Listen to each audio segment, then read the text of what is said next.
Whiteout energy. That's what James Franklin asked for tonight's game against the Fighting Illini of Illinois. And last week's post-game press conference after the blue and white defeated and shut out Kent State 56-0, in which they set a new program record. We'll get more into that in a little bit, but thanks for tuning in and watching my live play-by-play watch-along reactions. Tonight's top 20 showdown in the Big Ten in college football with Illinois and Penn State. So thanks for tuning in. As always, I'm your host, Encyclopedia Sports, Coin Luke 96. Be sure to like, follow, and subscribe on social media. Links in the description below. That's Facebook, Twitter, Instagram. Hit the red subscribe button, notification button next to it. As well, to stay up to date, once again, links in the description below. Thumbs up button if you're hoping for another blue and white victory this evening, as kickoff is coming up shortly, 7:30 Eastern this Saturday night on NBC. Share hashtag college football, hashtag Penn State. Chat questions and comments, super chat, super stickers, super likes, super thanks. Always greatly appreciated as well. As this video is powered by Rogue Energy, HopeKThrifts, and Dead and Hungry. First off with Rogue Energy. Be sure to get your favorite energy and hydration flavors in can or tub form, shakers, and Rogue Energy merch at the link in the description below. Be sure to use the code Luke, that's L-U-K-E, Luke123 for 10% off. HopeKThrifts is a secondhand resale shop that focuses on staying in the environment in a cheap and fashionable way, as most items are $20 or less and include brands like American Eagle, Converse, Free People, and Shein, among others. HopeKThrifts found on Depop, Instagram, Macari, and Poshmark at, yes, you guessed it, HopeKThrifts. It's HopeKThrifts, HopeKThrifts. So be sure to use the message seller code CheapThrifts, CheapThrifts, CheapThrifts for 10% off. Link also in the description below. And then Dead and Hungry, a novel written by Nathan D. Mitchell, found on Amazon. And once you go check it out on Amazon, if that doesn't interest you, well, you might as well be what the title says. And also be sure to scan the QR code behind me if you haven't done so already. So Illinois, Penn State coming up next. And these are, in fact, once again, my live play-by-play watch-along reactions live on YouTube. So thanks for tuning in and watching. So, yeah, whiteout energy. That's what James Franklin asked for this evening. As of course, tonight is technically not the whiteout, but everybody's going to be, unless they're in orange, obviously, visiting Happy Valley this weekend for Illinois' second conference road game in prime time this evening. They went to Nebraska last Friday night and won overtime. Back in Happy Valley for the first time in a few years. But whiteout energy, technically not the whiteout, but all of Nittany Nation gonna, for the most part, be in all white from head to toe, top to bottom, left to right, however you want to put it and spell it. And if not in white, of course, they'll be in blue and white, of course, Penn State colors. But it is homecoming weekend, so shout out to the Alumni Association, Penn State with the largest alumni association in the world. Just shout out to all Penn Staters and welcome home to Happy Valley. But Penn State's original colors, obviously, with black and pink. But yeah, whiteout energy. And then Brett Bielema, the former Wisconsin Arkansas head coach, in which both of his former teams lost on the road here today, I might add, as well. So maybe he'll be number 3 and not a charm, picking up a win by any means. But he was quoted saying in his weekly press conference this past week, leading up to the game, that Penn State's calling for whiteout energy, whatever the hell that means. Well, Brett Bielema, whiteout energy for Penn State this evening against your Fighting Illini, who, yes, did come into Happy Valley in 2021 and beat the blue and white in 9 overtimes, which is still the longest college football game of all time throughout history. Of course, they didn't play in 22. Penn State went out to Champaign last year, mid-September, opening up conference play as they are again once again this evening, and won then. So, of course, hoping for a W this evening, I might add as well. But yeah, whiteout energy is basically be as loud as you would be during a Penn State whiteout, let alone any Penn State game for that matter, you know. So, like, just bring the noise because, once again, technically it's not the whiteout. That'll be another month and a half from now when Penn State hosts Washington.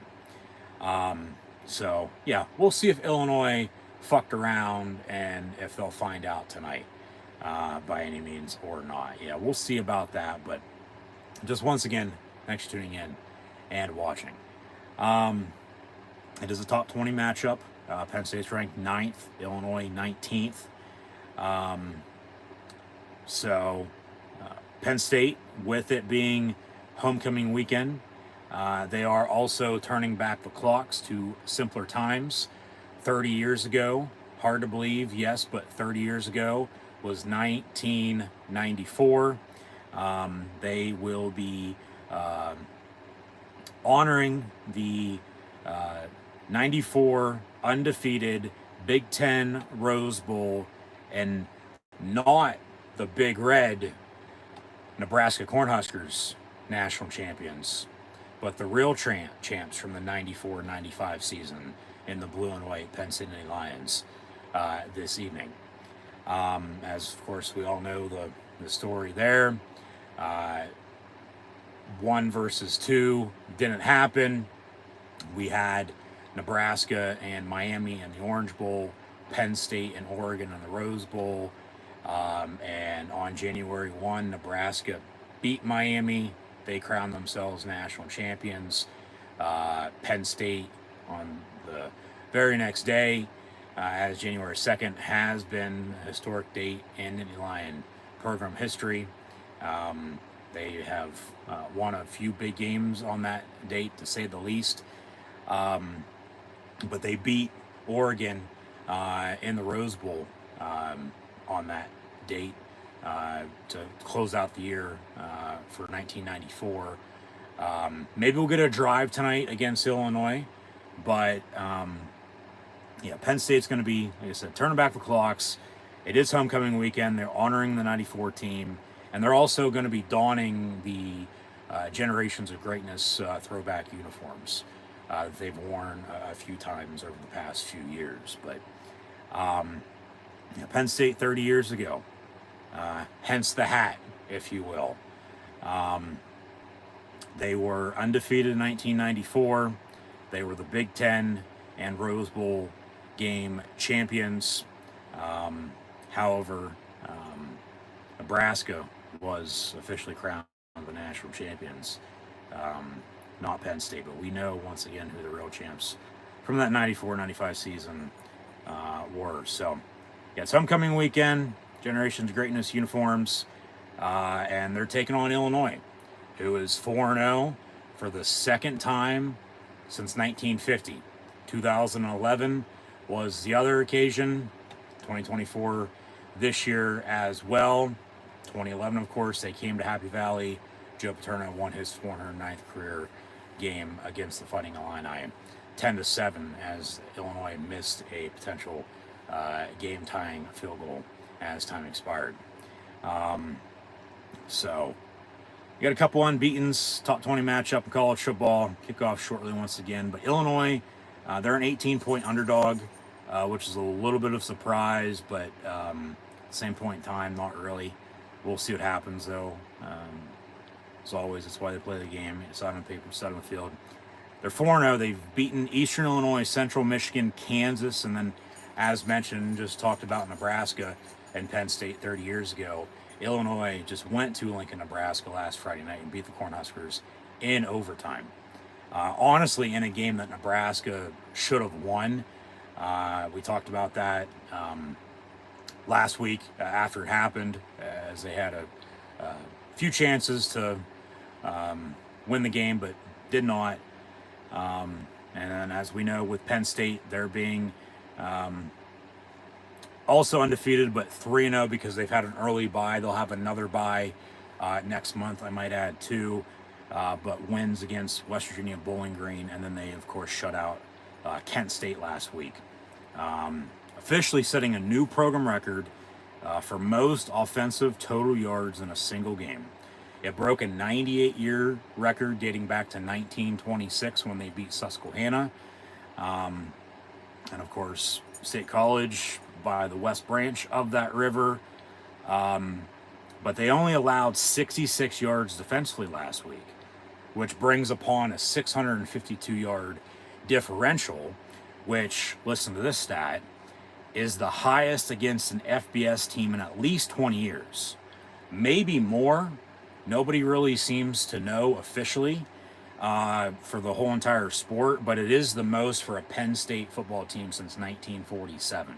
So you got to go back 75, 76, 77 years for that. But, put up or shut up. Non-conference action is over. It's time to play Big Ten football. They open conference play this evening. Open conference play at home for the first time since 2015, I might add, as well as they've been on the road a lot beginning Big Ten play over the past 15 or so years. But as they, of course, gained a lot of experience last weekend, of course, how do you build off that performance and, turn it into this week and in the weeks and months to come? Because, even though Penn State leads this all-time series 21-6 against Illinois, officially winning for the last 5, the last time Illinois came to Penn State was 2021. It was a rainy Saturday. It's been raining in central Pennsylvania all week. Weather won't affect tonight's game by any means. It's going to rain for the most part all next week as well. So we are right in the middle of the rain, and luckily no rain. Don't have to play through the elements by any means. But yeah, the last time Illinois played at Penn State was October of 2021, and Illinois came in and beat Penn State. 2 weeks after, remember they had a bye in between, they went to Iowa City and lost to Iowa by a few, as they were undefeated at that point in time, and then the season, went downhill from there, losing to then Illinois in 9 overtimes officially, 20-18, which is still the longest college football game in history. And then talk about a home overtime loss. It's September the 28th. Penn State is 10-1 all time on this very date. The one loss was at home in overtime, I might add, to a Big Ten opponent that also starts with an I, so you can narrow that down. But it's also the last time, which this was a little hard to believe, but it's also the last time they played on this date. 22 years have gone by since they last played on September the 28th. And that was the 42-35 home overtime loss against the Iowa Hawkeyes.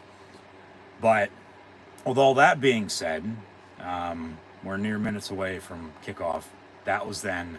This is now, of course, still go out and take care of business, and just try to find a way to win.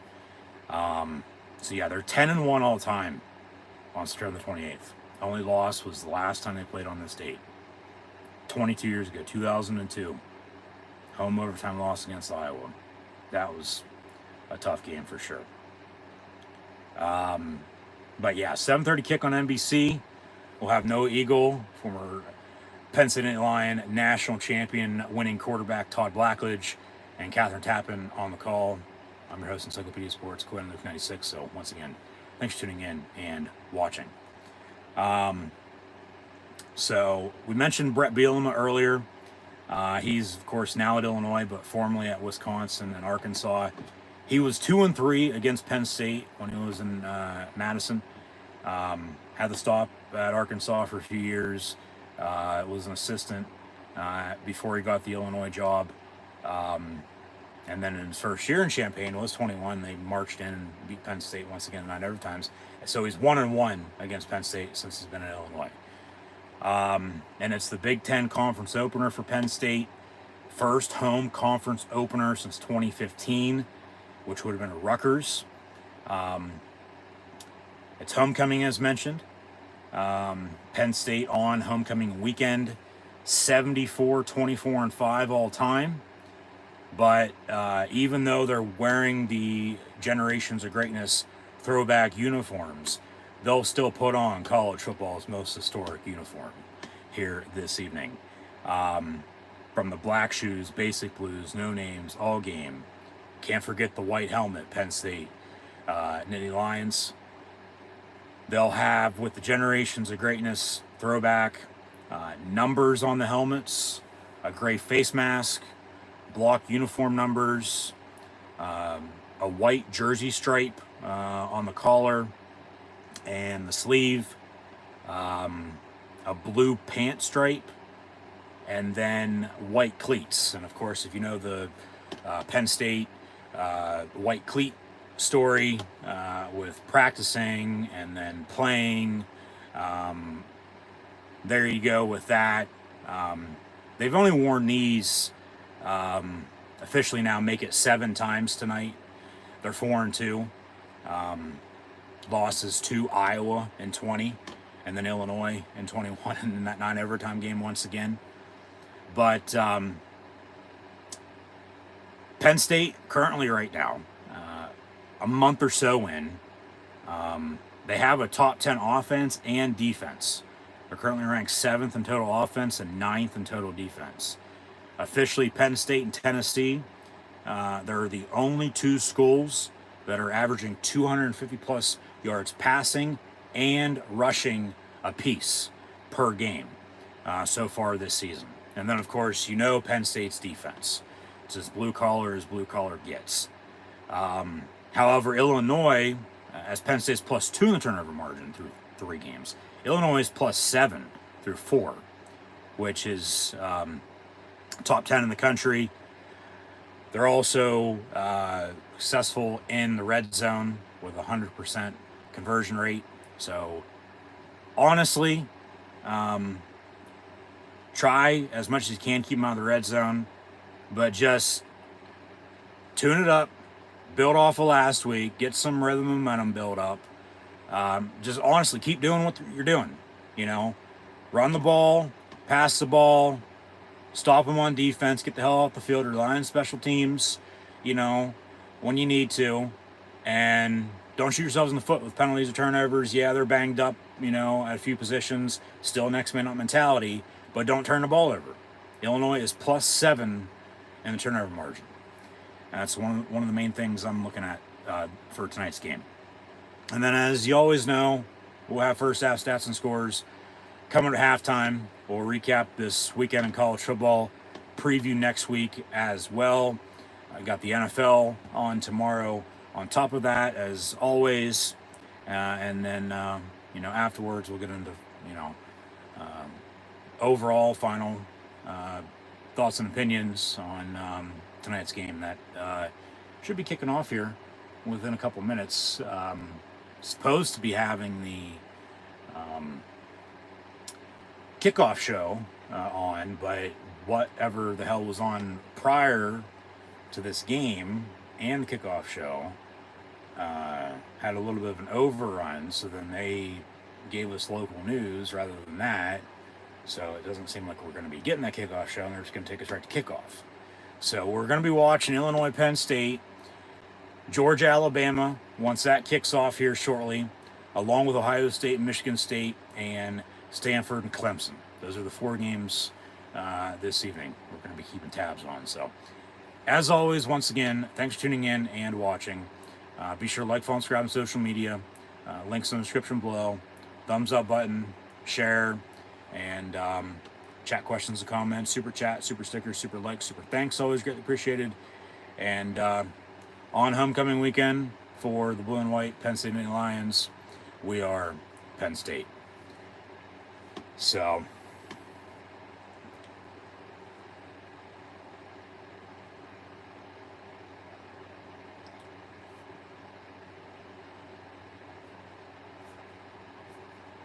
just awaiting for them to take us officially with a live look. Central Pennsylvania Happy Valley, Beaver Stadium on NBC. And kickoff following what looks to be now a few commercial breaks. So we'll see how it plays out. Should be a damn good game. Illinois, like I said last week, you don't want to take them lightly by any means. They're going to be tough. They're going to be physical up front. Hell, who knows? That's where this game might be won at. Most games are. Just knowing Brett Bielema. But then, like I said, he's 3-4 overall all time against Penn State from Wisconsin to Illinois. Didn't play Penn State when he was at Arkansas. Of course, Penn State played Arkansas in the Outback Bowl a few years ago, but that was after him. So, yeah. Whiteout energy. Like I said, I expect everybody to be dressed in white anyway. And then it's homecoming, so they might have the S zone in the student section.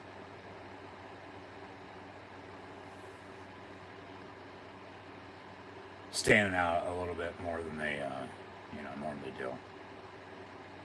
I mean, can't miss it though. It's right there. But, yeah, so, like I said, we'll see what happens. And here we go. We are Penn State, and here comes James Franklin, number 9th ranked Penn State Nittany Lions. And whiteout energy. Whiteout ain't officially until Washington, November the 9th. We got ourselves a whiteout tonight, folks. Yeah, the student section, the S zone is in black and pink, which is Penn State's original colors. There's Illinois. You can't miss them. That's bright orange. So, yeah. We'll see how Penn State starts, whether that's a slow Penn State start like they normally do, and then they're, getting their head out of their ass and, trying to get something going, or they're going to start fast and then so they hold steady, but then go from there. But we'll see what James Franklin has to say here first off. Yep.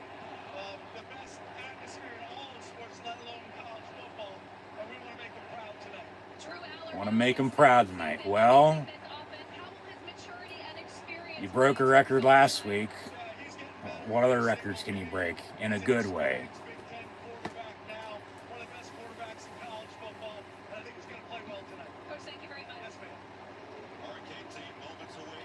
So, well, unless they tie, which they can't, I had hoped to God they don't go to 10 overtimes this time. But Big Ten football, Big Ten Saturday night on NBC. We'll kick off next. Been waiting all day for Saturday night, and here we are. But yeah, how do they start? And how do they build off of last week? Like I said, normally Penn State will start slow and then wake up later. 7:30 at night. I had hoped to God you already woke the hell up. I mean, seriously, come on. But fans for sure are. Keep the red out, keep the orange out. They've been tailgating all day, so they're juiced. But yeah, how do they start? Are they gonna, win the coin toss, defer as they normally do, kick off, kick the ball back to begin the second half, play defense, or are they gonna want the ball and want to try to do something offensively and even get this crowd even more revved up than they already are? and then don't look back. Still a 60-minute game, though. You know, it's early, a lot of football to be played, but yeah, how do they start? Is it going to be a slow start and then wake up later, rely on the defense, or, you know, is the offense going to do something? You know, they're going to keep it going from there. Not necessarily put it to them. I mean, you'd like that to happen, of course, no doubt about it, but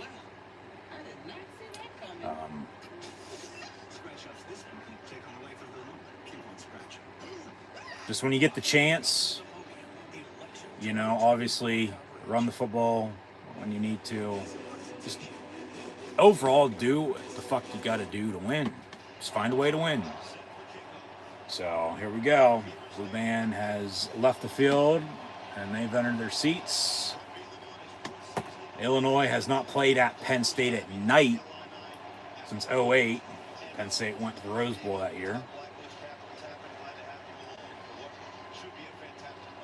But Illinois is also coming to Penn State on a few different occasions, homecoming weekend, and beat Penn State, I might add, too. So, I mean, really, with everything I've said, you can throw most of it out the window, you know. It looks like there's been enough talk. You know, it's time for the main event here, and Penn State is on the kickoff. So, Illinois back deep to receive. Penn State wearing their Generations of Greatness uniforms. As it is homecoming weekend, they're honoring the 1994 squad as well. Touchback on the kick. Surprisingly, they didn't switch up the end zones. Normally for the Generations of Greatness game, you know, they have gone with the diamond end zones. But I get you got a night game tonight. All the rain State College has dealt with this week and next week still to come. And then you got a noon game next Saturday against UCLA. So be sure to tune back in live on YouTube for that. They probably just didn't want to mess with it. So they keep the just big, bold, white, you know, Penn State end zones. But in the meantime, 1st and 10 Illinois from the 25-yard line, right to left across your television screen, right now, Dow. And out of the gun.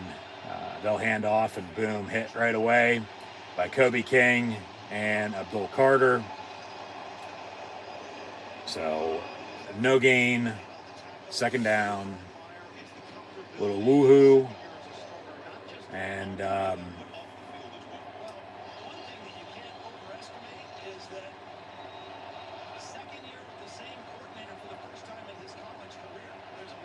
say official loss of yards, so 2nd and 11. See the draw up here. Another run near side on a sweep. He gets to the 30, but 3rd and about 5. 3rd and 6 coming up. So, yeah, weather-wise, it's rained all day, every day since Monday. It quit last night sometime. And from one storm system and then getting rain from the hurricane, hopefully everybody's safe and sound from that. I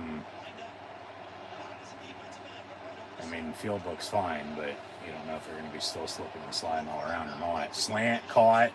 They can't fucking cover that. They couldn't cover it against Bowling Green. They can't cover it here, tonight either.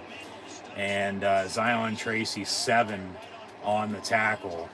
As they're still trying to figure out who's going to be playing, in a few key positions because of injuries. And then let alone, it's still only the 4th game. Redshirt rule, you can play in up to 4 games and still redshirt. So, like, next week and then the weeks to come, we'll really know who, the guys are. And then if, no, they're going to run the football. Blackledge is right. I mean, that's what I said. If you know the BB gun, Brett Bielema, all 1,000,000 pounds of him, he's going to run the football. I mean, he played at Iowa. He's coached at Wisconsin and Arkansas. And now he's in his home state where he grew up in Illinois. Maybe offside, maybe a false start. Got a penalty on the play. We'll see what they call. And yeah, Kimber on the coverage. And it's caught, so we'll see what the penalty is, because if it's offside on Penn State, they'll decline, it'll be first down.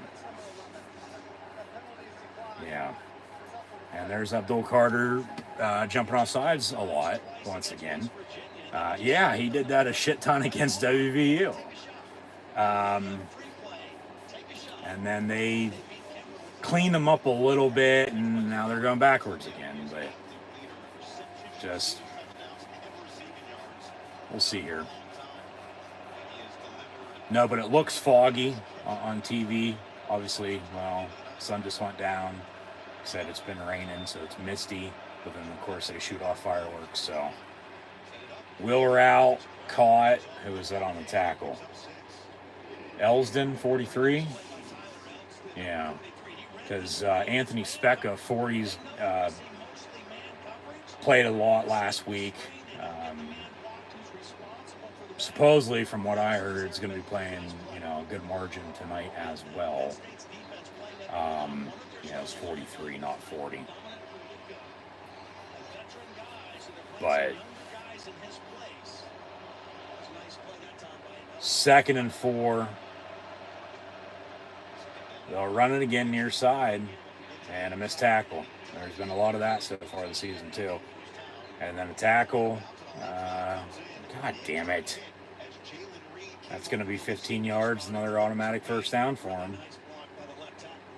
You just can't, have that happen. I mean, that's just stupidity. He's already out of bounds. There's no need to tackle his ass. Yet they did, and now it's going to cost them. And Illinois is going to be probably shit inside the 30-yard line of Penn State, knocking on the door. Yeah, after the play, personal foul on the Serapis, late hit, and 15 yards, automatic first down. Crowd doesn't like it, but he was clearly out before, he got tackled. So, just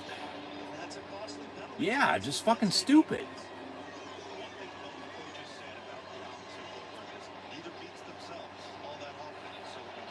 So 1st and 10, where's the ball at? Inside the 20, the 14.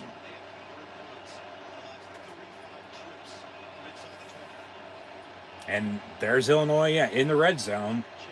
They have a 100% conversion rate inside the red zone. They get points inside the red zone. Whether that's a field goal, whether that's a touchdown, they get points. And we'll see if they get points here. Yeah, they scored on 35 straight red zone drives. Tied most in college football. Like, they get down there and they score. Drives don't stall for them. Penn State on the flip side, well, that's a different story. From the 10, 2nd and 6. 10:30 and counting to play in this opening quarter. So they've drove and passed incomplete in the back corner of the end zone. Looked like the receiver fell down, yeah. But 3rd down coming up. They're going to try to get an early lead on the road. Yeah. Talk about the weather, talk about slipping and sliding. There you go. Yeah.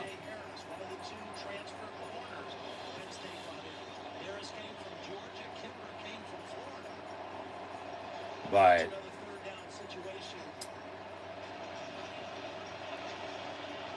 after the incompletion, be 3rd and 6 from the 10. So they got a couple shots here to punch it in if they get a first down.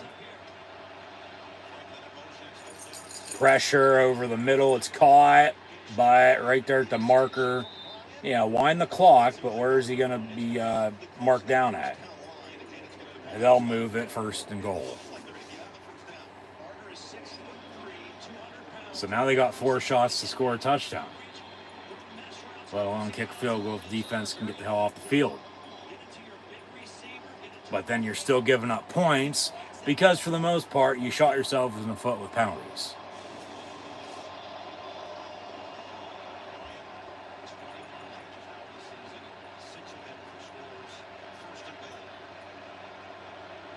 Out of the pistol.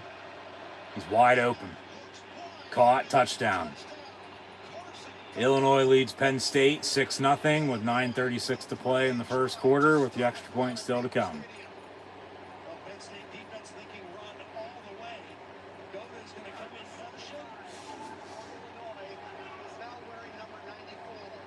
All right, 75 is wearing 94. So, of course, with college football, yeah, with the depth and the number of players you have on rosters, you're going to have double jersey numbers offensively and defensively.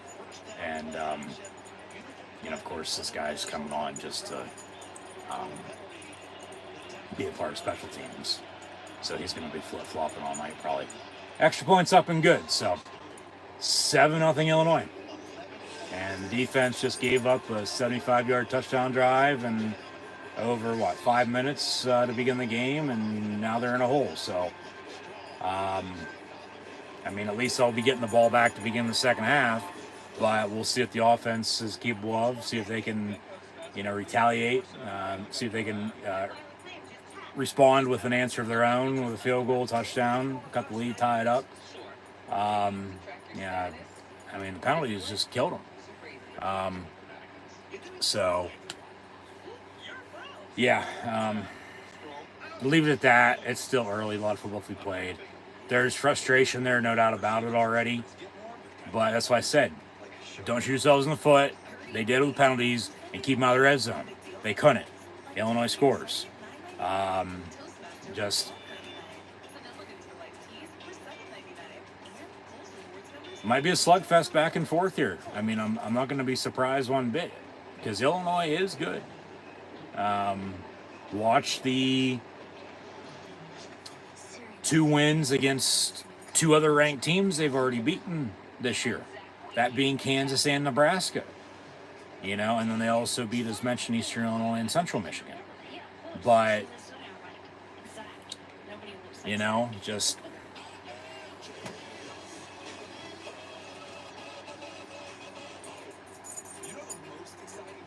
even with Bielema, like Illinois still is, unless they have a good year, as I pull up this other game, you know, just overall as a program, they're like too inconsistent up and down. Like they had a good year his first year, they had, you know, worse year last year, and then here they are now, and, you know, playing hot early. So, just, even with that being said, which really has no effect, Jelly is going to be on SNL tonight. He's also going to be at the BJC on Tuesday, as we'll end September and hit October. So, how does Penn State respond?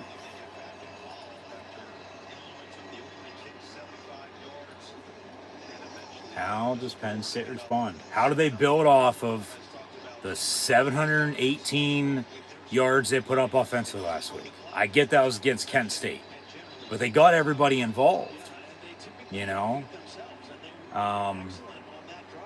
So what do they got up their sleeve for tonight, and how do they build off that against a, no doubt about it, better team, way better team? I mean, Illinois is ranked in the top 20 for a reason. I mean, they have 2 ranked wins. They're looking for the third tonight against Penn State. We've already had a couple upsets today in college football, I might add, too. But, you know, this is you, this is them. Just take care of your own goddamn business. The rest will sort itself out. So, yeah. We'll see how this offense looks. But 1st and 10. Ball 25-yard line with Tyler Warren in motion. Aller out of the gun, looking his way. Over the middle, it's caught. First down, Penn State, the 44, Harrison Wallace. And they're first in the Big Ten, second in the country, in explosive plays. 22 yards a play.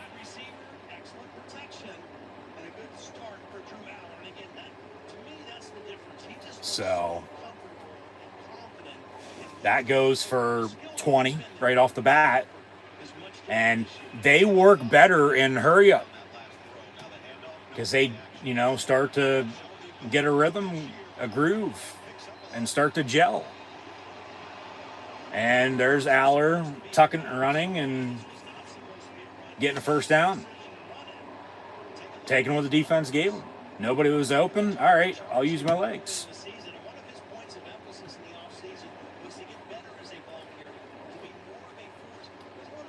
So another 1st and 10 for Penn State.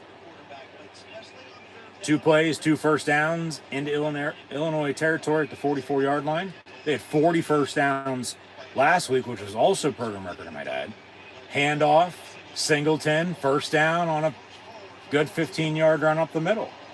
3 plays, 3 first downs. Let's keep it up.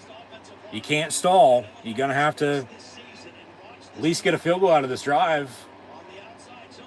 Touchdown would be even better. Tied up at 7. As Georgia and Alabama is about to kick off. Top 5 showdown in the SEC. So 1st and 10, Penn State to 30. And they got trips near side, but an extra lineman out there to block. And Aller dumps it off, incomplete, intended for the Little Red Dog, Liam Clifford. 2nd and 10. That's the first play that they haven't done jack shit on, because the other 3 plays they got first downs out of. It falls incomplete. And now got a delay for something. Is there an injury? Somebody called timeout? Yeah. Penn State. 77 Sal Wormley down injured. So, yeah, they've been battling injuries. Now on the offensive line, but more so on defense than, anywhere else. And all 3 levels. But, we'll see.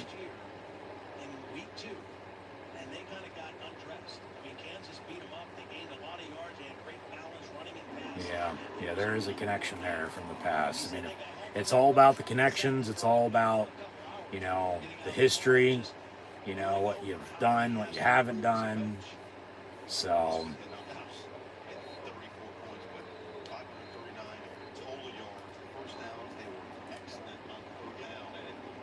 we'll see who steps in for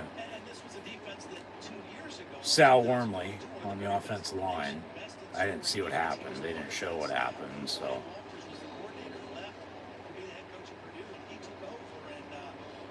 After the incompletion, 2nd and 10. And they'll run a draw up the middle, Singleton for 5 yards. So 3rd and 4, 3rd and 5-ish.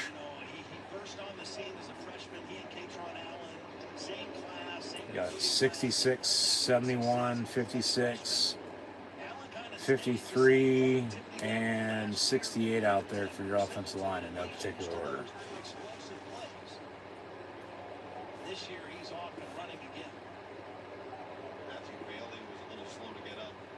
So now we've got an injured Fighting Illini defender. So 3rd and 4 coming up.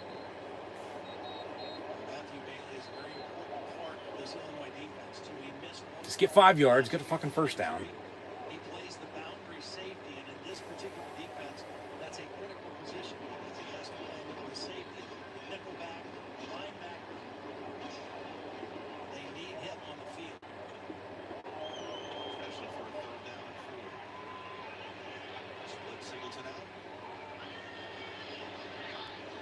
Out of an empty set, wide open is Singleton, 15-10, lowers the shoulder down to the 8. So a 1st and goal from there, looking to tie this game up. Yep.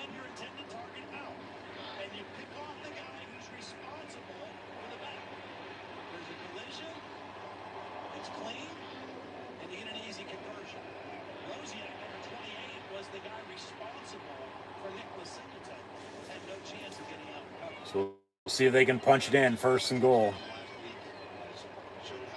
Warren in motion. He's had a good start to the season.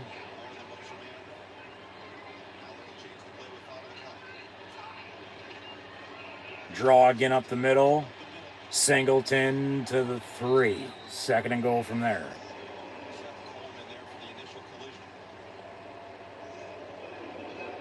Punch it in. Let's go.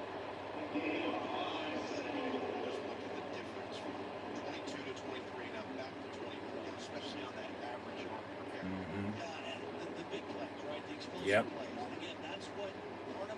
Aller going to line up top of your screen. Tyler Warren gets the direct snap and leaps. Touchdown. He can do it all, man. Now he's got a rushing touchdown to go along with everything else he's already done so far this season. Oh, my. Extra point to tie it at 7. Yeah, he's had receiving touchdowns, obviously, as a tight end. There's a rushing touchdown for you. He threw a touchdown last week. Obviously, you can block. Put him out there on defense. Let him tackle.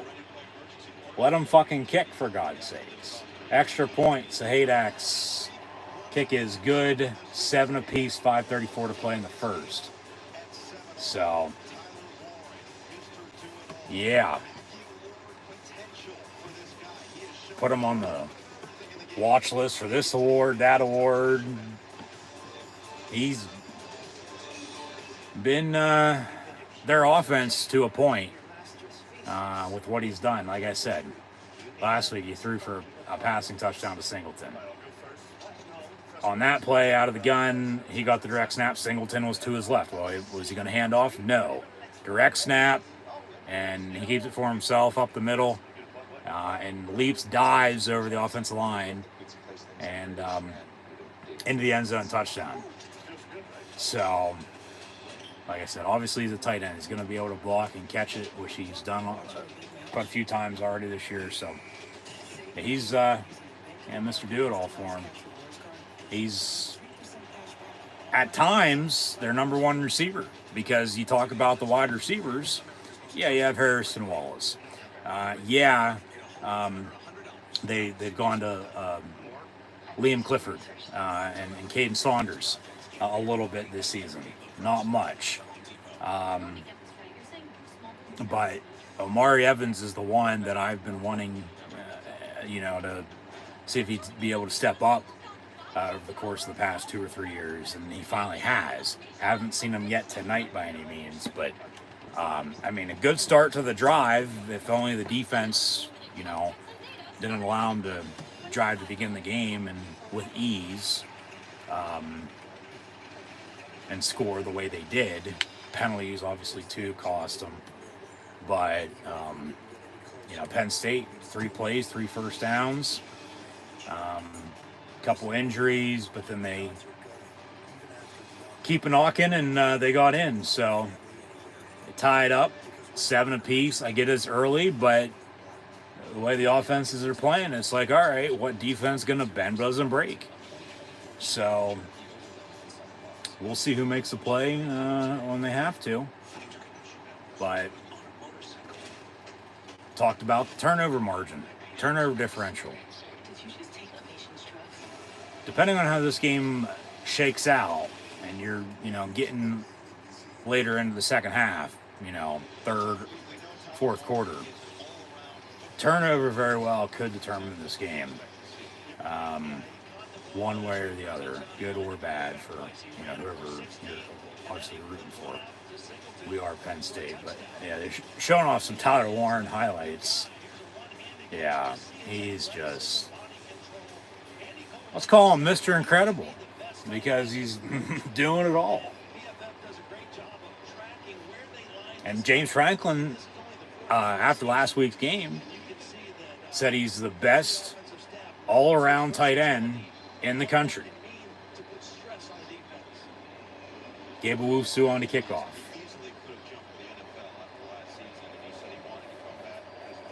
Well, he's helping his stock. That's for damn sure. Touchback on the kick. 1st and 10, Illinois from the 25.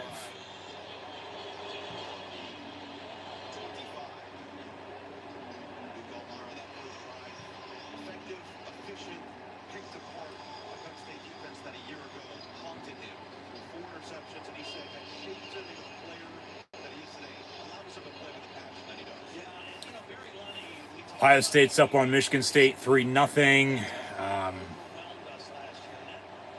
Georgia, Alabama just kicked off. Alabama's driving. And then Clemson was up on Stanford, I believe 10-0, if I'm not mistaken. Those are the other 3 games we're watching with this Illinois-Penn State contest. 7 apiece, and they still can't cover the goddamn slant over the middle. Touchdown Alabama.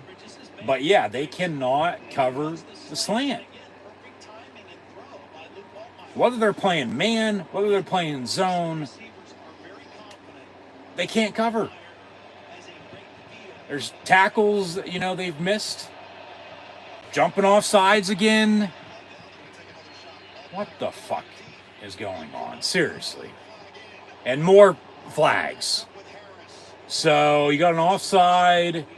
You're probably going to have a DPI, and they'll decline the offside because they'll take the 15-yard, probably a spot foul, pass interference, 40 yards downfield. Yeah, that's declined. Jesus Christ, A.J. Harris. So, yeah. Automatic first down. You gotta be kidding me, man. Yeah. Thank you. Can we have Todd Blackledge, Matt Millen on the fucking call every fucking week? So I have somebody to fucking agree with. Telling everybody fucking straight that they can either do this or they can't do this. They're getting themselves in jams they just can't get out of.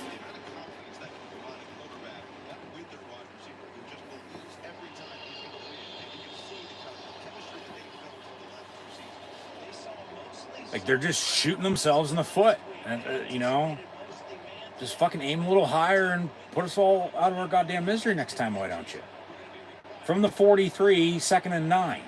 That's a hold. Oh, my God. You want to call penalties, call it both ways.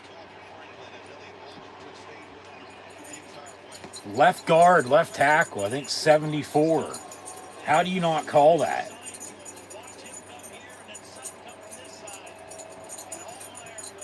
The left tackle. Yeah, Holden Carter. Yeah, 74. Thank you. How is that not a penalty? You're calling PI, you're calling offside. How is that not a hold? I mean, seriously. Incomplete. Or they lost a yard, 3rd and 10. Pressure off the edge. Rojas wraps him up.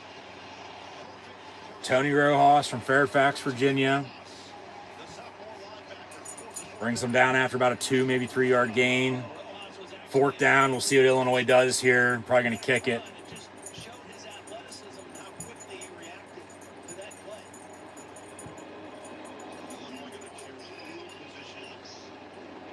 Actually, they're going to punt and pin Penn State deep rather than kick a long field goal.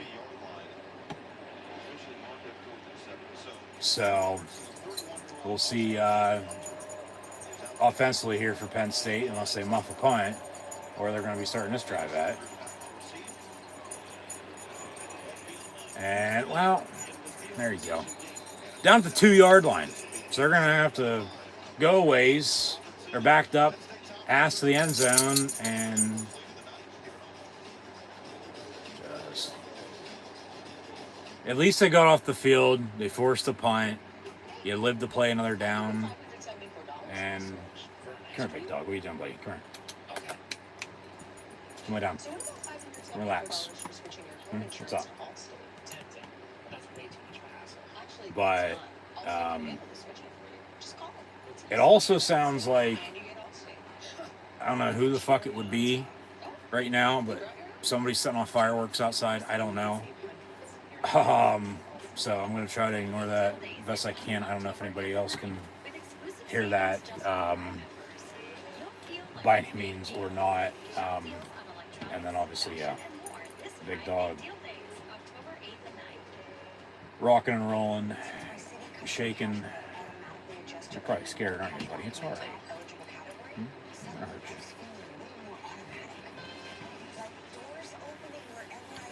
But, yeah, so just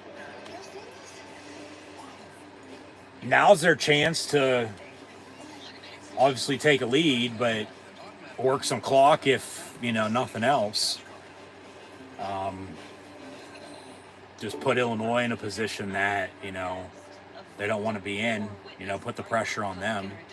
You're putting the pressure on yourselves right now because you're shooting yourselves in the foot with too many goddamn penalties.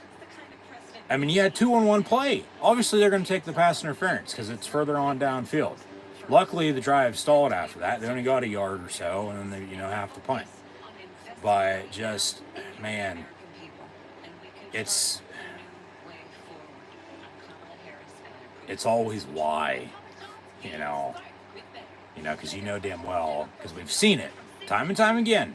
It's either this way or, not to say the highway, but, they're playing good. They, I would think, are going to, get there eventually. It's just taking some time. So it's your typical start. Even though they gave up the touchdown, started fast offensively, at least they have 7 points for that matter. We'll see what they do here coming up, but just like I said, maybe there will be a drive tonight. I mean, shit. You're honoring the 94 team. You're playing Illinois.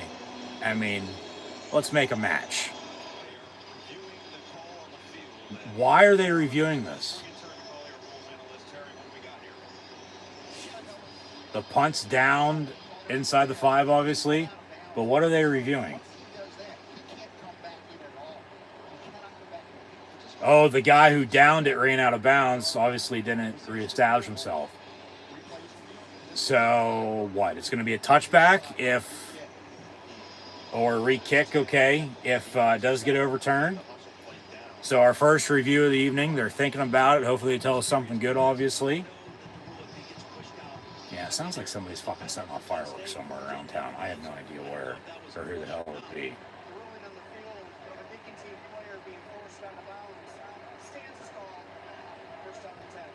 So stands, 1st and 10, ball at the 3-4 yard line, I guess.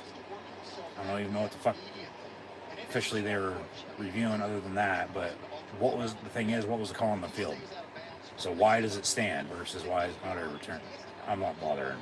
That's one of the most asinine reviews I think I've fucking seen. There's no need for that. 1st and 10 from the 4. I get the yardage,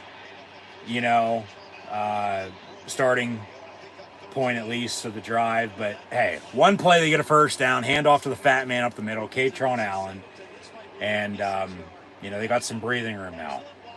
Starts up front, yeah, you got to be able to block her on the football, and he hit the hole and win. And a solid 1-2 punch, 2-headed monster tailback, and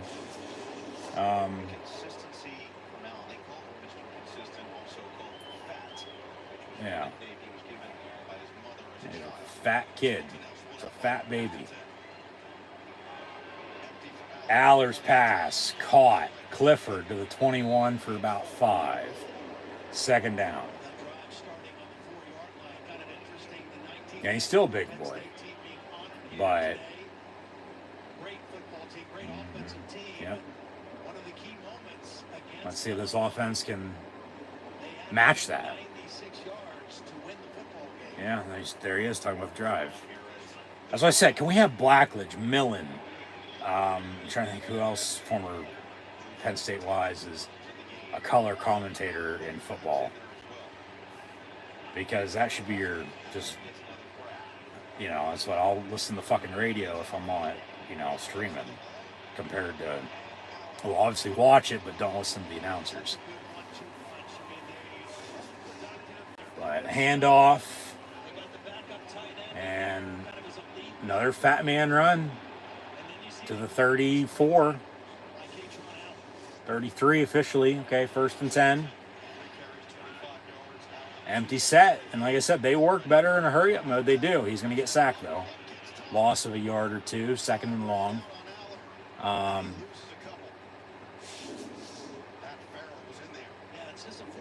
So, I mean, once they get a spark, you want to keep that fire going.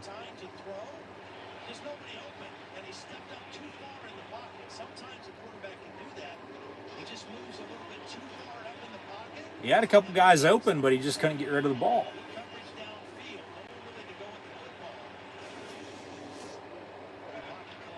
But 2nd down after the sack. And dump off Julian Fleming to the 39, be 3rd and about 4-ish. Obviously, we know his story. Yeah.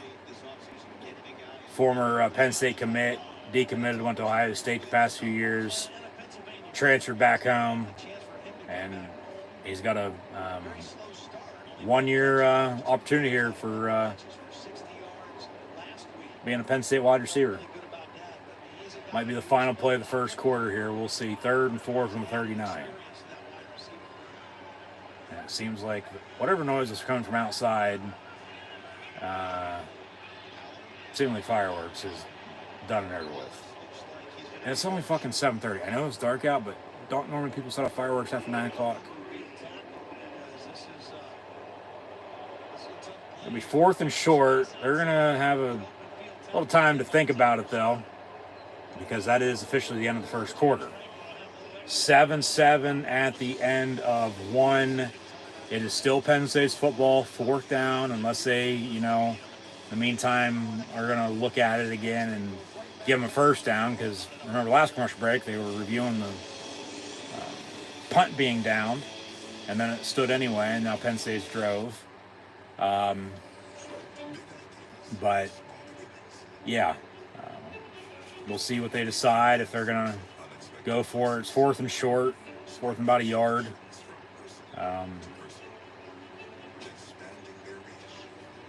I'd probably punt. I'd probably play field position, honestly. It's early. You don't do anything stupid.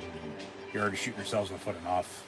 You don't give them a reason to, tack on to what they already have, and then you're, playing from behind again.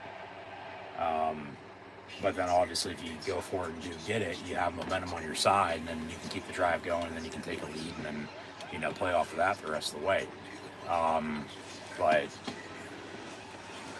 obviously they don't have, far to move. You're right there around midfield. And 24/7, get the gear at PennStateClothes.com, the family clothesline. And yeah, Penn State football is back. It's homecoming weekend. And the game's going to be back here shortly after this commercial break. But more. But, like I said, after last week's game and earlier tonight, offensive performance. I mean, yeah, for the most part, they're slowly but surely building off of that. If only the defense was, making a few less mistakes, and making, more plays. I mean, I do get they got, one stop there, got off the field, forced the punt, Penn State's got the ball back now, but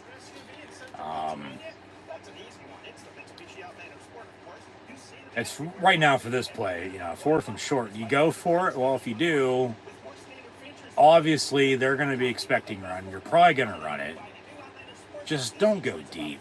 If you're going to run a trick play like a bootleg, play action, make sure you have somebody open and, the clear and the flat. But football's a game of inches, and football's still old school.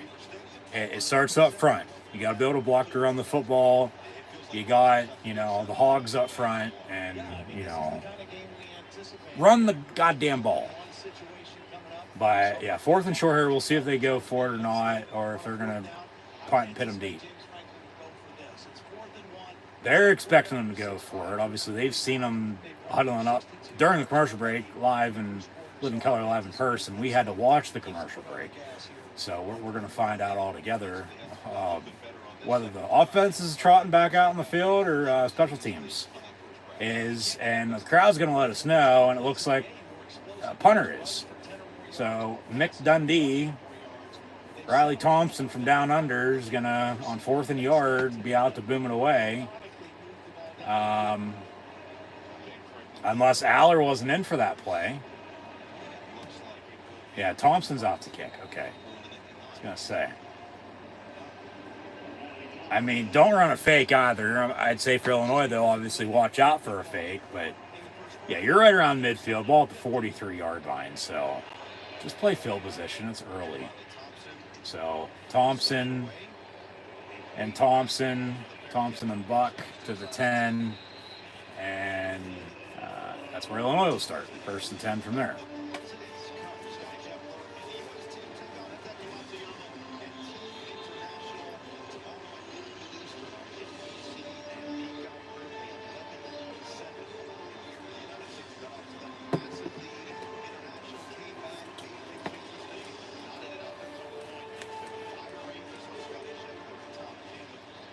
So defensively here, early second quarter, we'll see if they got.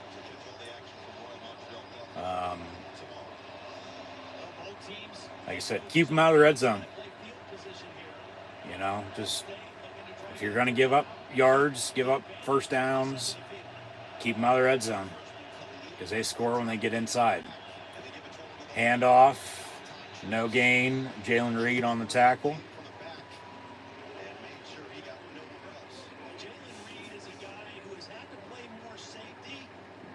Yeah, because Winston's hurt. And then you have Kimber, you have Harris on the edge. Yeah, they, like I said, still next man up mentality. You're moving guys around, trying to figure out, who's going to be the best playing here and there. Fake the give. I think he fooled us all and dump off over the middle. It's caught, first down.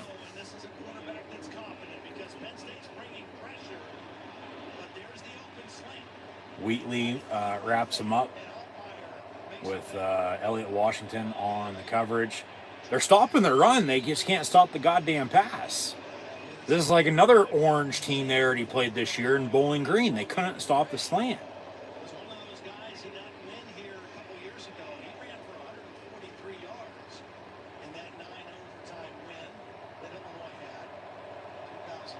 Yeah, Illinois ran all over Penn State in the 9 overtime game. They had like fucking 300 rushing as a team. But tonight they're so far stopping the run, but they can't stop the pass. Altmaier looking to throw. Former Ole Miss quarterback. Didn't play against, Penn State when New Lions and Rebs met in the Peach Bowl last year because he was already at Illinois. But yeah. Fake the give. Yeah, they ran a screen. Nobody was there. And then Altmaier goes down. Boom. Big hit by Kobe King.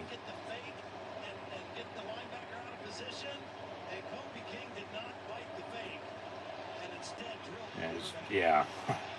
Boom. Hit him. Take him down. 3rd and long. 3rd and 16 officially. So give me a hell yeah if they get a stop. If not, you can just keep, drinking what you're drinking. And play clock going to wind down. No delay again. They're going to call a timeout. Those crowds getting louder and louder and louder, as they normally do. So Illinois with their first timeout, 12:34 to play in the half, 7 apiece.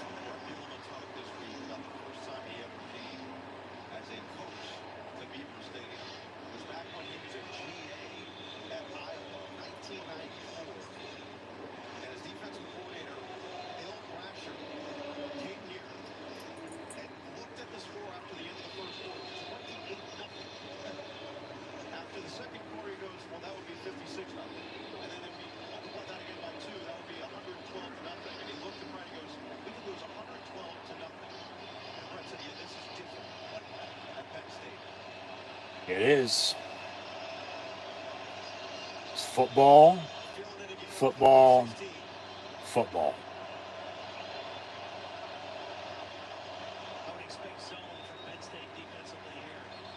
And now we got a delay a game with a false start. See what the penalty is. Obviously, Penn State, the academics come first, but Penn State's a football school. False start by Illinois. Whiteout energy, whatever the hell that is, whatever the hell that means. So, after the timeout, they still get a false start called on them. It's now 3rd and 21 back at the 12.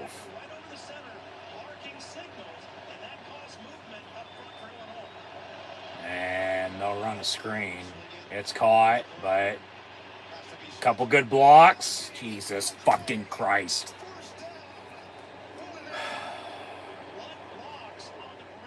How? Seriously, how the hell do you let that happen? 3rd and 21. You give up 22 yards. Just fucking shoot me, why don't you?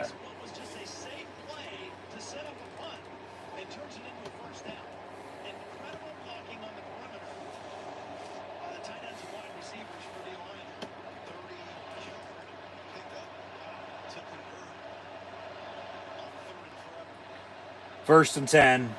They officially give him 30 because he toe tapped the sideline for a couple extra yards after he got the first down. And that pass on the screen is incomplete. How do you not get off the field? Seriously, how do you give up a big play like that?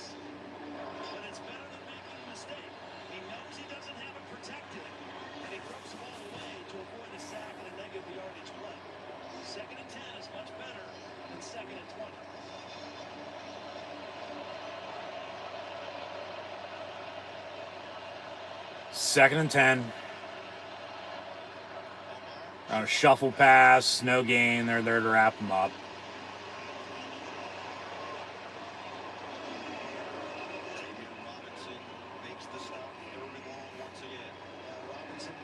Get the hell off the field.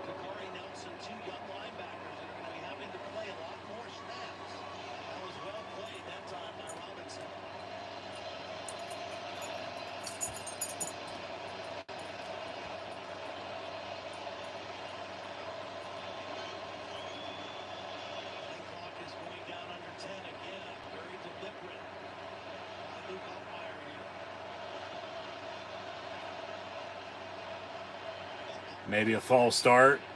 Pass incomplete anyway. It's either a false start or delay a game. Pass incomplete, so you decline it. 4th and 10, punt, get the ball back.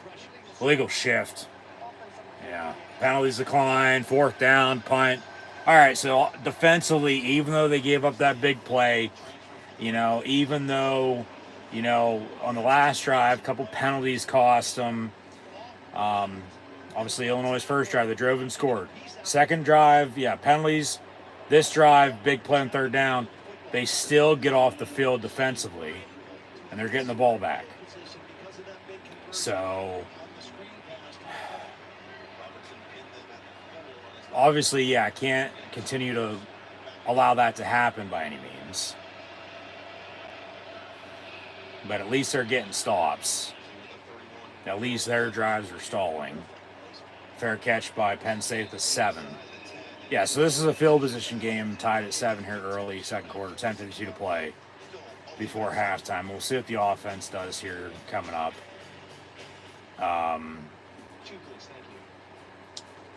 But so run the football, maybe take a shot, go deep. They don't necessarily need a spark, but they need a spark. I get it's early still, but obviously defensively, the joke going around town right now is with Tom Allen as defense coordinator, that they'd be better off with the toll man, Tim Allen, as the defense coordinator. But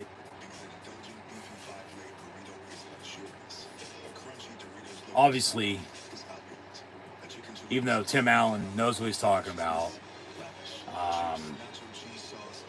and, you know, knows how to play with tolls and also be Santa Claus and Buzz Lightyear. You know,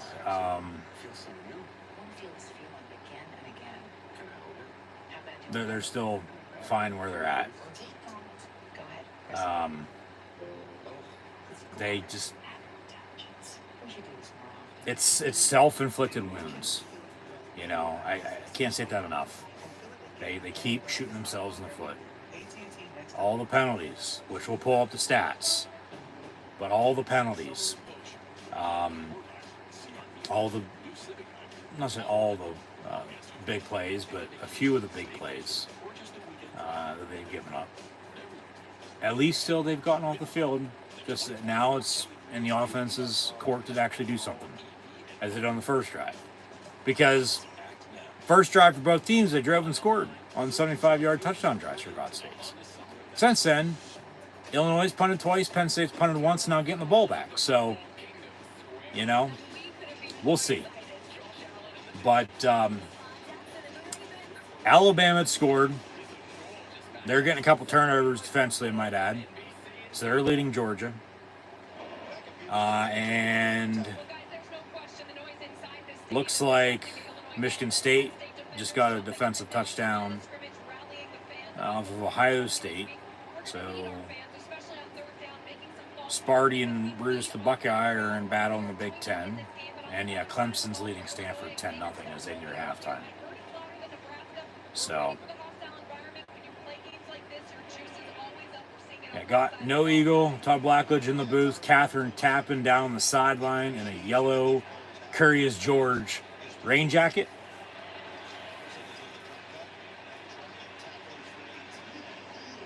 As Penn State's in the blue and white, Illinois standing out in the orange, but everybody dressed in white, which, don't get me wrong, I'm wearing white as well, but, you know, they're honoring the 94 team this evening, so once, as mentioned earlier, hence the hat. But 2nd and 2 after an 8-yard pickup. Clifford in motion. They'll hand off again up the middle to the 20, first down. So they'll move the sticks, work those all night, you know, take what the defense gives you, and just really one play at a time, man. Just move the ball. Go forward, not backwards. So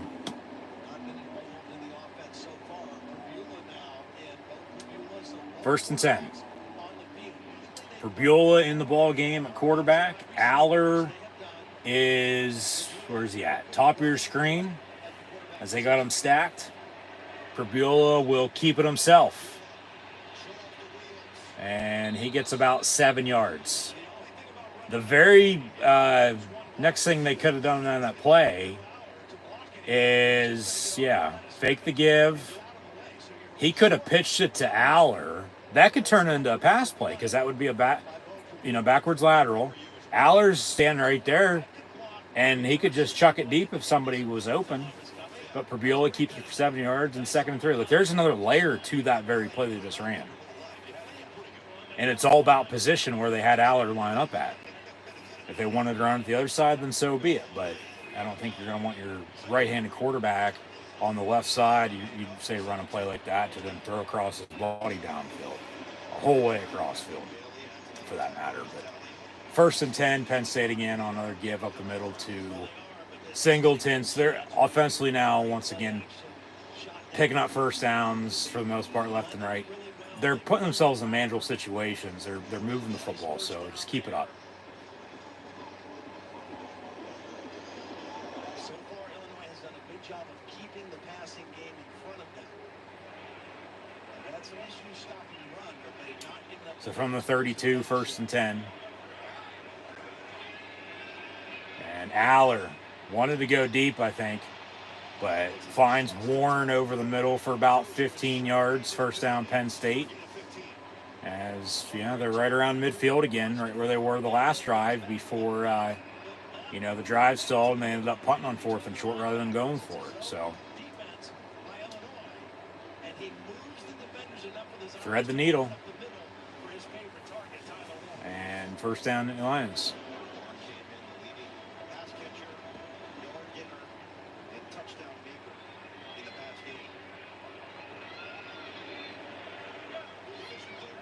From the 47, 1st and 10. Good block. Good block. Fat man lowers the shoulder. Gets out of bounds. Another Penn State first down.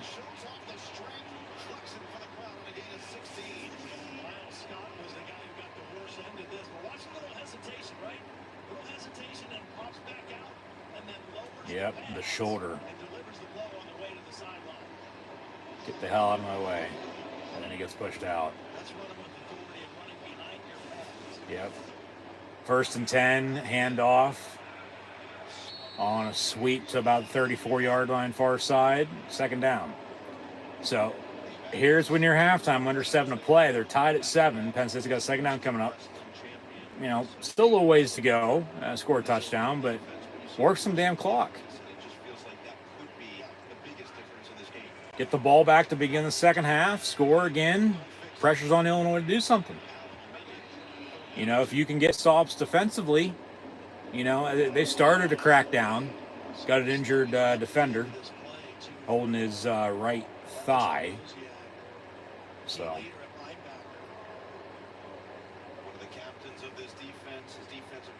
think they're going to take a timeout here. Yeah, commercial break with the injury timeout. So we'll get back to it shortly. Once again, thanks for tuning in and watching. Be sure to like, follow, and subscribe on social media. Links in the description below. Thumbs up button, share, chat questions and comments, super chat, super sticker, super like, super thanks. Always great, appreciated. Pull up some stats. As mentioned, it is 7 apiece. We near halftime.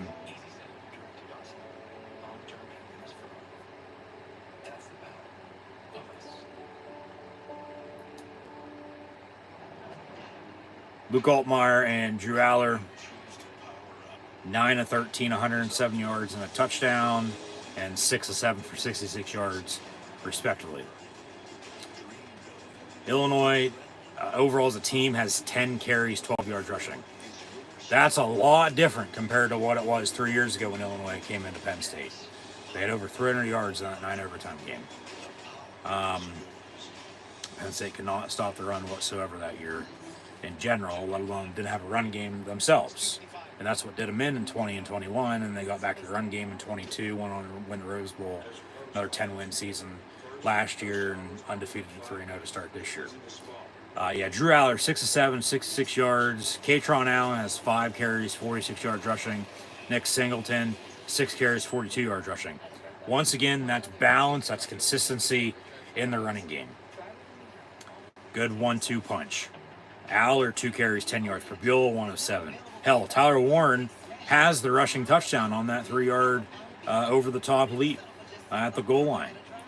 Touchdown, so 7 apiece. He also has a catch for 15 yards. Clifford a catch for 5. Fleming a catch for 7. Warren a catch for 15 as mentioned on this drive. Singleton a catch for 16 yards. And then Harrison Wallace has 2 catches, 23 yards. So they're still getting, for the most part, everybody involved.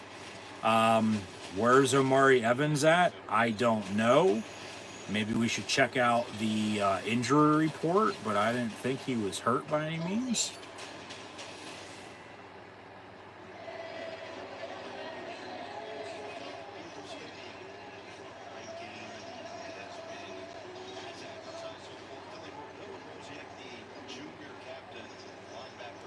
So the 2 players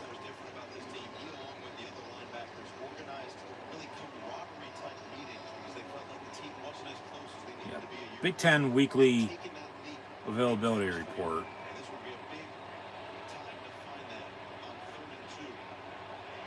If it will load, we'll get to it in a minute. 3rd and 2. Aller empty set, slant, somehow caught by Clifford. First down.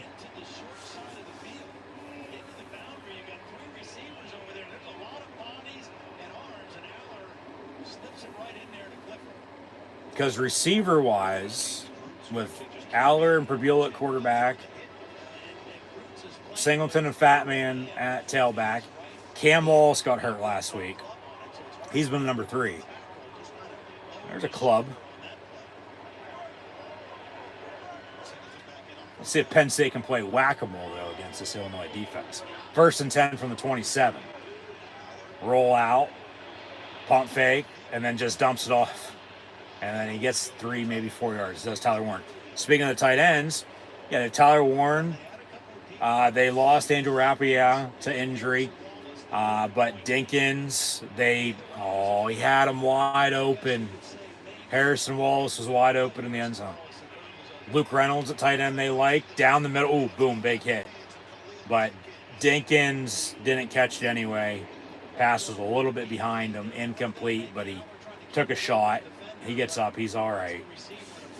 Of course, never seen him get hurt. But, yeah, just behind him, right through his hands, and then he took the shot. But, yeah, 3rd and 6 now after the incompletion. We'll see what they do.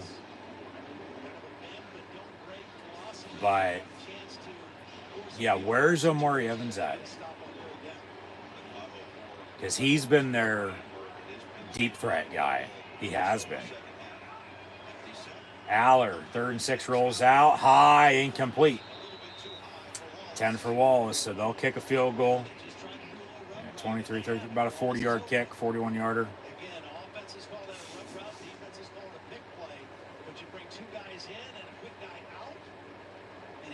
But, yeah, receiver, it's Harrison Wallace. So Mari Evans when he's been in. And then Julian Fleming. And then Liam Clifford. But take out 5 and then push everybody else up. And that's who they're playing. But they have depth. It's just who steps up and makes plays. 40-yard field goal from the left hash for the left-footed kicker. Oh, my God. Hooked it wide left. No good. So we're still tied at 7 here. 4:56 to play in the first half. Good snap, good hold. But he just, yeah. Wide left. No good. So now, after the opening touchdown drives by both teams, Illinois punted twice, Penn State's punted once, and then missed a field goal from 40 yards. So maybe, as we thought from week 1 to week 2, week 3, here we are tonight. Maybe, but maybe they don't have a kicking problem. But now it's back to maybe they do. It's flip-flopping. There's no consistency in the kicking game. So, let's take a look. I'm not saying Sanders Haydak's in, fear of losing his job by any means. But when you have other kickers on the roster, and he's missed 2 already this season from not that far away, who else do they have? Well, Riley Thompson's your punter. I'm sure he could kick if needed. Ryan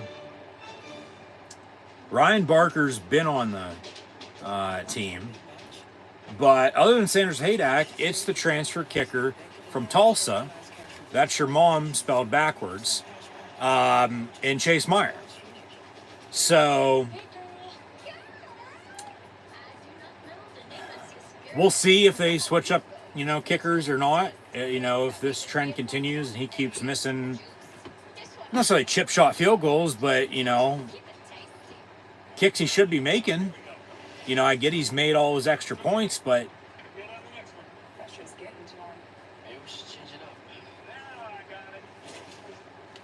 you should be able to rely on special teams when needed. Well, there you go. 4th down. They're going to kick it. Well, with the miss, maybe later on tonight, maybe they don't kick it. Maybe that ends up costing them for all we know. And, Illinois gets lucky in that regard, and they take out 2 birds with 1 stone. Because then Penn State can't make any kicks. They're not going to kick it. Penn State goes for it. Whether they get it or not, that's a different story at that point in time. But,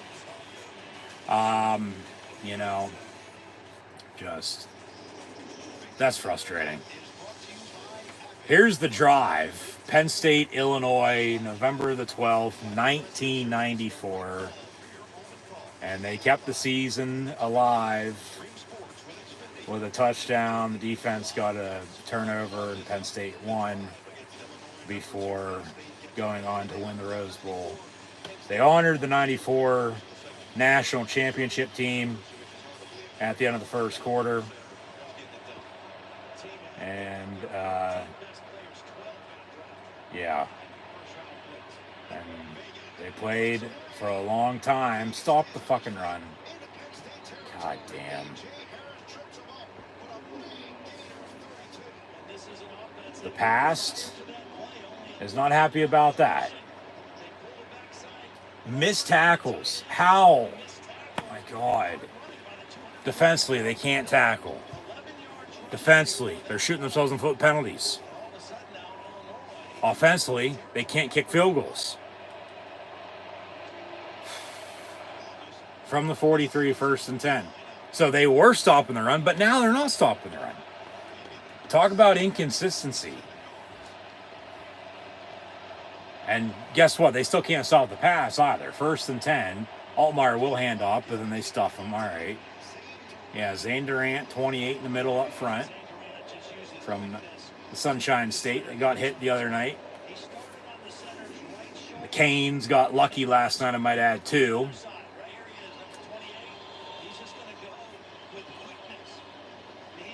But yeah, he's like 6 foot, if that.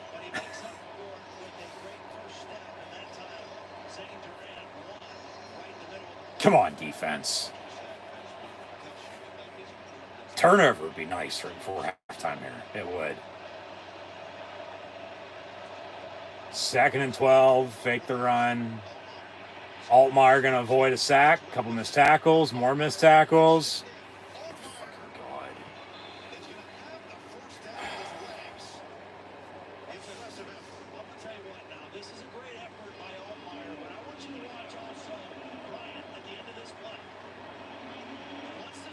Well, he had nobody open, so he tucked it and ran.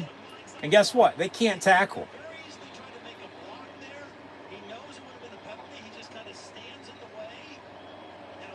They're playing flag football defensively tonight.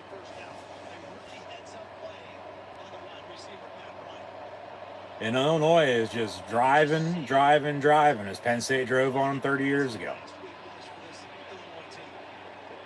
It's too inconsistent. It's up and down. They make a stop and they give a big play. They make a stop, they give a big play.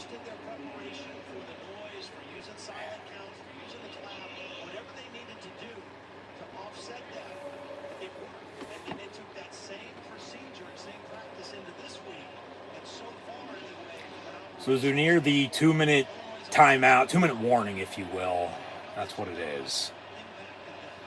They will have to snap. There's a second differential between the play clock and game clock at 1. So we'll see what they do here on 2nd and 9. But they're in field goal range.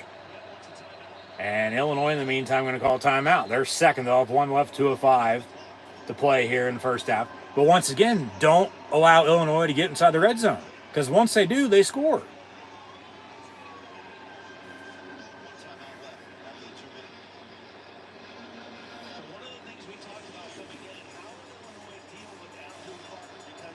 Just, oh my God.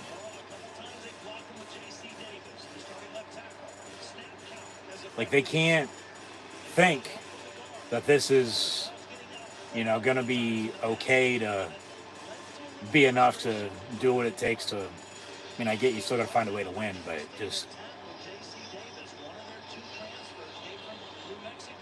it's a field position game for one, so they're really not helping out the offense. They can't catch a break because they missed the field goal. They punted once as well, once again. But defensively, they can't tackle. They let them drive. It ain't one thing, it's another. And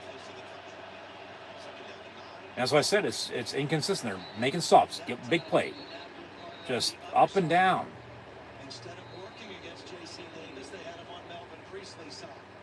So 2-minute timeout, 2-minute warning. 7 apiece. And it's not like,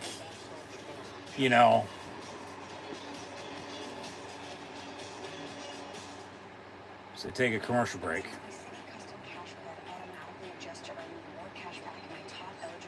As this game's tied at 7, it's not like it's 0-0. I mean, still probably wouldn't be any different because it'd still be tied, but it's not like they don't have anything to show for it. At least they do have a touchdown, you know.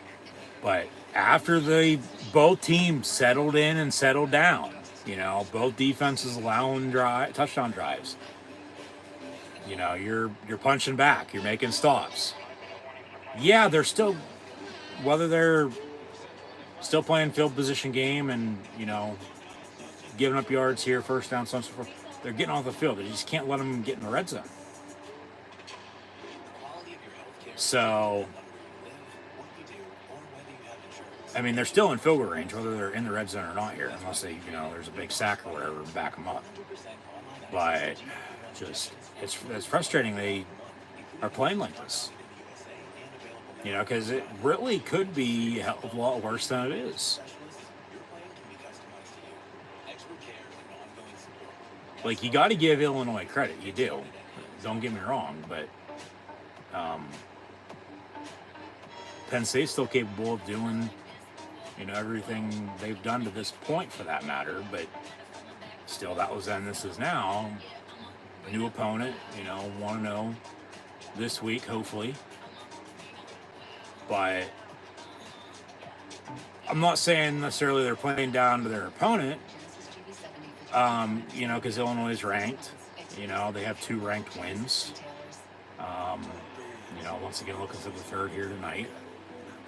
This is, I mean, not really, because West Virginia was a test until after the weather delay. Because even coming out of that, it was like, all right, this could still go either way for them. But this is sort of their first big test of the season, and the defense is, yeah, they're getting stops again, but they're still getting ripped a new one. So hopefully, literally, they get ripped one at halftime, and they come out in the second half, and, you know, they're playing better. But that's still yet to be seen. There's the homecoming parade that took place last night.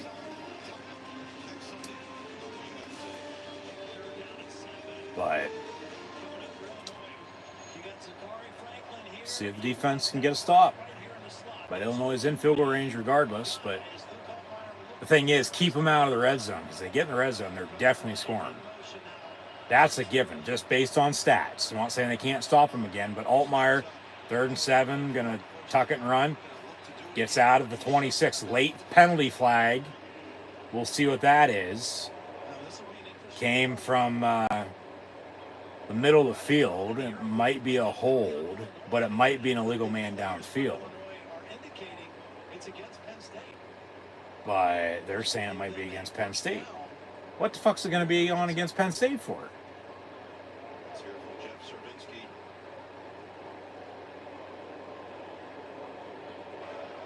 Personal foul. Unnecessary emphasis on Penn State. Where? Let me see it. Who'd they call that on? 3? Kimber? Oh, blindside block like that? Just to get off the block? Cry me a fucking river. Jesus fucking Christ. Or that was on 13, not 3. Tony Rojas. That's questionable. I mean, they called it. There's nothing you can do about it. You got to play through it. It is what it is. That could have went either way. But they called it. So, but now, guess what? Illinois is in the red zone. So they're going to look to take a lead into halftime, even with Penn State getting the ball back to begin the second half. They hand off on a draw up the middle and down to the 5. Be 2nd and short.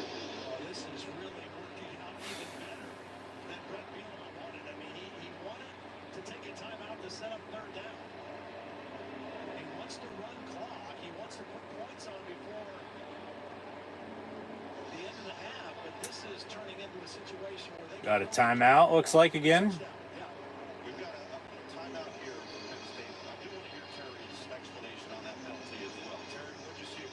Penn State called the timeout. All right. They're going to try to stop the clock and still get the ball back before halftime if they can. A player making a forcible contact with his shoulder, forearm, or head to an opponent who doesn't see the ball coming or has time to defend himself is a foul. This is clearly what happened here. He makes forcible contact with his shoulder. Yeah. Let's move on. This was a correct call for blindside block. A critical one against Penn State. Tony Rojas is a guy I think is going to be really special here at Penn State. 2nd and a yard. And now Brett Bielema's team with a chance to not only take the lead, but take the lead with a touchdown. We talked about how good they've been in the red zone. They love play action pass. Down in the red zone, the deep red zone. Quarterback sneak. They get it. 1st and goal. Himself pick up the first down. Now, 1st and goal. This is again second charge. And Penn State with another timeout. Last week against Nebraska, very effective goal line pass offense. That's why they've been so good in the red zone. Play action pass on early downs. They got the pass to the back of the end. This is the 4th down play. There's a lineman wearing an Evans. Remember, this was our game earlier. 1st down play. Play action wide open. Another situation right here. 1st and goal.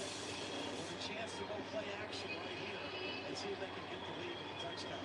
So why did they start going 36 straight scoring drives in the red zone? And that is tied for the most in FBS. 26 of them have been touchdowns. That's going back to October 14th of last year. It's impressive. 17. Talked about it earlier. Been talking about it since. Illinois gets in the red zone. They score. Well, they got a 1st and goal. So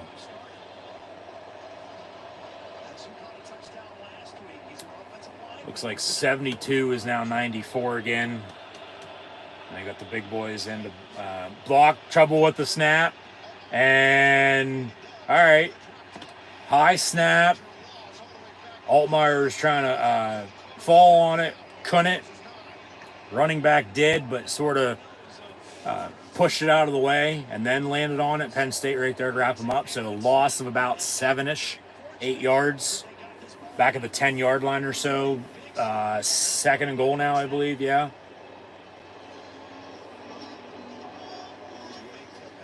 And who was that on the tackle? Carter? All right. So Penn State with their 3rd and final timeout, minute 35 to play in the half. Yeah, 2nd and goal coming up. And remember, Penn State would have a 3-point lead here at 10-7 if, they wouldn't have missed a 40-yard field goal just prior to this Illinois drive. Because then with the miss, Illinois gets that, yardage. Franklin's pissed off at the refs. That's a bad fucking call.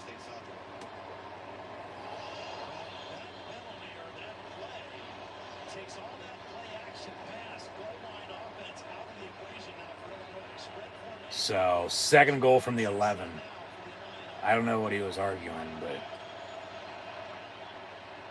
quarterback keeper, sack, back at the 15. Who is that? 51, Hakeem the Dream Beeman. 1, 2, 3 and counting to play.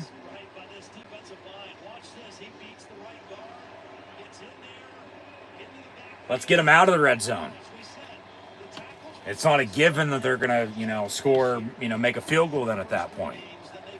But if they stay in the red zone, they kick it, score, whatever, it's going to be good. 3rd and goal back to the 16. Under a minute now. Play clock winding down. They got a timeout if they want to call it, use it. But, yeah, now they will. They'll have to. All right. Fucking chess match. Just back and forth. You're playing field position. You're playing, in the final few minutes here of the half. You want to make sure you have everything right. You want to try to get the ball back if you can. Just if it ain't one thing, once again, it's another.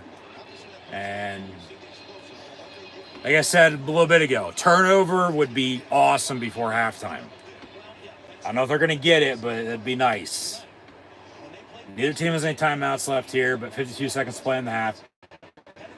Regardless of what happens here, to close out the first half, Penn State's getting the ball back to the end of the third quarter. So, West Virginia thought they were just got to be conservative. They took a shot and got it all the way down inside the 20. And the next play, they scored a touchdown with under 10 seconds left in the half. and depending on what happens on this play, if it's incomplete, Penn State's definitely getting the ball back. If they run it, kick a field goal, which neither team can stop the clock, they'll have to run the kicking team out and kick it, after probably a little time goes off. But let's see what happens here. 3rd and goal from the 14. Pass in the end zone, incomplete. So they'll kick a field goal now, 46 seconds. And that's the first "We Are Penn State" chant of the evening. Yeah, both receivers, a little miscommunication, it looks like. Now flag on the play. They called intentional grounding on that.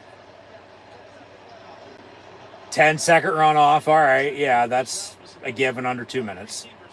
Bullshit, says Brett Bielema. He has a right to be pissed off because that is not intentional grounding. I've argued this for fucking years. He threw it clearly past the line of scrimmage. Even though there was nobody there, that's still, that's not intentional grounding. But as a Penn State fan, I'll fucking take it. Yeah, he has a right to be pissed. 10-second runoff, yeah, take it down 38. Oh, Penn State declined it. Well, they don't have any timeouts though, to stop the clock. But they're still declining it, so it'll stay at 48. All right. So Illinois now going to kick a 44-yard field goal.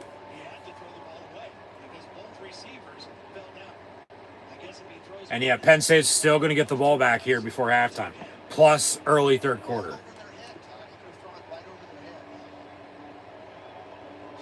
These refs, let me tell you something.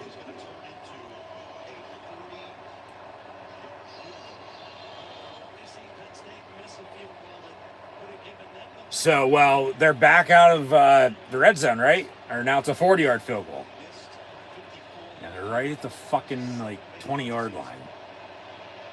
23-yard line. And now we got a penalty again. Looks like a false start. Yep, back him up. Back him up.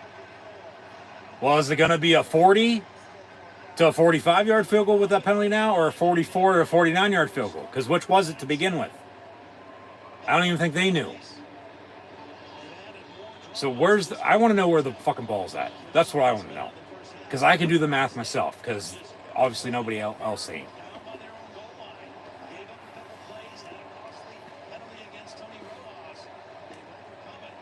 They say 45 yards. Where's the ball at, though? I'd like to see a shot of that. And of course, they're going to give us this fucking angle from behind the kicker. But yeah, it's a 45-yard field goal. Kicks up. No good. He hooked it wide left, too. So we're still tied at 7. And Penn State's getting the ball back with 44 seconds to play before half. Momentum sort of back on their side. They don't have any timeouts. But get the hell out of bounds. Okay? Go fucking get some points here before halftime. Put the pressure on them. Go get the ball back and, to begin the second half and, put some more points on the board. You might be looking at a 3, 6, 7, 10, 14-point swing here from now until mid-third quarter for all we know.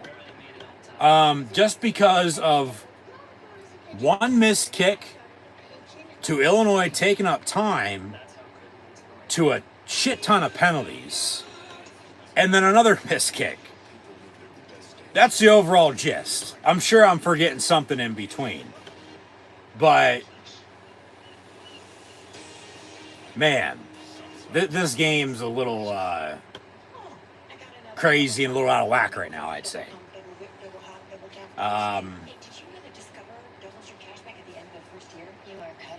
Obviously, the refs are the fucking refs. That's nothing new.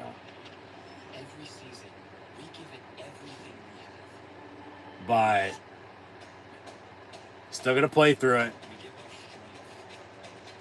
You got to find an edge. You got to get a spark. You know, because we've been deadlocked from 0-0 at the start. Illinois led 7-0. Penn State tied at 7. It's been 7 apiece since. And that was a good quarter and a half ago. And both teams have missed field goals from about 40, 45 yards. So it's 7-7. It could be 10-10. It could be 10-7 one way or the other. And yeah, the offenses are making some plays and moving the ball, but it's all right. After scoring early, everybody's locked in. They've settled down and settled into the game. What defense is going to bend but doesn't break? And like I said about turnovers, very well, turnover could decide, you know, the outcome of this game we get later into the second half. We'll see. But that's where we sit at right now. Truly. That's where we're at. So they're showing us some highlights. And yeah, Alabama's blowing out Georgia right now. It's 28-7 officially. Clemson was up on Stanford at the half. And Ohio State's up at Michigan State 17-7.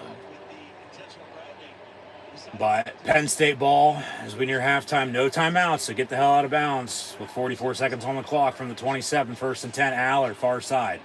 Pass complete. And Harrison Wallace, Trey Wallace, number 6 on the catch before he gets pushed out of bounds. So first down. Let's keep it going. I'll take a field goal. Touchdown's even better, but I'll take 3 points. But remember, they did miss a field goal, so, I mean, that ain't even a given.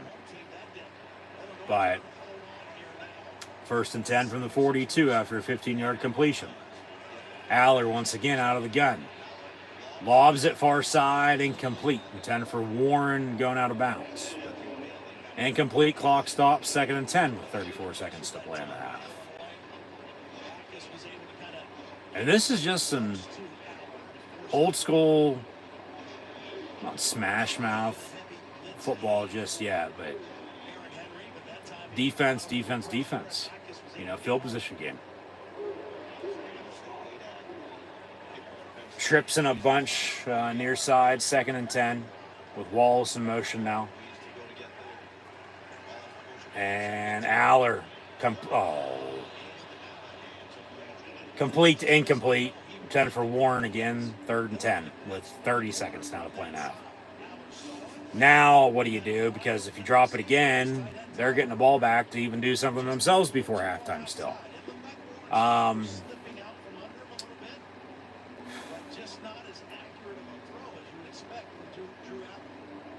mean, yeah, some seconds would have ran off if you would have caught it, but it would have been a first down. So the clock would stop for a little bit before they'd, you know, run it, but you'd still want the yardage. Or make it 3rd and 10. Oh, there it goes. From 1st and 10 to 2nd and 10 to 3rd and 10 with a couple incompletions, now a sack.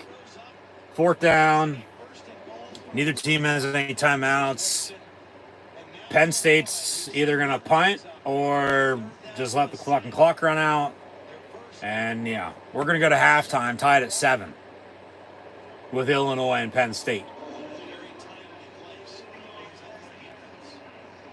So they need to wake up. They need to wake up. They just need to get in a groove. There's a little bit there, but not much.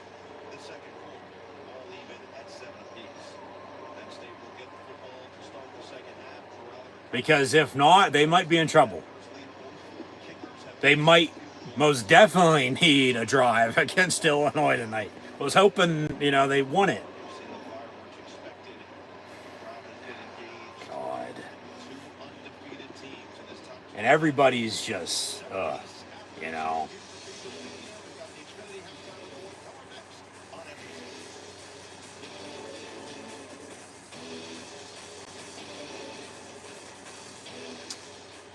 But a good one, that's for sure.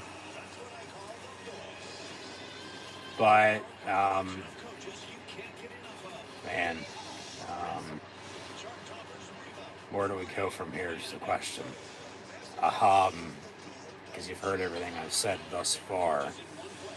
Because I really don't want to fucking have to repeat myself, but I think I'm going to have to. Son of a bitch. Knew it wasn't going to be easy for one, coming in tonight. They're a top 20 team for a reason. They've already beaten 2 ranked teams. But overall, this game is a defensive field position game that doesn't have a turnover yet. 2 quick touchdown drives to begin the game. And then, all right, defenses have come to play, not necessarily making all the stops, but making stops when they need to. And then you have the missed field goals by not one, but now by both teams. Like I said, it's 7 apiece. Could be 10-7, could be 10-10, but it's 7-7 at halftime. So Penn State's going to get the ball back to begin the second half. Would have liked some points prior to halftime, but, nothing going for them at all. Because like I was saying, it could have been a 3, 6, 7, 10, 14-point swing. You get anything of, a field goal to a touchdown or a combination of both or both in, their own right from now until mid-third quarter. And then you have a lead. You're running the ball well. Pressure's on Illinois to do something. Because you get to that point, they still wouldn't have, if you would have done that, which they're not. So it's still deadlocked. But then they wouldn't have done anything since, before early in the game. Whereas Penn State still hasn't done jack shit since beginning of the game either. So both these teams, as they will give us the halftime report, I'll give you my halftime report as I normally do here shortly as well. With first half stats and scores, we'll recap, we'll preview. Obviously, we're talking about the first half right now. But both these teams are in the same boat. And both these teams are without paddles for the most part. So we'll see if, they're going to sink or swim come third and fourth quarters. Hopefully we don't go to 9 overtimes again. But, yeah, exactly. Thank you, Nicole Auerbach. Formerly with Big Ten Network, works for The Athletic, and now with NBC. Good at her craft for sure, as they show us some scores. But talk about Penn State offense. The deep ball. Where's it at? Where's Omari Evans at? That's what we were getting to with the injury report a little bit ago, and we still haven't got back to it until now. So, seemingly, it's just as we know, KJ Winston's out, Andrew Rapia's out, with long-term injuries. But it's Dom DeLuca and Cam Wallace. And then no other, starters are out. Whereas Illinois, it doesn't seem like, they're missing anybody major in their own right, as far as I know. But yeah, I don't know, maybe he was suspended for the first half. Seems like he's in the doghouse just because, he'd for sure most definitely been out there by now if, he wasn't. So we'll see if he all plays in the second half or not. Because from Aller to Pabula, we've only seen maybe on 2 different plays in this first half. They're running the ball well, but now they haven't ran the ball offensively since that missed field goal drive. Because Illinois took up some time and then Penn State, nothing before halftime. So, second half for Penn State on offense, run the ball. Run some play action off of that. Take your shots. Get Tyler Warren involved at tight end, which they have, but very little. But you got to give credit to Illinois' defense. It's the thing. It's a defensive game right now. It's a low-scoring defense showdown at 7-7. You know, this is old-school football. Like I said, it's not really smash mouth just yet by any means. But, you know, somebody once told me that with Penn State starting slow, as I mentioned earlier, if, you know, they can get in a groove here before too long, you know, the Penn State defense, hey, they'll be all right, and they should be able to find a way to win. So,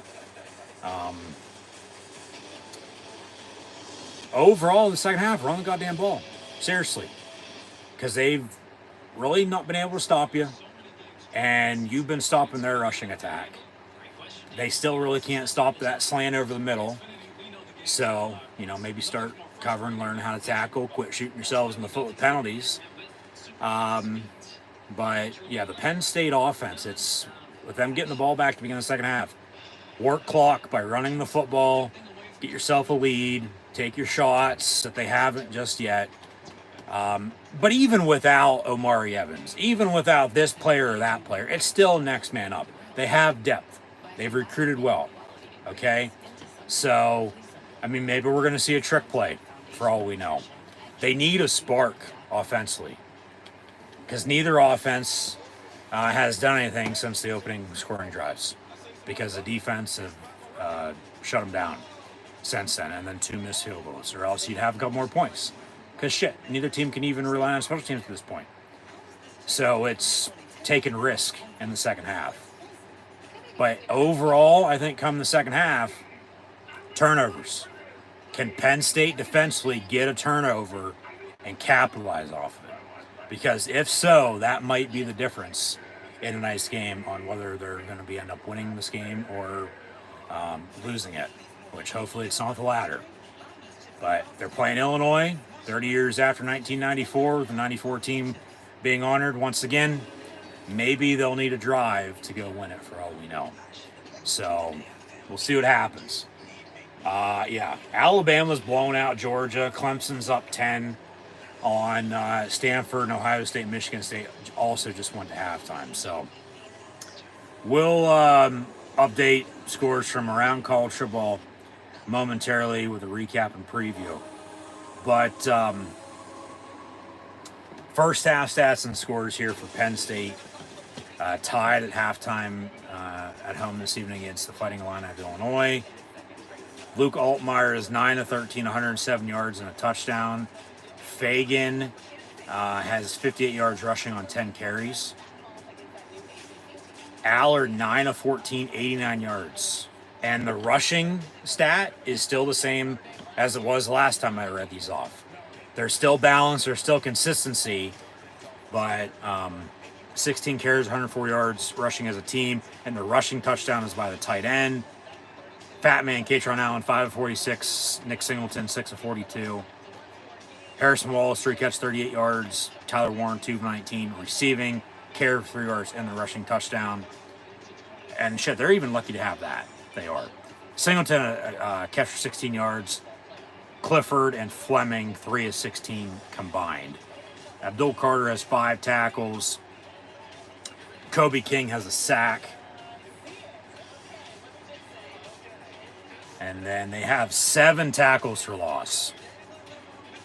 2 by Carter, 1.5 by King, Zane Durant with 1, Hakeem Beeman with 1, and then Keziah Izzard the Lizard with a half. And then Sahadak, he's good on his extra point, but he missed his 40-yard field goal, wide left.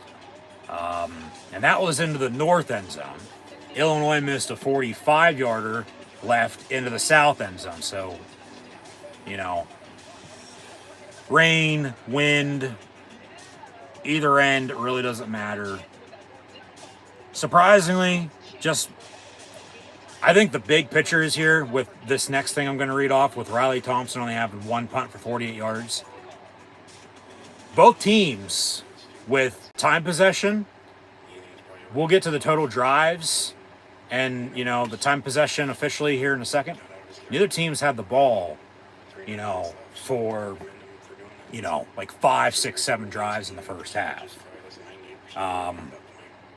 Both teams are working clock, which, look at it here. I'm guessing, but it should be pretty split. Yeah, it's 15:42 to 13:34. So what? 2 minutes in favor of Illinois. Yeah, 2 minutes 8 seconds. They have one more first down at 13-12. They're 50% on third down, 3 of 6. Penn State's 2 of 5. Penn State somehow has 33 more total yards. It's in the run game, obviously, because Illinois has 107 passing, 53 rushing. Penn State not far behind in passing at 89, 104 yards rushing. 6 total penalties, 3 on each, so they are now calling it down the middle, but it doesn't feel like it. There's been a few questionable calls, to say the least, but you still got to play through it. But with all that being said, once again, I feel like this second half is going to come down to a turnover or two. I do. It just has that feeling, because it's just that defensive, low-scoring game. Field position is key, and there's still not been a turnover.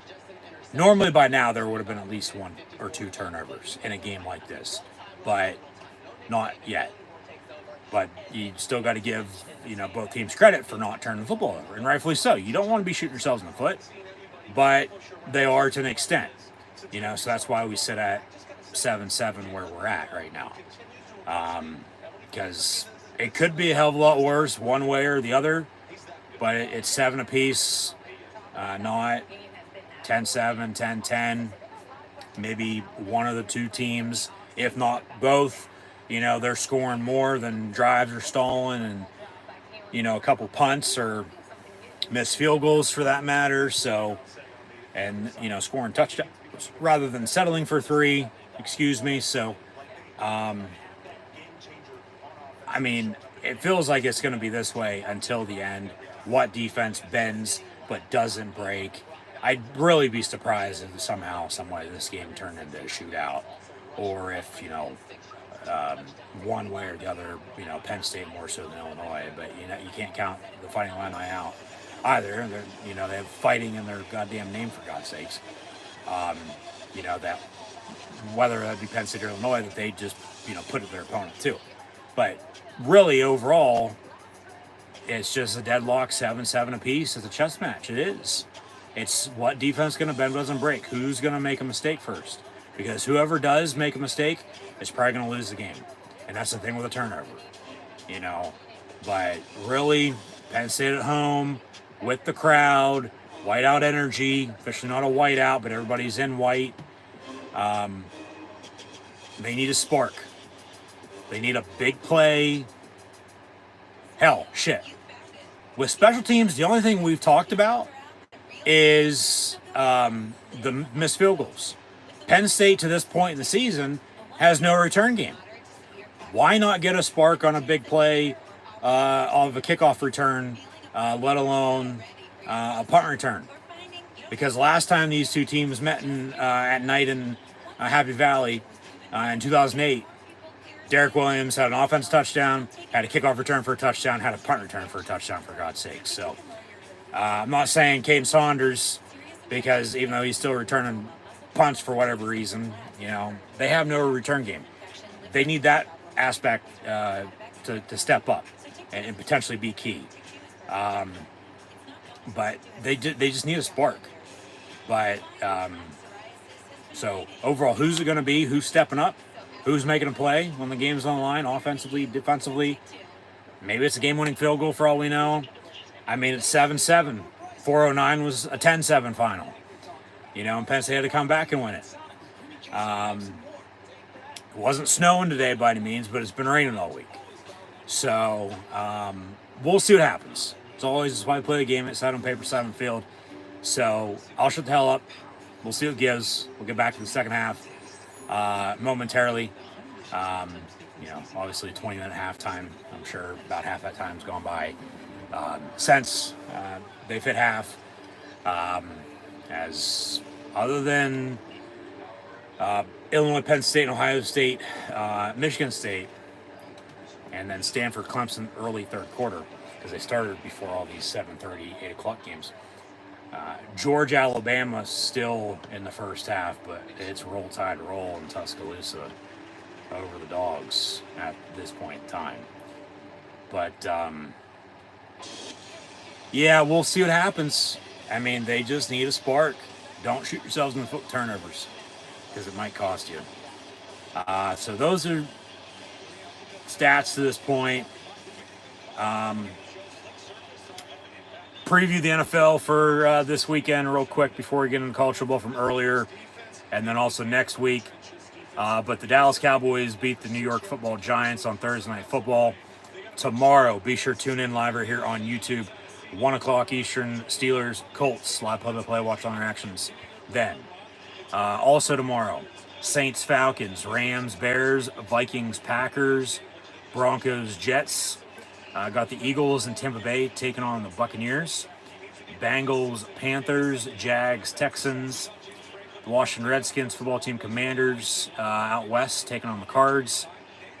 New England's also out west taking on the 49ers.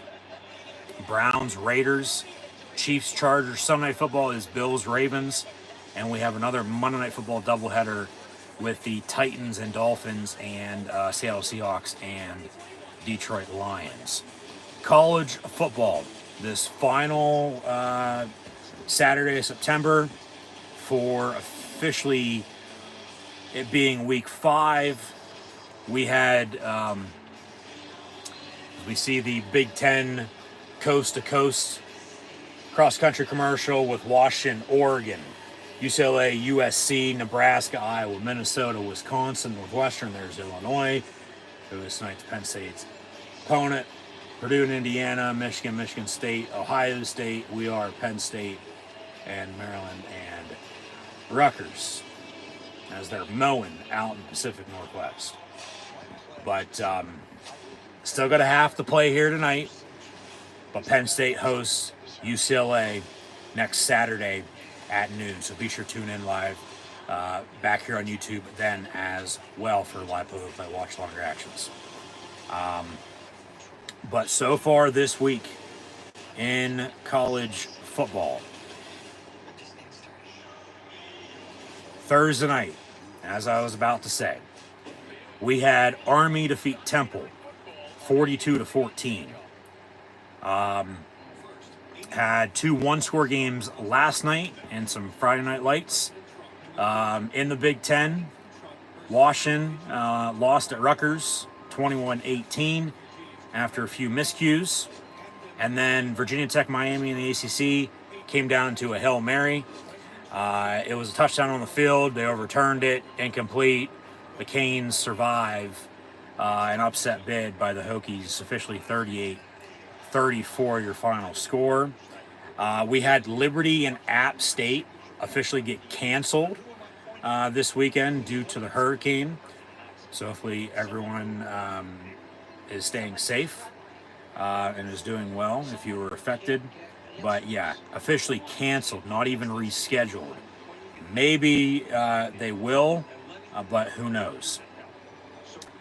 And then in no particular order, we'll just work our way back up towards the top, I guess. Normally we'd go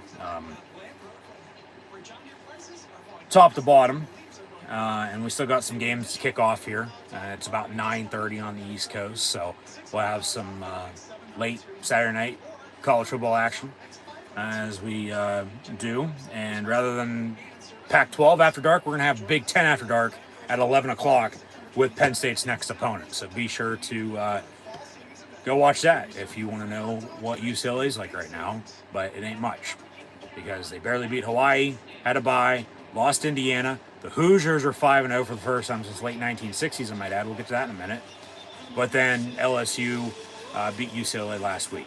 And then UCLA and Oregon from the Rose Bowl still to come tonight. Are we coming back into the second half already? Am I going to have to wait on a recap from the college football games from earlier today and a preview for next week? We're on a mission here this second half. It seems like it, yeah. Start of the second half, start of the third quarter. We're tied at 7 with Illinois and Penn State. So we'll get to those scores in a little bit. But there's the graphic for the first half stats and scores that we showed off. But Penn State offensively here, they, need a spark. Need a big play. Whether it's a big run, big pass, like I said, maybe in the return game they get something going finally. Doubt it, honestly, but you just never know. But yeah, don't turn the ball over. You turn the ball over, you're going to be up shit creek without a paddle. And like I said, both these teams are already in the same boat without paddles. So don't want to jinx them, let alone say it. I'm thinking it, but as it goes, well, can't get much fucking worse. I mean, you're going to go up from here, right? Return. Singleton gets to about the 25-ish, 26-yard line. So 1st and 10. And there's Catherine Tappan.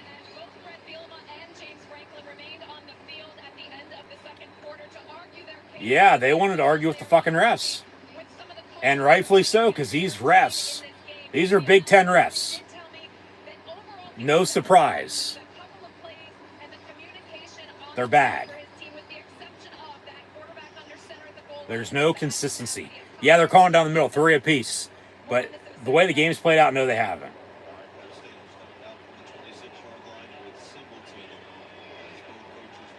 You could have, as Aller, 1st and 10, hands off to Singleton, up the middle, 9 yards on the run, 2nd and a yard.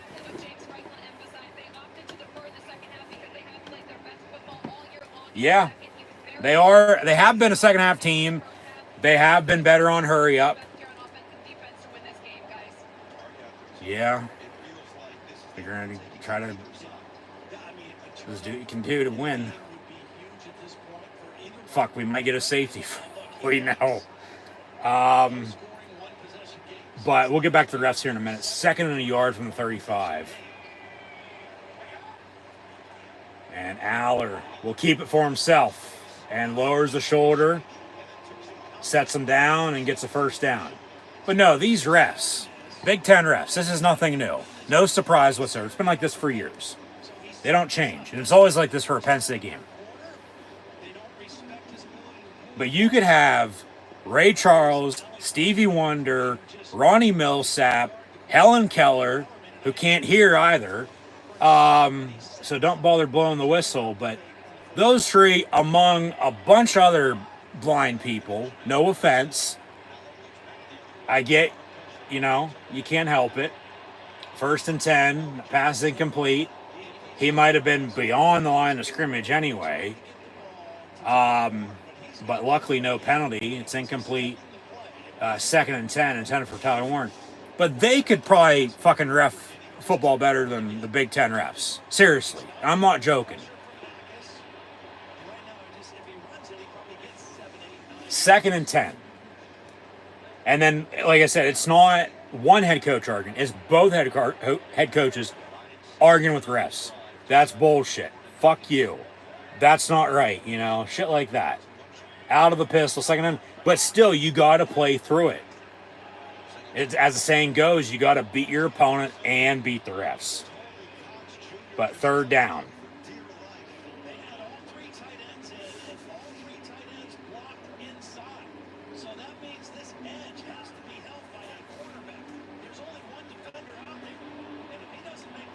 He's gone. Yeah.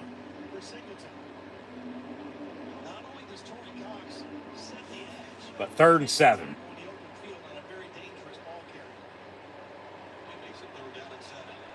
And an empty set. Just get 8.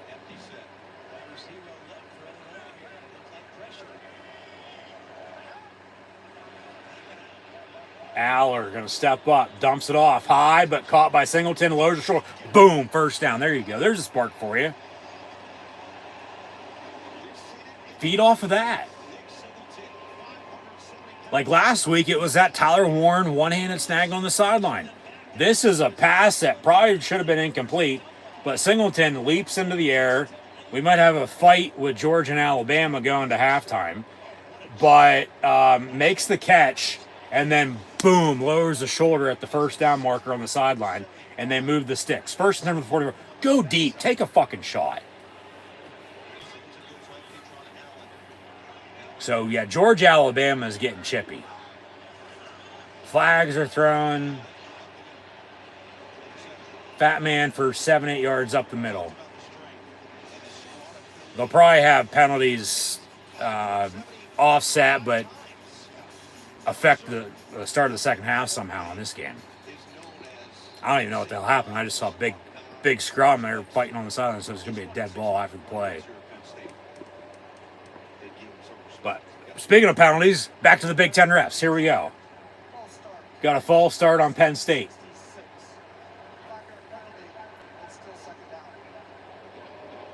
So 5 yards, I'll replay it down.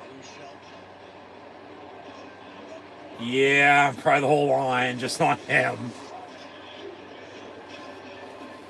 So, yeah, Singleton's getting his helmet fixed. It's like the top of his helmet got caved in or something like that. 2nd and 8 from the 42. Or the top part's coming off, one of the two. What a catch by Tyler Warren.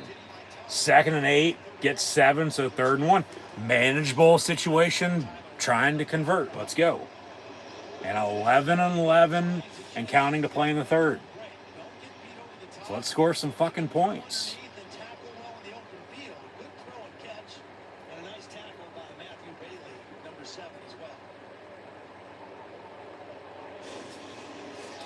Third and a yard.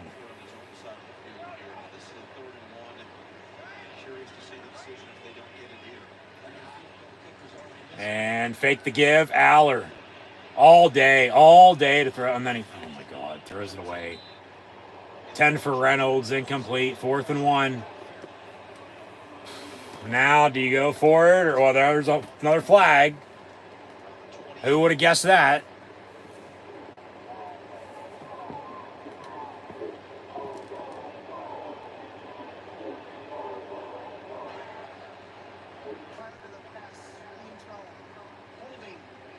Holding on Illinois. I'll take it. I'll be damned. They called a defensive penalty against Illinois, and it bails Penn State out.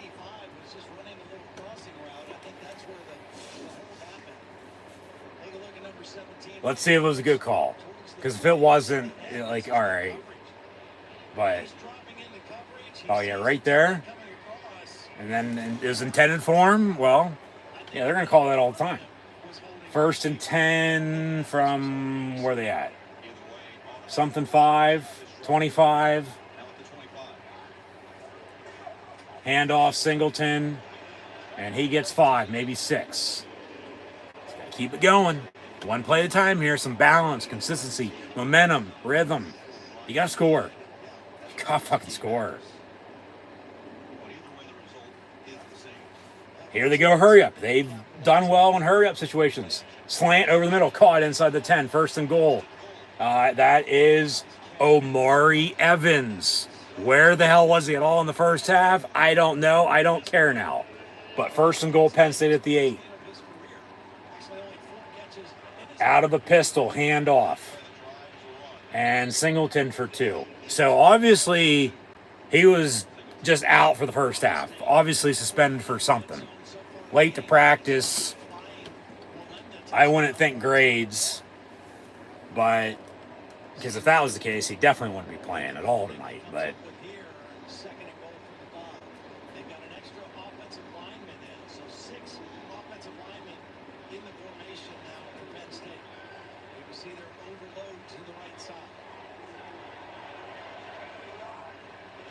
or was that Dinkins who caught that 16? It looked like 5. They both have short dreadlocks.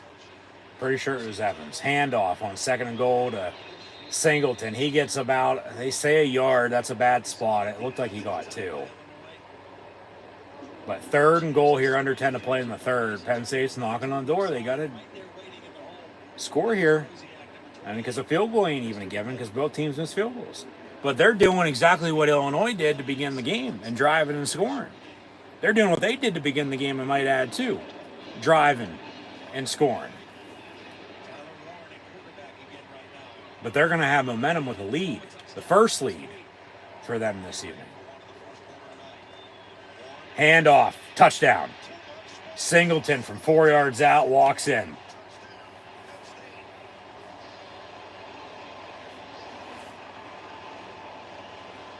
Now, I will be damned that they scored and took a lead here. But, yeah, Warren was out of the gun. Another trick play. Well, Illinois was going to bite because he kept it himself last time and scored. But he handed off this time, and Singleton walks in, touchdown. So that's a touchdown drive. So Haydack's extra point up and good. 14-7, Penn State, 8:38 to play in the third. So back to the defense now. Can they get a stop?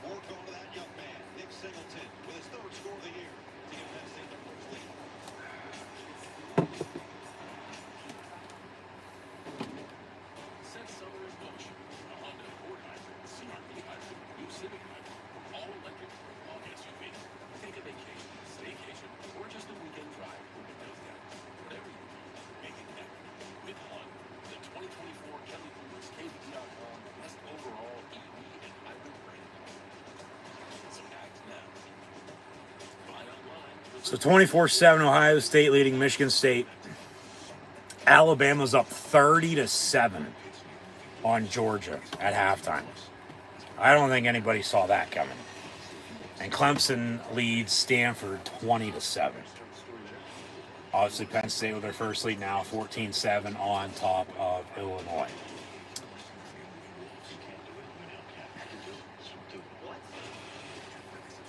Update these stats for you. As Penn State's 14 points, run 2 rushing touchdowns. Run the ball this second half, work some clock. Drew Aller, 12 of 18, 117 yards. Singleton, 12 of 67 in that touchdown. Fat Man, 6 of 53. Harrison Wallace has 4 catches, 50 yards.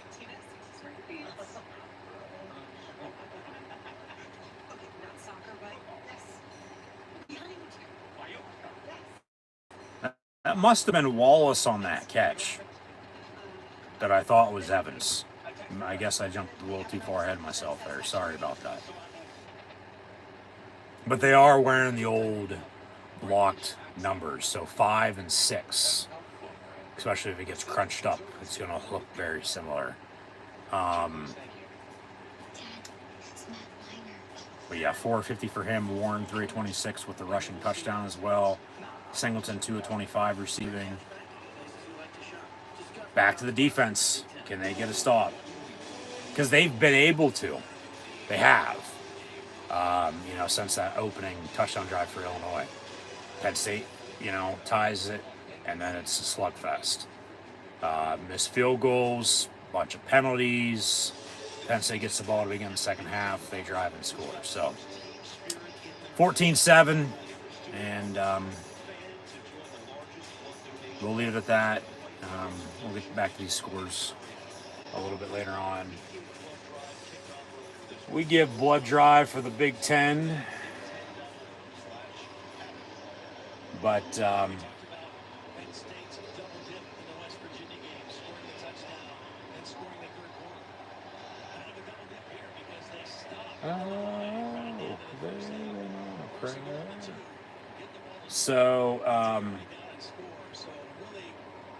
we'll see here. The defense can get a stop or not.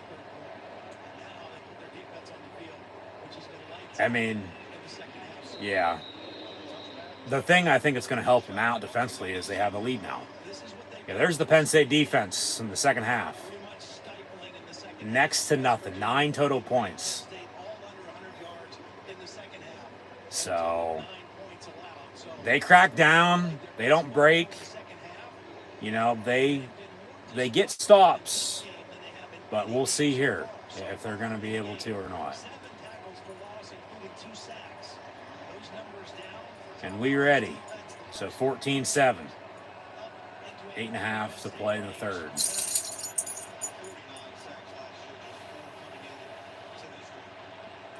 Slant over the middle. They still can't cover that. That's no surprise. I mean, don't you think, seriously, you'd want to try to figure out a way to stop that? But no. Just fucking ridiculous. Pathetic. Well, it's coming back, though. Illinois with an illegal shift. So they'll replay the down. So that play comes off the board.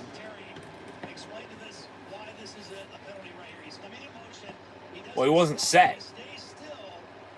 Yeah, he just hopped. He wasn't set.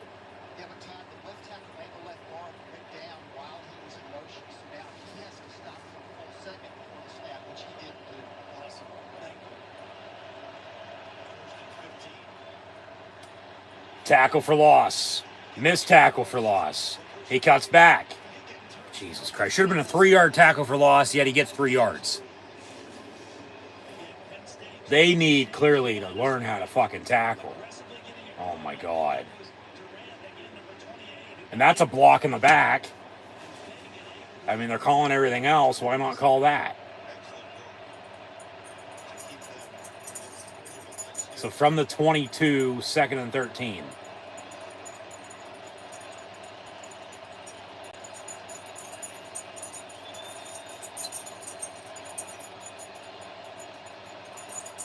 And fake the give, pass. That's a hold. That is a hold on number 4. But 3rd down. They're calling all the penalties that don't need to be called, yet they're not calling penalties on clear-cut penalties.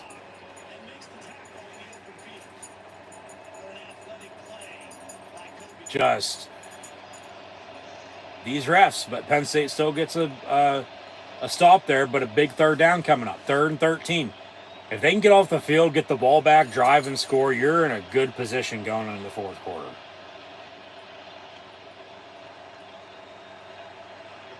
Altmaier all day to throw. Batted down, incomplete. So 4th down, they'll punt. So Illinois, yeah, they've been able to move the ball a little bit on Penn State tonight. But first drive, touchdown, couple punts now, and then a missed field goal is all they have to show for it. Their defense as well has stopped Penn State for the most part, but Penn State tied at 7, and they just got the ball back at the beginning of the second half, drove and scored, and took their first lead. So 14-7 now. As Penn State's defense get another stop, their offense can get the ball back. Like I said, 6 and change to play here in the 3rd. Get the ball back. Maybe, I mean, I'll settle for 3 if it comes down to it. Just make it.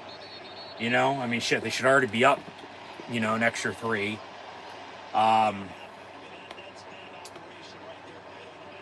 False start again, it looks like, another penalty.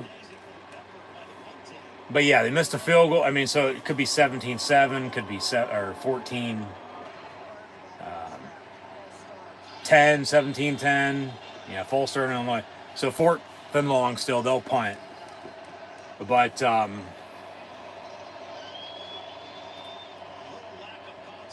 if they can go get some points on this next drive, maybe a blocked punt. 4th and a mile. Or a punt return for a touchdown, please. And fair catch at the 42. They have no return game. None. But looks like we're going to take a commercial break.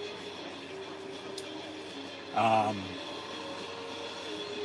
yeah, if they can go drive, get some points here, like I said, I'll take a field. We were up 2 scores on 17-10, or 17-7, excuse me, up 10. Touchdowns even better at 14, 21-7. Pressure's on Illinois in the 4th quarter. You're in a good spot in the 4th quarter. Keep getting stops defensively. You know, you're going to hope, of course, to score a little bit more on top of that if you do here. But you, of course, don't want to get too comfortable, but you give yourself a little bit of a cushion compared to where you've been at. So we'll see. But yeah, 14-7, Penn State getting the ball back, 6 and change here to play in the 3rd quarter. Ball going to be at the 42-yard line, 1st and 10 when we come back. All right. So we left off with a few games that happened earlier this week. As mentioned, yeah, Liberty App State was canceled. But Yeah, but what are you going to do about it? Not a damn thing. And he's already been in, so he knows what the hell he's doing. And if she gets in, it's only going to be fucking worse than it already has been the past 4 years. But if he gets back in, it'll be as good, if not better, hopefully, than it was from 16 to 20. And I normally don't talk politics on here, but I'll leave it at that. Anyways, UT Martin beat Kennesaw State 24-13. Florida International with a 17-10 win over Louisiana Tech. Old Dominion beat Bowling Green 30-27. Colorado went to UCF in the Big 12 and won 48-21. So after that Hail Mary last week and then a win in overtime, looks like the Buffs might have something going out in Boulder. East Carolina beat UTSA by 10, 30-20. Tobacco Road was Duke beating North Carolina by a point, 21-20. Eastern Michigan, 52-33 win over Kent State. Ohio, 30-10 win over Akron. Marshall, 27-21 over Western Michigan. Georgia Southern beat Georgia State, 38-21. Central Michigan with a 22-21 win over San Diego State. UNLV was a hot topic this past week in college football because their quarterback left the program after a few games to start the season because of an unfulfilled NIL promise. Well, next time, get it in writing. But seemingly they're fine without him anyway. 59-14 win over Fresno State for UNLV. TCU beat Kansas 38-27.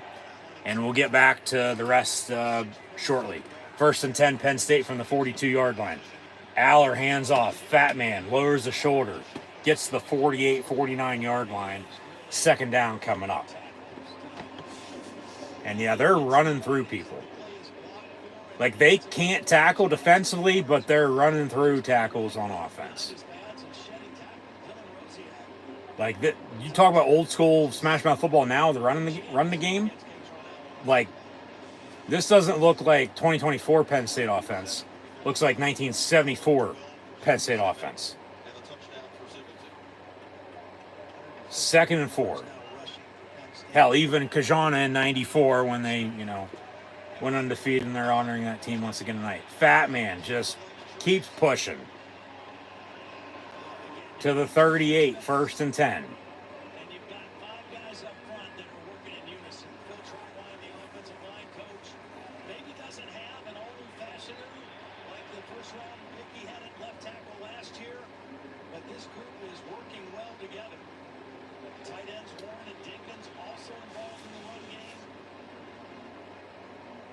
Keep pounding the rock. Run down their damn throat. Play action. The pass game, yes. Go deep. Run the ball to pass. Handoff again for 2. It's either run to pass or pass to run. And they're running to throw, so get ready. It's coming before too long. Just don't know when. And they've gone quiet to Warren. So maybe something down the middle to him. They're still giving hand signals on the sideline, even though, of course, there is the in-helmet communication now in college football.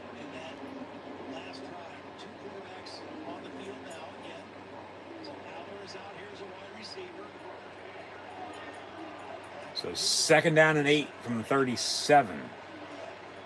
And Perbiola will keep it for himself, and he gets 2 yards. So you got a 3rd and 6 coming up.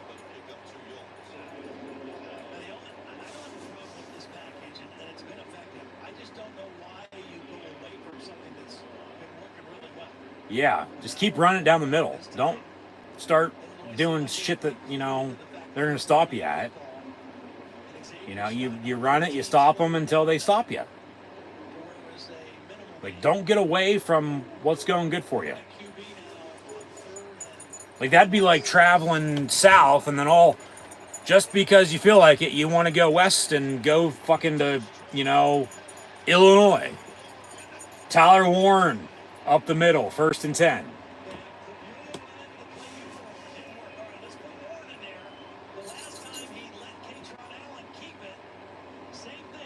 So, well, the next time he's going to hand off. This time he feathered more to the back, and Moore made the right decision. Again, former high school quarterback, probably about 25 pounds ago, running with more power now. But making But first and 10, Penn State, Aller out of the gun of the 24, trips in a bunch, top of your screen. And they'll hand off again, Fat Man, and he gets 2 yards, so another 2nd and 8, 3rd and 6. You know, just keep pounding.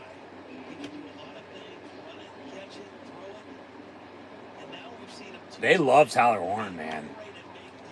They get him involved in literally, because he's been doing it all for him. He is their Swiss Army knife.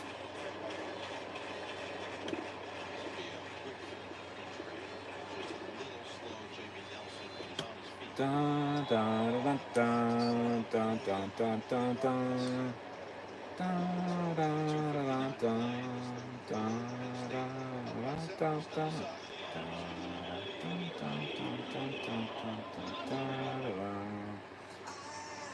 And we haven't heard Sweet Caroline yet, but we're going to commercial break with Neil Diamond and Volkswagen. This commercial's been out, but since football season started, I mean, I'm not getting it every single one, but I thought there's been a lot of good commercials the past month or so, like for the first time in quite a while. Like a couple good funny ones that, like, yeah, past decade or so, you know, everything's gone south and, you know, they're all stupid, but there's a couple good ones every once in a while. But I'm talking, like, they have a good bunch of good commercials right now. They do. But obviously if we see them, we might say something about them. But man, just can they cap this drive off now? I got an injury timeout, so they're getting banged up front now. Still next man up, but yeah, can they punch it in, get a 2-score lead, whether that's a field goal 17-7, whether that's a touchdown 21-7. I'm taking points. Like I said, they missed a field goal already. You know, could have already had that, but give yourself, like I said, a little bit more room to work with. But keep running the goddamn ball, because just like you against them a couple years ago couldn't stop the run, now they're in your shoes from then. They can't stop the run against you. So we'll see what gives. Get back from break here. We'll keep updating these scores. We left off with TCU beating Kansas 38-27. Louisiana Lafayette with a 41-38 win at Wake Forest. So that's a big win for a non-Power 5 over Power 4 now, if you will. Overtime win for Miami, Ohio, 23-20 over UMass. A lot of 1-point wins today, I've noticed. 40-39 win for Sam Houston State over Texas State. Like, each week, it's just college football. It's just sports in general, but more so college football than not. Like, each week is its own thing. And we're not getting into what's already happened the first month of the season, because we already had to this point. But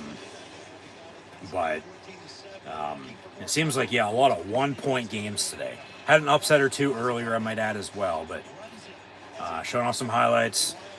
Get back to it here. But James Madison, 63-7 win over Ball State. Tulane beat South Florida, 45-10. Navy, 41-18 win at UAB. Syracuse, with former Ohio State quarterback and Kyle McCord, beat Holy Cross. And are we going to have a holy hell or holy shit moment here for Penn State offensively? 2nd and 8 from the 22. Are they going to score or not? We'll see. Aller, hands off. Another 3rd and manageable, 3rd and medium, coming up 3rd and 5. So let's keep at it. Keep it up.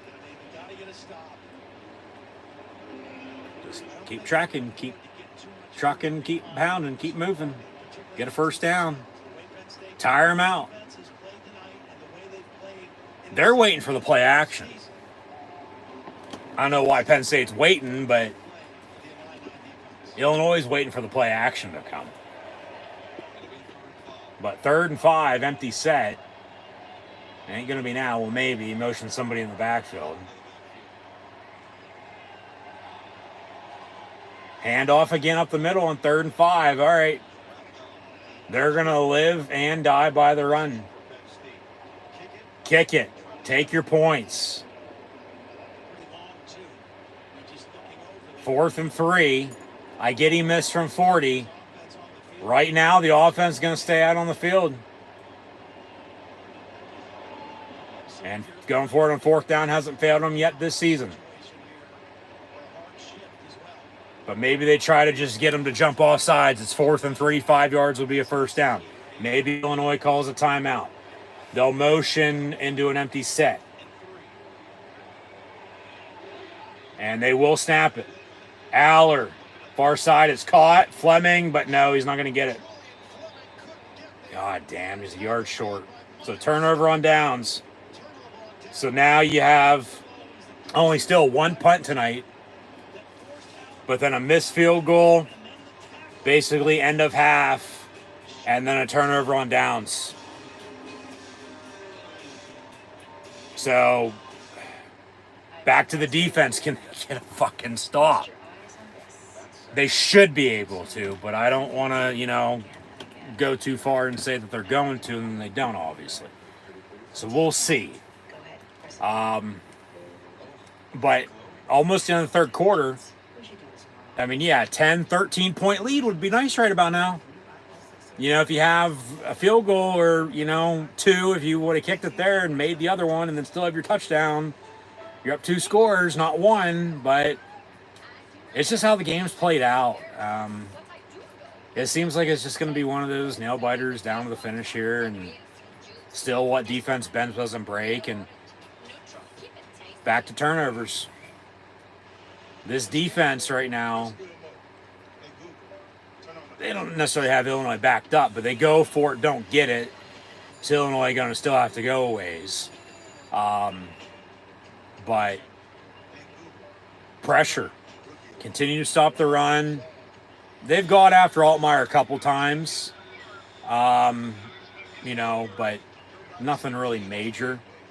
So, but turnover defensively here would be awesome. Like, I'm talking, and it wouldn't be nice, for sure. Yes, it would be, Beach Boys. Their songs in one of these commercials, but I'm talking like a fumble, scoop and score, a pick six, something with, meaningful,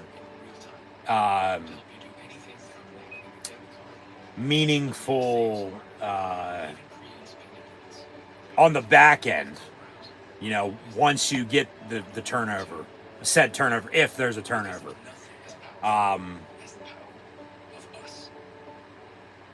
It doesn't necessarily have to be, it would, but it wouldn't, with field position.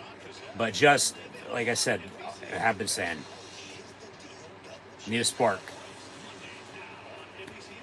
They want to burn Illinois and the orange that they are. Maybe pop some champagne, send them back there as well. They got to have a big play.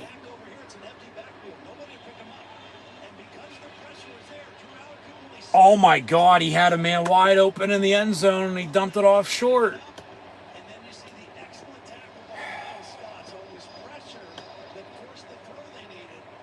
So back to the defense. Can they get a stop? And they have since the start of the game.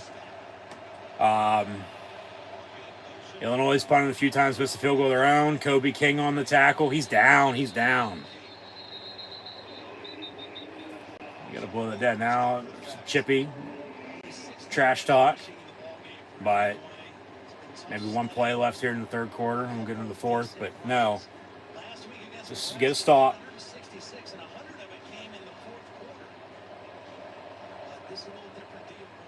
Like I said, turnover.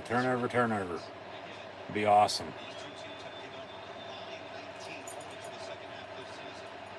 And Altmaier's pass caught, and Reed on the tackle. Yeah, they'll move it. He might be short by about a yard. But that probably will be the final play of the third quarter. And they're going to have a 3rd and short.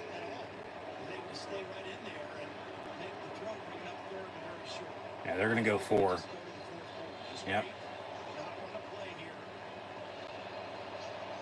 So 3, 2, 1 at the end of the third quarter. Penn State leads Illinois 14-7, but the Fighting Illini have a 3rd and short coming up to begin the 4th. So this has turnover written all over it if they can, get one. Like I said, it's just been that type of game. Low scoring, defensive showdown with field position, but no turnovers. And Penn State has now definitely, for the most part, been controlling the clock because they just controlled that third quarter. And they were about a minute and a half, 2 minutes off at halftime. So, and it's for the run game, because of that. So keep stopping it, cover the slant because they can't stop that. They've sort of tackled a little bit better, but let's get a stop.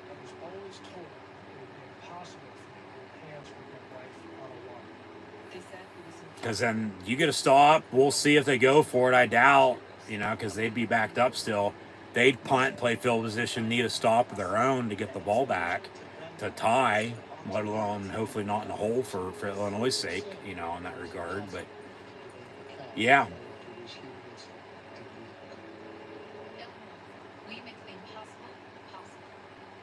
So we'll see.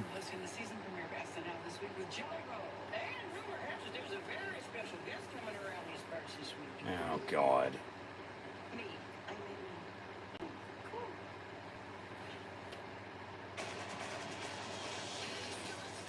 So, yeah.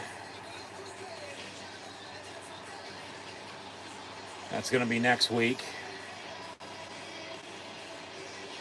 From Jelly Roll on SNL to BJC to Big Ten Saturday Night Football next week, along with the rest of college football week 6, early October. But back to these other scores from today. We left off with Syracuse beating Holy Cross 42-14. NC State with a 24-17 win over Northern Illinois. Boston College came back and won without their starting quarterback and won by a point as well, 21-20. 47-3 win for UConn over Buffalo, 28-10. Go Big Red, but not 1994 and even before or since then for that matter. But this is, of course, Penn State this homecoming weekend honor the 1994 team.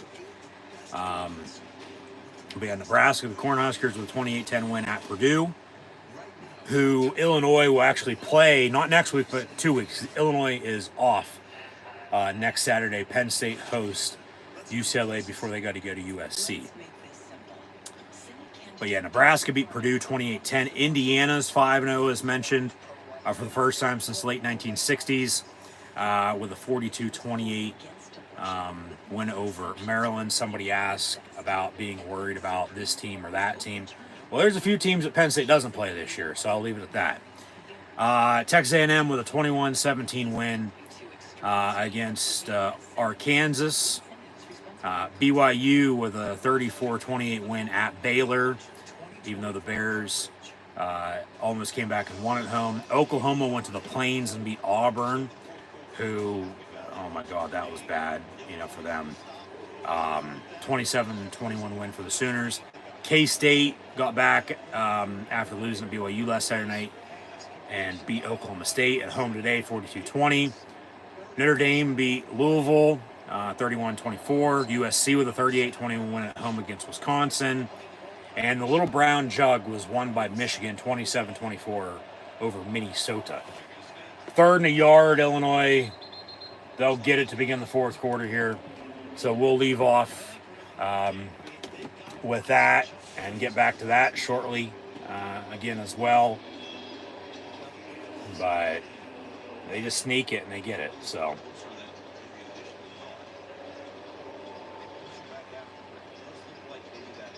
they gave him a first down though. So see what Illinois does. Watch the deep ball.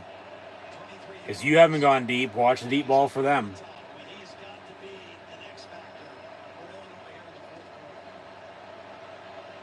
Sack. Down he goes. Zane Durant. The quickness of Zane Durant and the presence of You the real MVP. Carter is the guy. Second and long.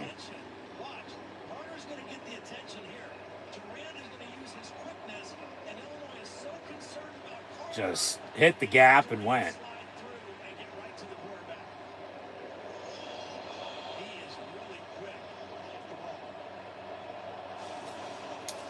So from the 19, second and 17. They run a screen. And they finally wrap them up.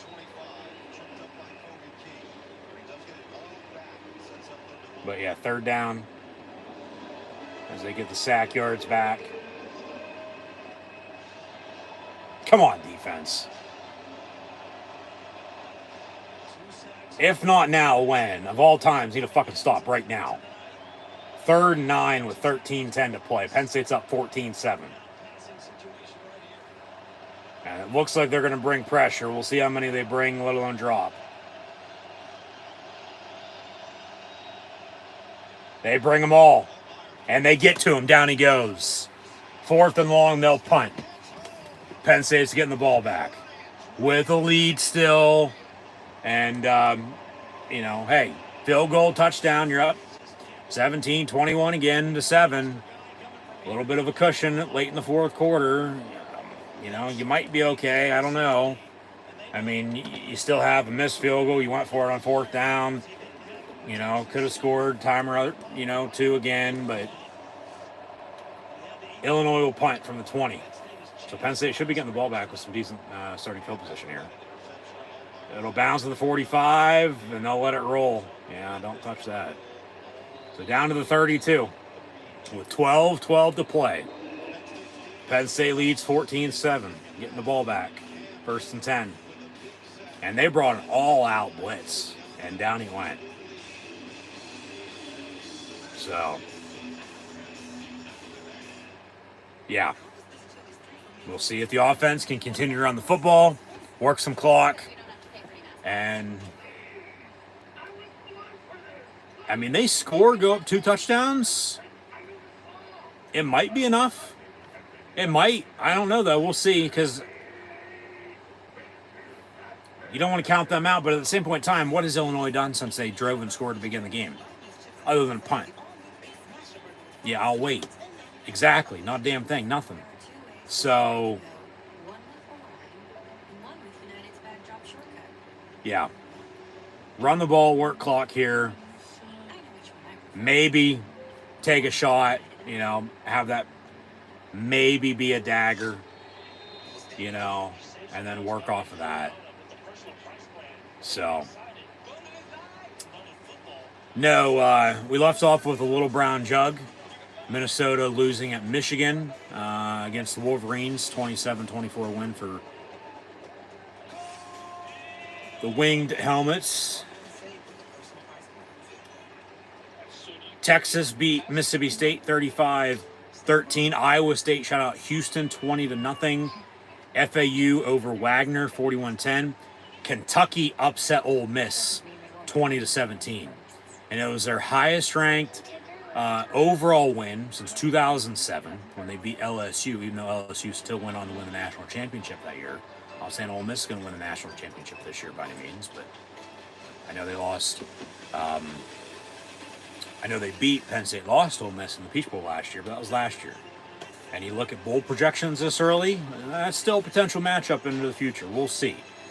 For the college football playoff. But the last time Kentucky had this big of a ranked road win was 1977 when they came right here to Happy Valley and beat the 4th-ranked Penn State Lions. Games still to kick off. Only 3 because it's 10 o'clock. We got Washington State and Boise State from the blue turf. Arizona, Utah, not in the Pac-12, but in the Big 12. And then Oregon, UCLA, and some Big 10 after dark in about an hour or so at 11 Eastern. Right now in college football, yeah, Clemson's putting it to Stanford 39-7. Louisiana Monroe with a 13-9 lead at Troy. Rice is on top of Charlotte 20-14. North Texas 52-6 lead on top of Tulsa.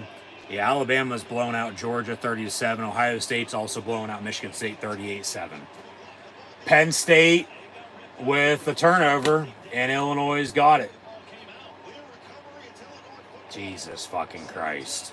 Like I said, turnovers this second half could very well determine the game. Was Singleton down? Or was that ball coming out? They say fumble, recovered by the defense. That ball is not out, and his knee is down. He is down by a mile. These refs are blind as fucking bats. Right? Yeah, he's trying to strip the ball, but outside of his left leg is down right there. The ball is still in his possession, even though he's still trying to strip it. And then the ball came out as it hit the ground. Obviously, the ground can't cause a fumble, but he's down. That's going to get overturned. That should be and will be Penn State football. And if not, I mean, I might have to get a new TV. But, yeah, if that stands, that's just fucked up.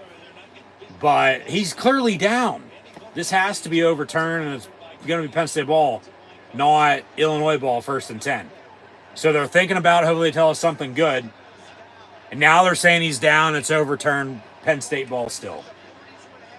But it's going to be, 2nd, 3rd, and long?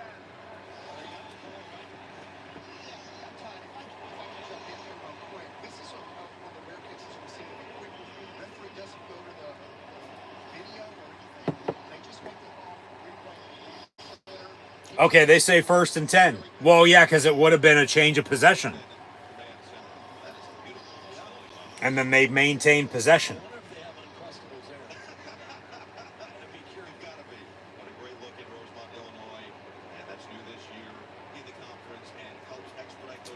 So from the 42, yeah, it seems like each conference now has their own review center rather than just the whole NCAA, running it. Aller going deep. And that's PI. Where's the fucking flag? Thank you. Omari Evans. There you go. They go deep to him. And, yeah, he played he played the receiver. He played the ball. He turns around. They don't call that. But that's PI. He tackled him before he even had a chance to catch the ball. That's clearly pass interference. And Penn State has another 1st down. So from the fumble that he was down, they get the ball back. And then a pass interference. And, yeah, Penn State's setting up shop.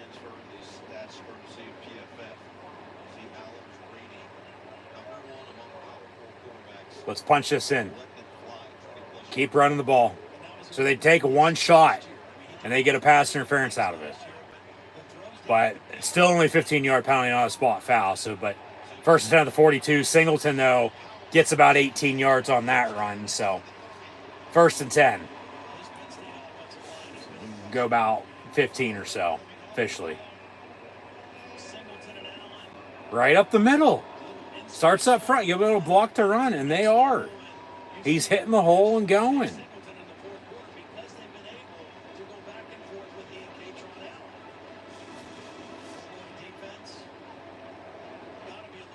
Keep running it.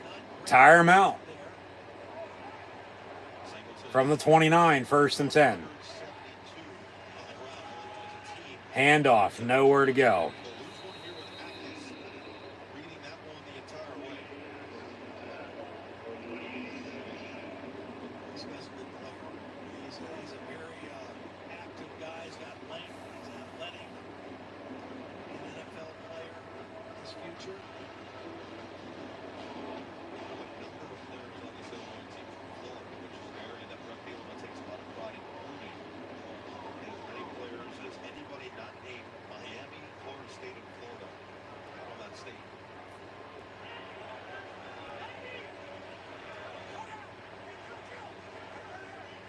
They just killed the play clock winding down, but they'll get it off. Handoff on a draw, Singleton for about 3 yards. Second down, make it 3rd and 7.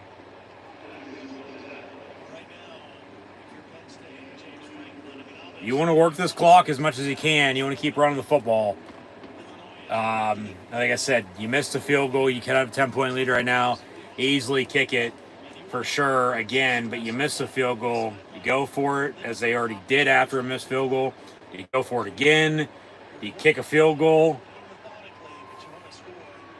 I mean, a 7-point lead is a 1-score game. You'd like to have a 2-score lead. 3rd and 7, Warren out of the gun will hand off, but Fat Man only gets 3, so it's going to be 4th and 4. They're living and dying by the fucking run tonight. I mean, I don't mind it, but you'd like them to probably throw a little bit more. I mean, but it's just that type of game. It's a low scoring, once again, defensive showdown, field position with time possession, that turnover that almost went Illinois' way, but he was down. And then, very next play, they go deep, get a pass interference, and they're still going to have to settle for field goal. This from 40 as well, down to the south end zone, and he now misses it wide right. Oh, my fucking God. Jesus Christ. He can't miss a 40-yarder to the north because he hooks it wide left, and he can't kick a 40-yarder to the south because he hooks it wide right. And Illinois missed a 40-yarder as well, wide left. Yeah, and it's still 14-7.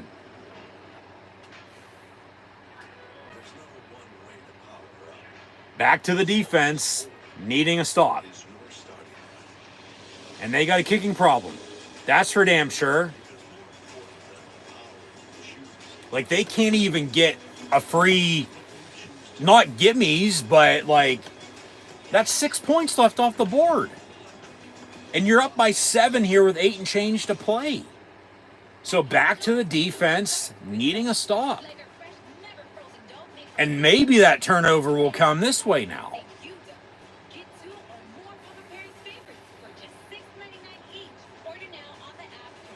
This defense needs biggest stop, just not of the game, but of the season thus far, on this drive coming up.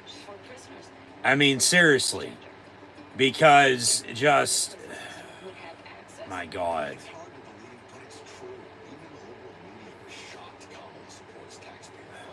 I don't even know what to fucking say. I don't. Just... man. That's frustrating. That is frustrating as all hell, man.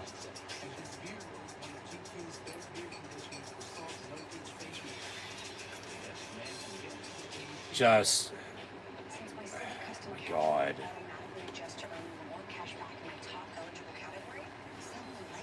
So,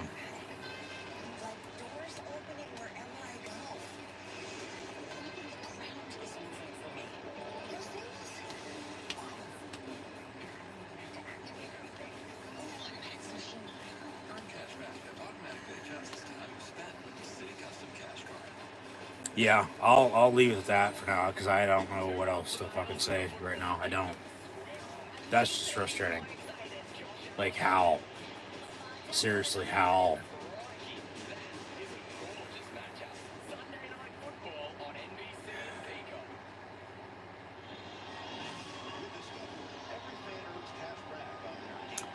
Anyways, Boise State's up on Washington State here now, 7-0. Wyoming 21-13, leading Air Force. New Mexico on top of New Mexico State 27-17. Texas Tech 31, Cincinnati 24. SMU on top of Florida State 21-9. 35-10 LSU on top of South Alabama. And Memphis 24-7, leading Tennessee State. Talk about Ohio State 38-7 at Michigan State, and Alabama 30-15 now on top of Georgia. Altmaier with the keeper, he's down, ball's out. Penn State picks it up and is returning it. That's Elliott Washington, but yeah, he's down. So it's the same thing as the other play. So second down, about 7. So we'll see if the defense can get a stop. Yeah, he's clearly done. I think that's it for the scores for games that are on right now, and then everything else that's officially gone. Of course, final here this week. Yeah. And then we'll preview next week shortly. Pass over the middle, caught. First down. They still can't cover the fucking slant. Just pitiful. Absolutely pathetic. Come on, defense.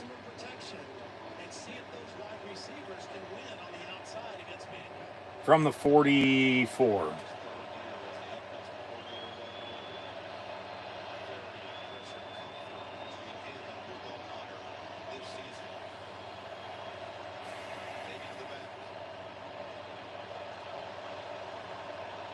Fake the give, going deep, and incomplete. Good coverage by Harris. And not the one that's running for president.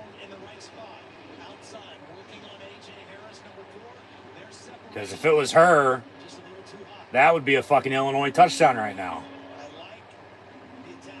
Hell, James Franklin almost caught the sideline. But, all right, big third down. Or second and 10, excuse me, because they got first down on that previous play. Second and 10 from the 44.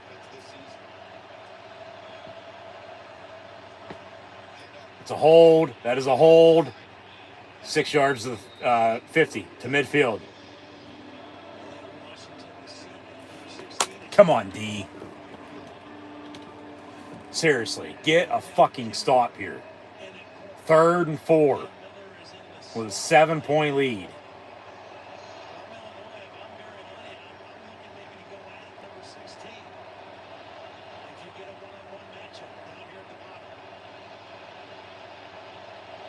And they'll run a toss near side. It's another hold, but they tackle him for a loss in the backfield. Tony Rojas. So 4th down. We'll see what Illinois does. I mean, time's ticking away. They're down 7. You know, they're right around midfield, but a 4th and about 6. Do they go for it? Do they punt? You know, because if they kick it, punt it back to Penn State, they might not get the ball back. They're going to go for it. We'll see if Penn State calls a timeout. They got 10 seconds on the play clock. God damn it. How do you fucking jump all sides on that? And it's incomplete. But they're going to get the offside on 4th and 6. So now it's 4th and 1. Seriously. How? Like, that is just... That's bad. That is bad defense. He jumps on fucking everything now. Because he wants to get that early head start. Well, you can't be doing that. Well, it's denied Dennis Sutton, 33, not 11, excuse me. But still, the whole entire defense. It's normally Abdul Carter. There's DDS. But you can't be jumping off sides in situations like that. As The Rock would say, you got to fucking know your role. And, you know, we'll see if Penn State can shut up Illinois here on 4th and a yard.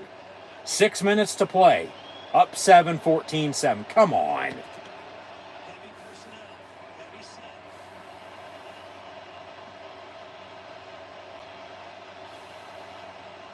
Motion man. And a late whistle, but they pass complete for first down.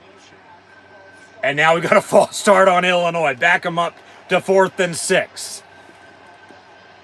So I guess there is a God that, all right, no, this is going back to 4th and 6 rather than 4th and 1 because Penn State wasn't supposed to jump off sides. And that pass was incomplete. And then it's complete on 4th and yard for a first down. Yeah, that's a false start, all right. He flinched. So back to 4th and 6, right where we just started from. Trips far side from the 48. 4th and 6 for Illinois. And over the middle, it's picked off. There's that turnover I was talking about. A.J. Harris on the return. 20, 15, 10, 5. And it's going to be a defensive touchdown. There you go. There's the fucking fire. Got a fucking flag on the play. God damn. Well, hopefully it stands. It's an interception. It might be coming back for a block in the back. But we are Penn State with Zombie Nation. Yeah, leave a block in the back on the return. So no, it's a pick, but no pick six. So 10 yards from the foul, first down, Penn State. But there's your turnover in the second half that I've been talking about. And he just jumped the route. And it would have been about a 45-yard interception return for a touchdown. But it got called back for a block in the back. That didn't even need to be... Oh, my God, you didn't need to block him. He was clearly gone. That's just that's fucking stupid penalties.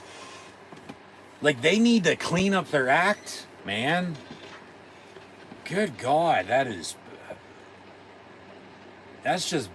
bad. You know, you can't be having that. But obviously, no doubt about it, taking the interception would have been nice for a pick six.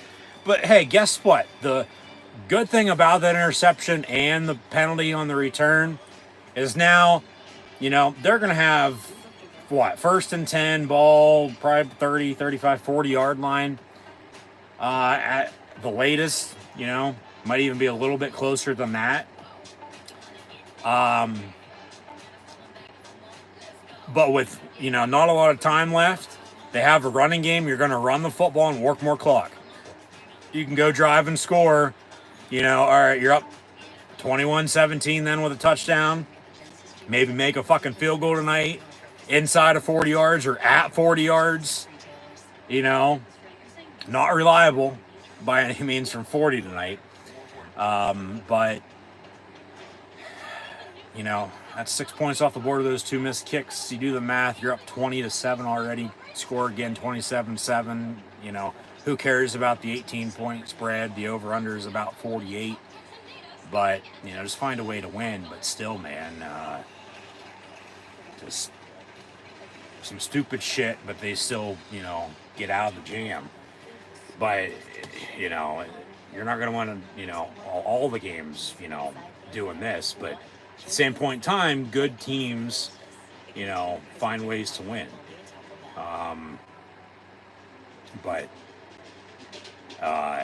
Yeah.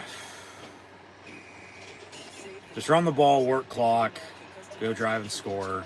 You got to settle for 3 again, then so be it. But just hopefully you make the field goal. You go up 2 scores at 10 rather than miss it again. You're still only up 7. They still have a fucking chance. Because that would come fucking full circle, you know, in a bad way for them. But yeah, we'll see here.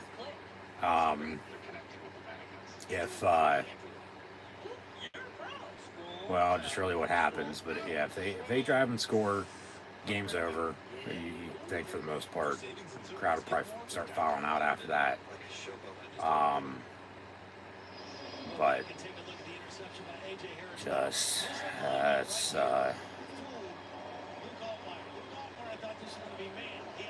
even with all the good, there's still all the frustrating parts about tonight. So.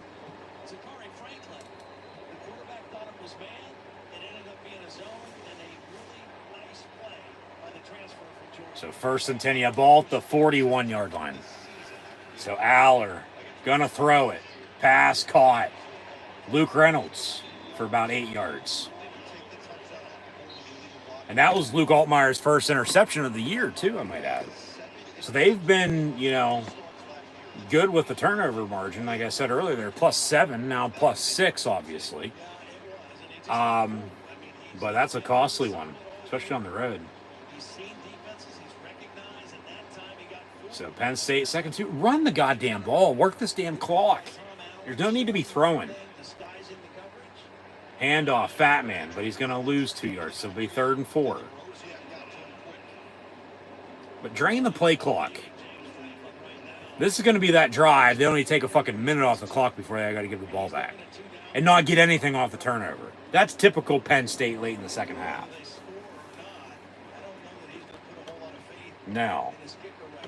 they'll probably go for it on fourth down if they don't get here on third down. Because they got a kicking problem.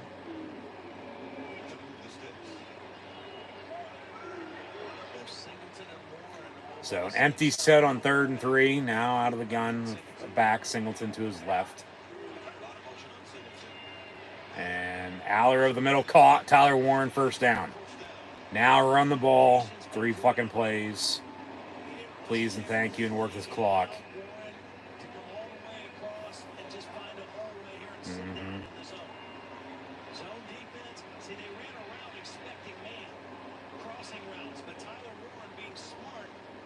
You find the open spot. It's like fucking basketball. You know, being the big guy in the paint. Just get open. Perbula in the ball game at quarterback with Aller near side. Motion man is Oos, big 71. Vega. And he put a block. Not as powerful as I thought he was going to put him on his ass, but yeah. Perbula gets good yardage, and it'll be what? 2nd and 3rd and short? 2nd and 3? Yeah. He's the starting left guard, but when they want to run that play, they bring another backup guard in and let him be the motion man. Got a convoy. 2nd and 3, handoff. First down. Run it again. And run it again. And run it again. This Penn State rushing offense. Second best in the league, but just by a hair. 255 yards a game. Rutgers 255.7, so right behind them in running the football. They were the #1 running team in the league last year. So as they get the play call, 1st and 10, 2:40 and counting to play. Penn State leads Illinois 14-7 here, trying to put them away. Out of the pistol, handoff, fat man up the middle for 3. Illinois has 3 timeouts, 2:24 now. Maybe they've called one. Plus they'll get the 2-minute warning. They're going to try to get the ball back. Still down 7, maybe 10. Drive and score real quick. Get an onside kick somehow. You know. But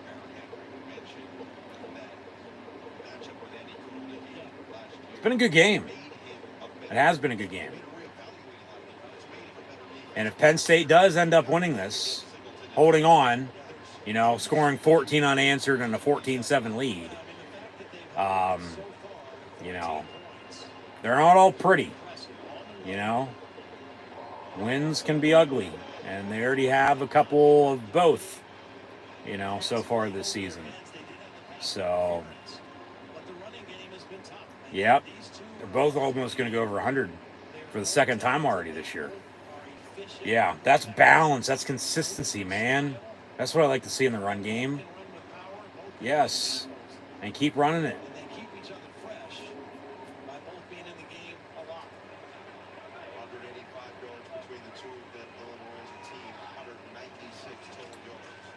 Handoff, fat man, hits the edge and gets down inside the 5. Should be 1st and goal. It's going to be right there at the marker. It's going to be 3rd and inches or 1st and 10. They say 1st down. So 1st and goal, Penn State, the 5-yard line. And we'll go to the 2-minute warning.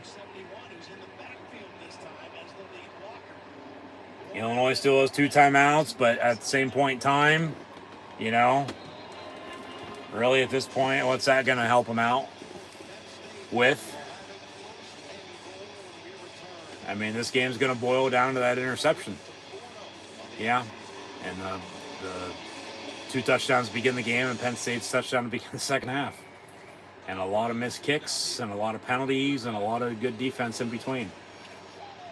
Yeah. So, 2 minutes to play. Next week in college football, Texas State and Troy and Sam Houston State, UTEP on Thursday night. Next Friday night, we got Jacksonville State, Kennesaw State, Houston, and TCU.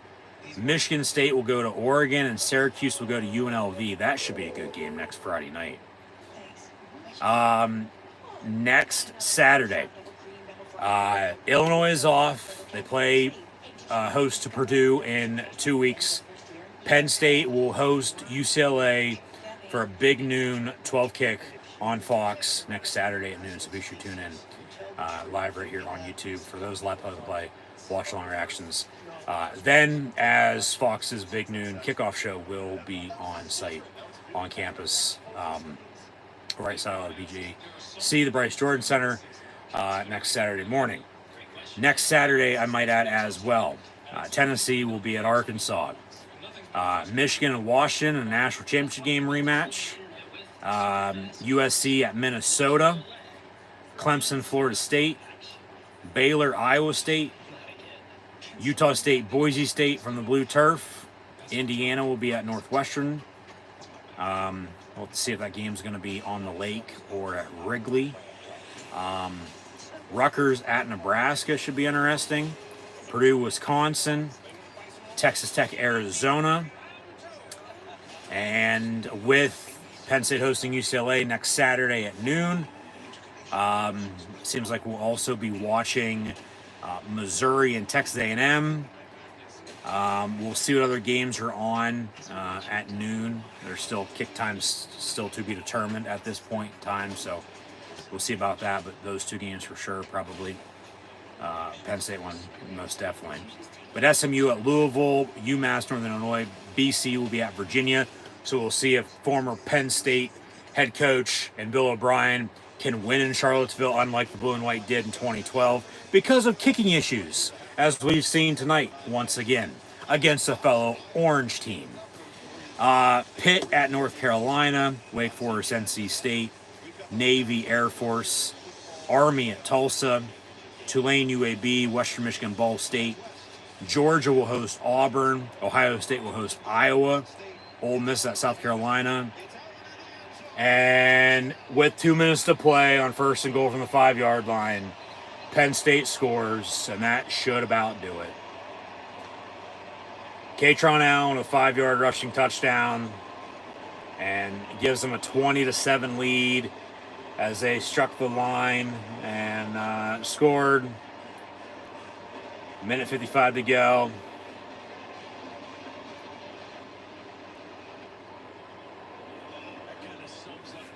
Yeah, run, and defense. And some more defense. With missed kicks and penalties and one turnover. Yeah, controlled the line of scrimmage and controlled, the run game. Stopped the run as well. 21-7, Penn State leads it. So it's the Haydaks 0 for 2 on 2 different 40-yard field goals. One wide left, one wide right, but he's 33 on his extra points. Here's a replay of the touchdown. And just hit the hole and boom, in, touchdown. So, fight on state and sing the alma mater on homecoming weekend. Kick the fucking door down. There you go.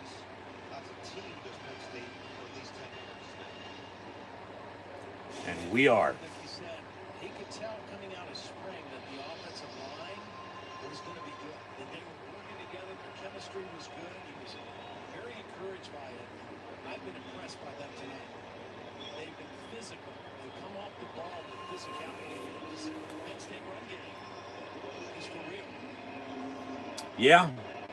We've seen Michigan. I'd say so. The last couple of years with a physical running I mean, I've been talking about Penn State's running game forever. I mean, that's just Penn State football for you. Offensively, it's running the ball and it's defense. That's how they're going to win. It's blue collar. It's old school football. If you got explosive plays, you got explosive plays. But if you got a running game and you got defense like they do, you're going to win a lot of football games. So I don't think they could rely on fucking special teams, make some fucking field goals. But, and this is the third year of both Singleton and Fatman. They're true juniors. They've played all 3 years. Neither of them redshirted. Because they came on the scene in 22 after, first few years of Franklin from 14 to 19. They were able to run the football. And then for whatever fucking reason, they could not run the ball to save their goddamn lives at 20 or 21. Even though they had running backs and they had depth, they still could not run the football. But they got back to the run game in 22, won the Rose Bowl, obviously. Down goes Altmaier again on the sack. So they've got to him now a couple times the second half. And they've just, overall, throughout the game, Penn State offensively and defensively, regardless if they've got anything or not, they've worn down Illinois. Yeah. But no, they've gotten back to the run game the past 3 years now, and it's shown, And down, he got rid of it, but down he goes again. Who's that? Elliott Washington and Tony Rojas on the tackle.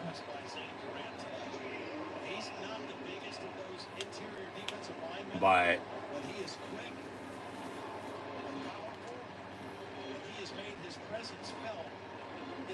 run the ball, stop the run, capitalize off turnovers, which they did. Remember, they had a pick 6 on that. And then they had the penalty on a block in the back, but then they still end up scoring off of it. And then they were going to win by 14 here, it looks like. Had a 7-point lead at that point in time. Not always pretty. But also missed 2 field goals. You're looking at a 20-point, 3-touchdown win, at 27-7 if they make those 2 other field goals that they missed.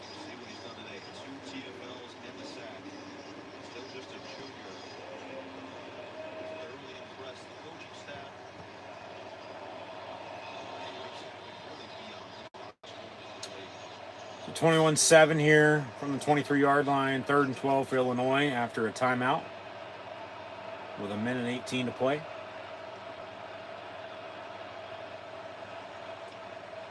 And don't go anywhere. We'll have full post game.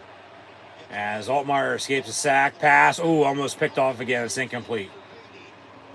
4th down, and obviously they're going to go for it.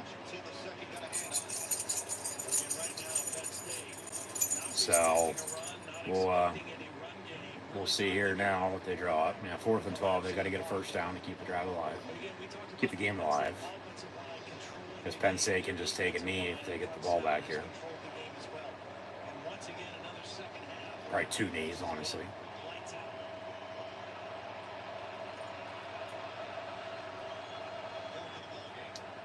So, yeah. Here we go. And pass caught at the 40. First down. They stay alive.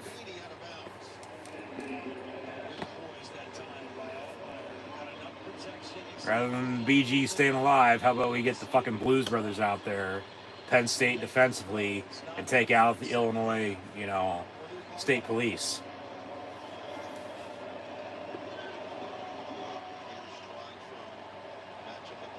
Illinois, the get out of jail free card there. 4th and, or from the 41, 1st and 10. As they just had a 4th and 12 and converted.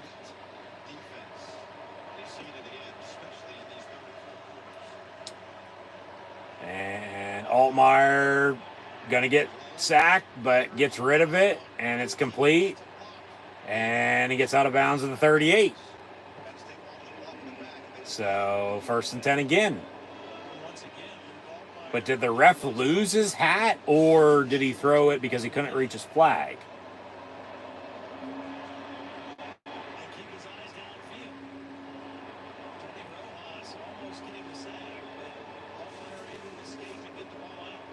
First and 10, Illinois again, 55 seconds to play. They drive and score, get an onside kick, get it, touchdown would tie it.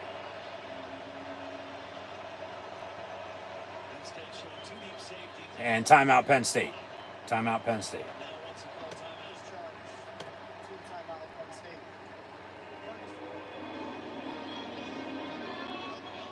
We'll make sure you're ready.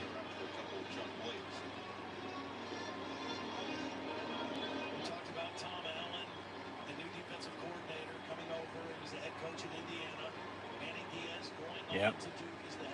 Yep. Tom Allen always was on the field. Has not been up in the press box in 20 years. Yeah. Yeah, they put him in the box last week, and he stays in the box again tonight. Realized that a lot of the things that he had to do as a head coach, or the energy he had to provide, He doesn't have to bring it anymore. this coaching staff, it's a pretty mature defensive staff. Dan Connor. Yeah, former Penn State linebacker Dan Connor officially doing communication now to Mike linebacker. Yep.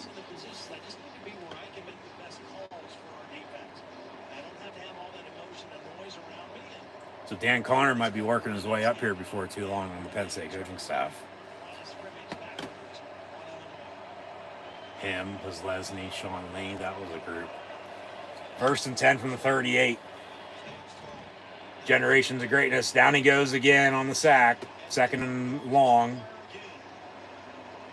And sticks.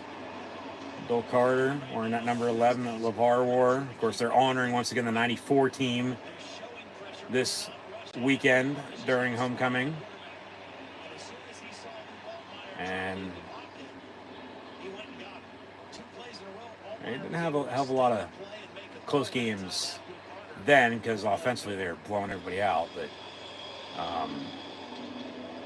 defense was stout, and they still are. I mean, that's the thing. Penn State's defense is Penn State's defense. Is that a change I don't know about, or is that date wrong? Because if so, they have Penn State hosting Maryland on Black Friday. I don't fucking think so.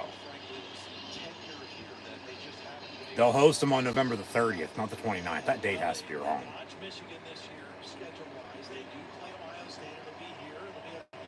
So they show off the schedule, but that's the one thing I noticed. I know that's fucking wrong.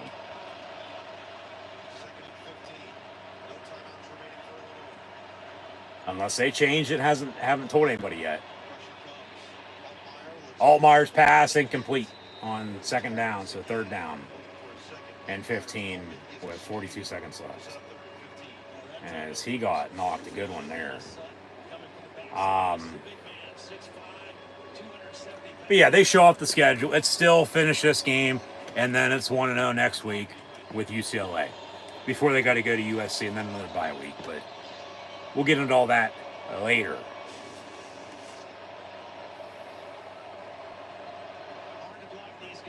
From the 43.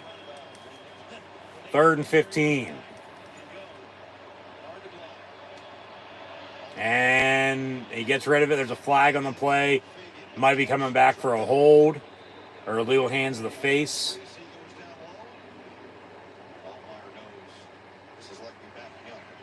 Yeah, holding on Illinois. 10 yards. They'll replay it down.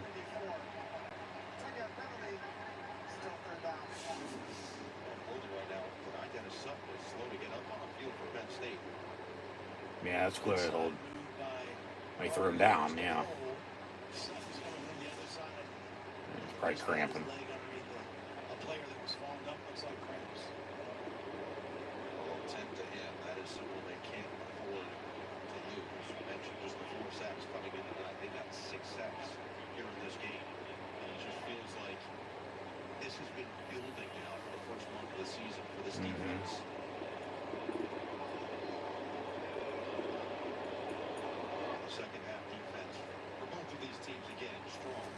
Yeah, Penn State in the second half. That's the thing moving forward. Especially now into conference play. You know, they're still basically not giving up anything. Yeah. Penn State in the second half.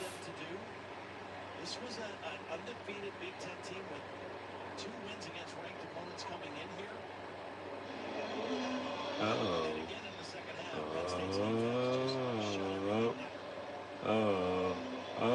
We are Penn State.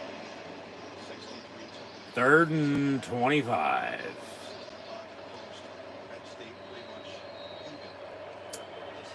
From the 47. That's another hold. They're going to let it slip and slide. Strip sack fumble. Penn State recovers. And then a big hit. But Smith-Vilbert on the recovery. Yep. Carter with the strip sack.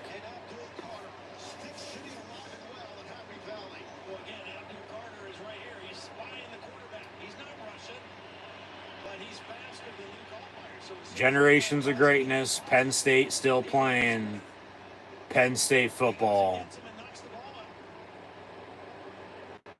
all these years later. Penn State recovers. Yeah, 1st and 10, they can take a knee, and that'll be all she wrote, folks.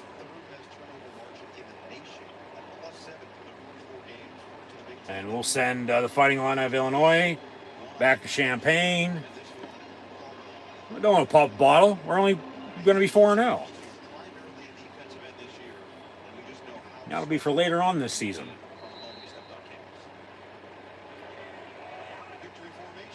But Aller will take a knee, and that'll do it. They don't need to snap it again. Penn State will defeat Illinois 21-7. I can't remember the last time Penn State had a 21-7 final score, but here we are. And post-game handshakes, fireworks with the final now, 21-7. Penn State 4-0. Illinois drops to 4-1. They'll probably still be ranked, I bet. Post-game on-field James Franklin interview. See what he's got to say. He's proud, as he always is. They have gotten better each week. Yep. Yeah, scored early second half. Took a 14-7 lead. Missed field goals, but they're able to run the football, and the defense is winning them games. And Aller's making plays. So, yeah. Kind of make fucking field goals. Yeah, penalties. There's still a lot to clean up, as there always is. Yeah, good win for sure. Top 20 win. Their next ranked game will be against USC in 2 weeks. They host UCLA next Saturday at noon, though.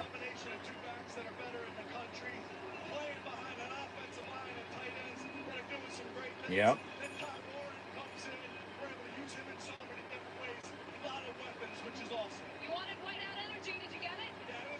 Whiteout energy turned into a white out. Very appreciative. He says thank you. And hey, once again, they ain't always pretty. But win's a win at the end of the day again. If you had Illinois plus 18, congrats. But who fucking cares? Win's a win. Penn State 4-0, 21-7 your final score. So we'll get into everything here in a minute.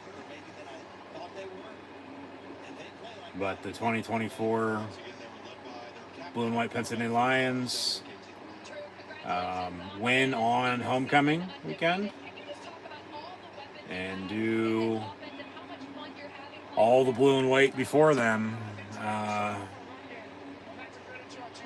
an honor. Yeah. Exactly. You go as the offensive line goes and run the football. Open up the pass. They show off Drew's stats there. He only had 6 incompletions, but he only had 130 yards passing. Receiving group still has a lot, room to go for sure. Because, they, I don't even think if hit their, ceiling by any means. The run game can only get better as well, but yeah.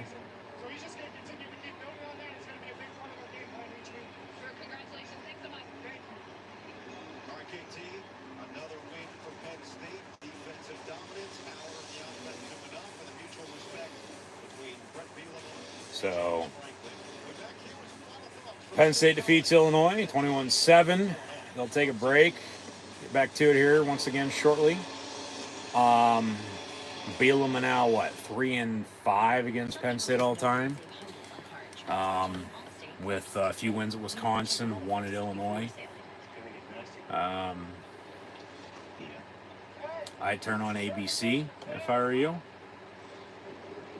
Georgia, Alabama in the second half. But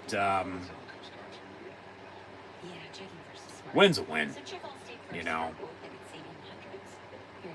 And then it's going to be interesting next week on how they play against UCLA, because they haven't played against them since the 1960s. Okay, and a lot's changed since then. Obviously, UCLA is now in the Big Ten, but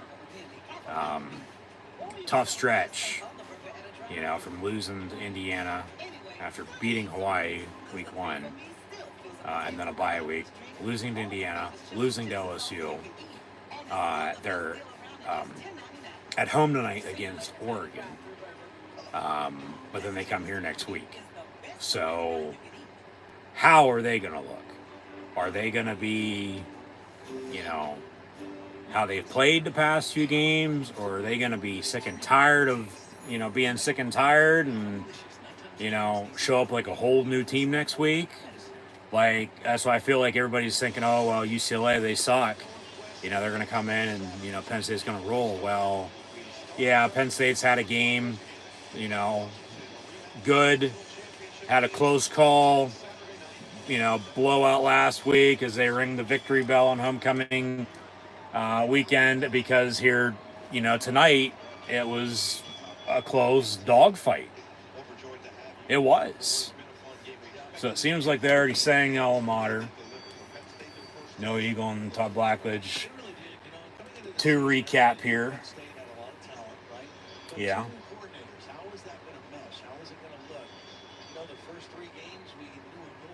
Yeah, from non-conference to conference play is a whole thing of its own.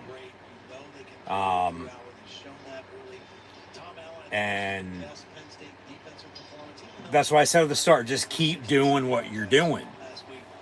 And you got to give Illinois credit. I mean, that's why I said they're going to come in tough, physical, and, you know, they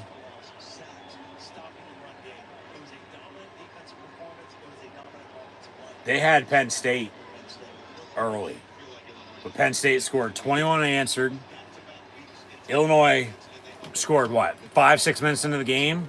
And then not a damn thing after that. Yeah, they had some decent drives, a couple big plays, but Penn State's defense made stops. So showing off Penn State going back into the locker room.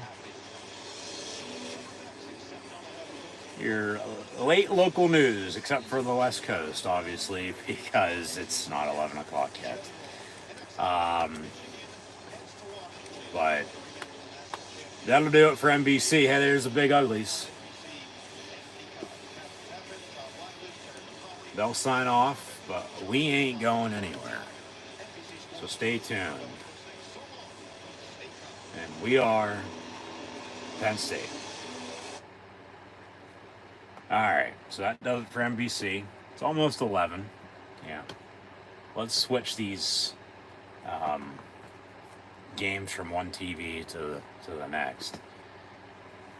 And turn that off. Yeah, because that's going to be there now. I'll fuck with that later. But, man, all right, where to begin? Because coming into tonight, you know, top 20 matchup, once again, homecoming weekend, they're honoring the 1994 undefeated team that went and won the Rose Bowl, were national champions in their own right, even though they weren't technically considered national champions in college football, even though they should have been. And they wear the Generations of Greatness uniforms. It seems like whenever homecoming is now, that's when they're going to be wearing those Generations of Greatness uniforms. They've worn them 7-8 times. Tonight was 7, that's right, yeah. Out of the last 8 seasons, that's what it was. because they started in 17, but there was a year they didn't wear them, and they've worn them, I think, every year since. So now they're, 5-2 when they wear those uniforms. Yeah, they're 4-2 coming in tonight. 6, make it 7 for this evening. Yeah, that's right. But whenever homecoming's going to be, late September, early to mid-October, that's when they're going to wear those Generations of Greatness uniforms. And then whoever that's against, who knows? They figure out the game themes, during the off season, because Bowling Green was the Thon game, for the kids. Last week was Military Appreciation Day. So shout out to all the troops, Army, Navy, Air Force, Marines, Coast Guard. Thank you for your service. And then tonight, homecoming, but Generations of Greatness uniform with whiteout energy, which turned into a whiteout on homecoming. And then now next week they got the stripe out for a big noon kick on Fox against UCLA. So Georgia's coming back at Alabama. They're down 12, got 6 and change to play, but they're a yard away now after that big pass play from scoring and cutting this lead. So, yeah, this game is seemingly going to come down to the wire. We had a top 20 matchup here in Happy Valley. They're still playing in this top 5 matchup down in Tuscaloosa. But, no, from once again, it being homecoming to honoring the 94 team, Generations of Greatness uniforms, and whiteout energy, whatever the hell that means, whatever the hell that is. So said Brett Bielema. Well, it ended up being a 14-point loss for your Fighting Illini, is what whiteout energy meant for Illinois. Even though they did get the ball to begin the game because Penn State won the toss, deferred their option, their choice to the second half, so they kicked off. Illinois drove and scored, in 75 yards. Later was up 7-0. And then Penn State responded, touchdown of their own. So 7 apiece. And then it turned into an old school, it got smash mouth later with Penn State's running game, but an old school smash mouth dogfight that was, all grit, true grit. And Penn State was, in that respect, Rooster Cogburn up against Lucky Ned Pepper and his gang. But with Penn State's running game and the defense tonight, now in conference play, with what we saw the first 3 games from what we saw last year and the year before, running the football the way they did, and the defense they always play, whether they have an offense or not. And now here early this year, to keep it up and keep it moving, they're gonna, if they can start to click even more, really get after some teams. If so, because the defense is there for the most part. They still can't cover the fucking slant. They still can't tackle on some occasions. But it's the second half for the Penn State defense. It's the second half. Through 4 games in the second half, they've only given up 9 points. And that was the first 2 games against West Virginia and Bowling Green. They have yet to give up a single point in the second half since September the 7th. Okay? Because they had the bye, and they shut out Kent State, obviously, the whole game, and then they shut out Illinois in the second half tonight. Because with a 7-0 deficit, they tied at 7, they scored 21 unanswered, and win 21-7, they shut out Illinois, in the second, third, and fourth quarter for that matter. Because Illinois scored, like I said, 5 minutes into the game, drove 75 yards, put up 7, Penn State responds, answers with 7 of their own. And like I was saying, it turns into that old school smash mouth football with it being a low-scoring defensive showdown. What defense is going to bend but doesn't break? Turnover potentially in the second half, which that finally came with about 5 minutes to go. The interception return for a touchdown got called back. They still capitalized off that, though, with a rushing touchdown by the Fat Man to go up 21-7. But, yeah, just that old school feel, like Big Ten football. 3 yards in a cloud of dust with the run game. Controlling the clock with time possession. So, yeah, from top to bottom, just old school, as old school gets. I mean, 21-7. I mean, that's 4 touchdowns, and that's as even as, Steven. I mean, seriously, that's not an odd score. That's clean cut, 21-7. But, yeah, just an old school smash mouth, type of game. What defense was going to bend but doesn't break. Obviously, Illinois broke. Penn State did not, because they didn't give up another, touchdown after the opening drive and scored 21 unanswered then, as mentioned once again. And yeah, just with that old school feel and how the game was going. I know I've said that a few times now here tonight, but that's just how it was. They were offensively running the football. Defensively, they were stopping the run. With the big play that came late, they went deep, got a penalty out of it. The missed field goals, hurt for sure. Those were frustrating, no doubt about it. If only they, had those. Obviously they win by a little bit more, but what's that in the long run? A win still win. You just got to win by 1. They win by 14. But yeah, just line of scrimmage, up front, running the football, stopping the run. The defense, got after Luke Altmaier in the second half. We'll get to the stats with all the sacks the Penn State defense had this evening. But yeah, just top to bottom, just an old school game. It turned into, once again, what defense is going to bend doesn't break. And Illinois broke, Penn State did not. Surprisingly, I don't have to hurry up and call it quits tonight for a post-game recap like I did at the end of this game last year, for going to an event. Night game, schedule was cleared. Here we are. So, like I said, we're not going anywhere, but just with overall the running game, able to run the football, stop the run. We'll get to the stats once again, but like last week, they got everybody involved. Obviously, they broke a record for most offensive total yardage in program history. But just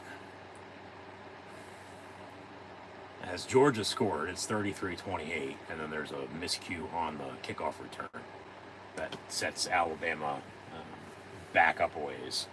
So we'll see what happens. We'll probably still be talking by the time this game gets over, so we'll probably know who has officially won with that. Let's get back into a preview for next week real quick before I forget. Virginia Tech Stanford, I think, is where we left off. That's also next week. App State at Marshall after their game got canceled this week because of the hurricane.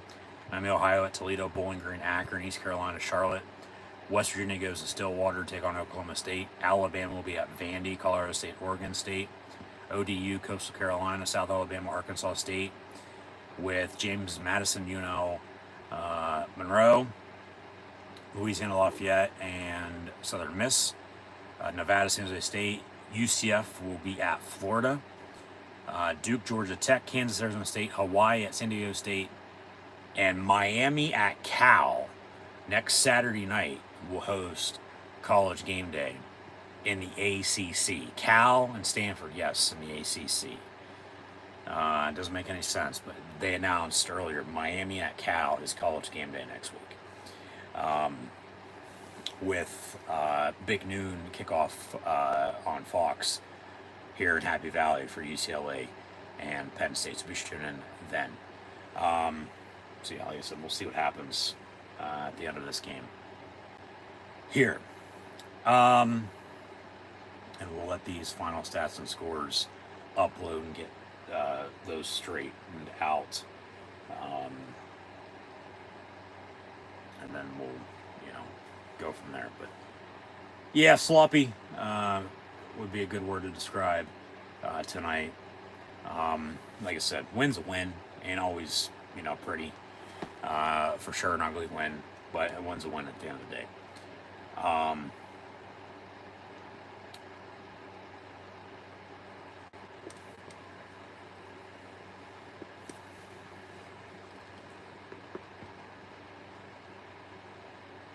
Fourth and 1 with 3 minutes to play. And Alabama's going to punt. So Georgia's going to get the ball back with a chance to drive and score and win this game with 3 timeouts. All right, so we'll see what happens there. But no, Penn State, you'll look at the stats, controlled the clock with the run game. They trailed it by 2 minutes at halftime, but they controlled the third quarter, for the most part, in the fourth quarter too. But after the 2 touchdowns early, go back to that once again. Yeah, the offenses were doing a little bit, not much, but a little bit, slim pickings. And in the meantime, with all the penalties that were thrown, that you still, of course, got to play through, all the just miscues with Penn State missing 2 field goals, Illinois missing a field goal, points left off the board, obviously. They still figured it out. They still played through the adversity. They still, made stops when they had to. Because even though Penn State gave up, what was it, a 3rd and fucking 25, and the guy got like 30 yards or whatever on a simple screen pass because they can't tackle defensively. They're better on defense in the second half, and they're better offensively when they run hurry up. Plain and simple. That's Penn State right now. And the defense is, stopping teams and shutting them out literally in the second half. Like giving up next to nothing. So we'll see how long, that keeps up. Because that's what I said coming into tonight with the Fighting Illini of Illinois leading the nation in turnover margin, along with red zone efficiency. Keep them out of the red zone, which they couldn't early. Georgia just took the lead, 34-33. And Alabama does not know what to fucking do. And they were up, 30-7 at halftime? They scored 3 points in the second half, and Georgia's come the whole way back. Deep ball.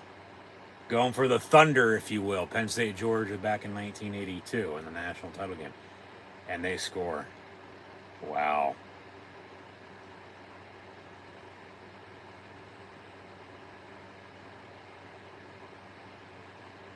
So Alabama's going to have a chance to go do something offensively and win it themselves, but they've scored 3 points the second half. So, I don't know if that's going to happen. Georgia might get out of Tuscaloosa with a win. Big win, too, at that, especially coming from behind. 34-33. Well, yeah, no shit. They're going to go for 2 to make it a 3-point lead, which they did, but didn't get it. So, it's 34-33. With 2:31 to play. So Alabama ball, 3 timeouts of their own with 2-minute warning to go win it with a field goal. 36-34 at that point. But no, Penn State just trying to think of how I want to say everything, along with my mind's occupied on who the hell is going to win this Georgia-Alabama game right now. So it's throwing me off.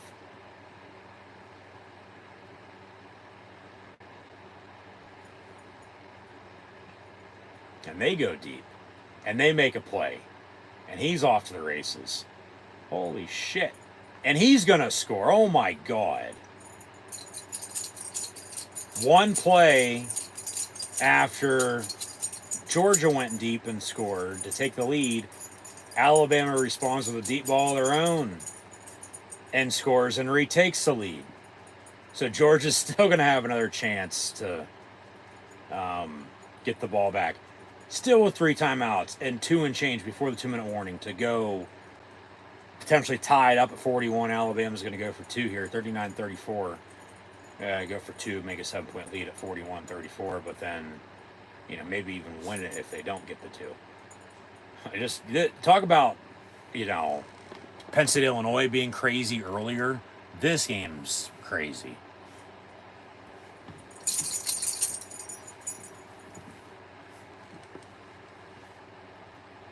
That's crazy. And they get the 2. So it's 41-34. How you doing, buddy? What's up?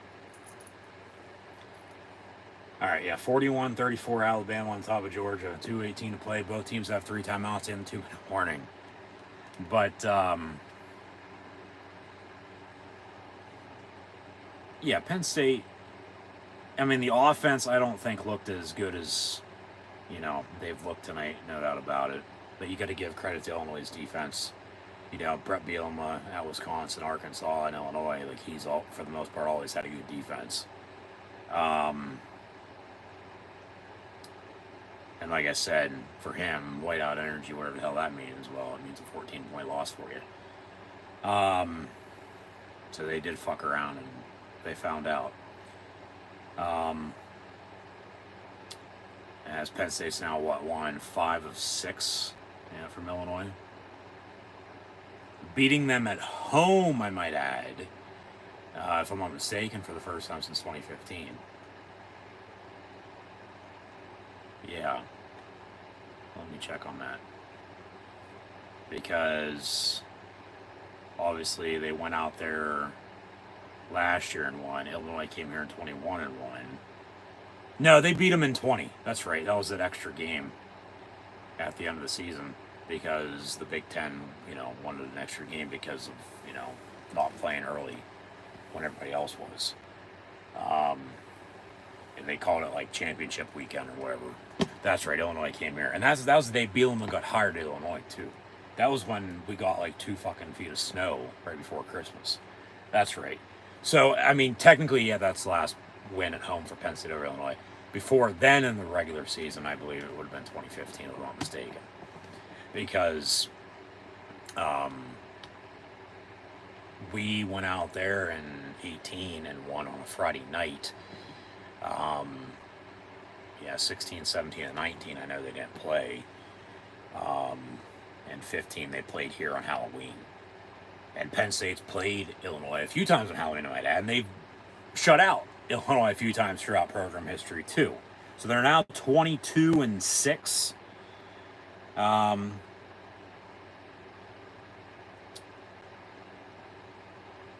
that at?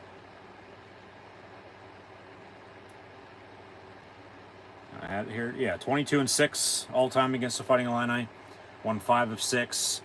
They're 11 and 1 on September the 28th. 75, 24 and 5 on homecoming. 5 and 2 in the Generations of Greatness uniforms. Do they have 500 total yards?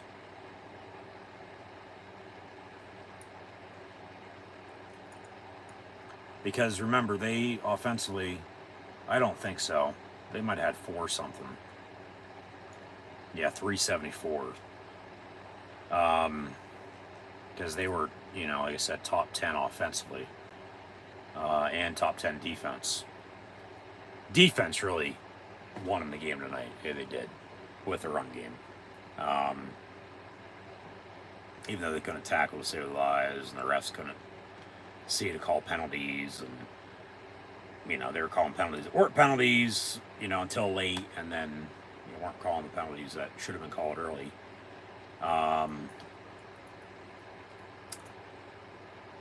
Got the turnover late. You know, that's what it boiled down to. That's really what it boiled down to. Truly. I mean, think about it, just how the game played out. So, commercial break, 2 minutes to play here, Georgia, Alabama. See what happens. But, yeah, just 7-7, you know, tie game early. The defenses really came to play tonight. Long story short, they did. You know, it was a dogfight, you know, and both teams kept getting hit in the mouth, and both teams kept hitting back. And, you know, Penn State, as I mentioned late, they just kept wearing Illinois down and out. They did, with the run game and then getting after the quarterback. Because defensively, they're going to end tonight with 7 sacks. And Abdul Carter was the only who had double-digit sacks with 2. Everybody else had 1 or half.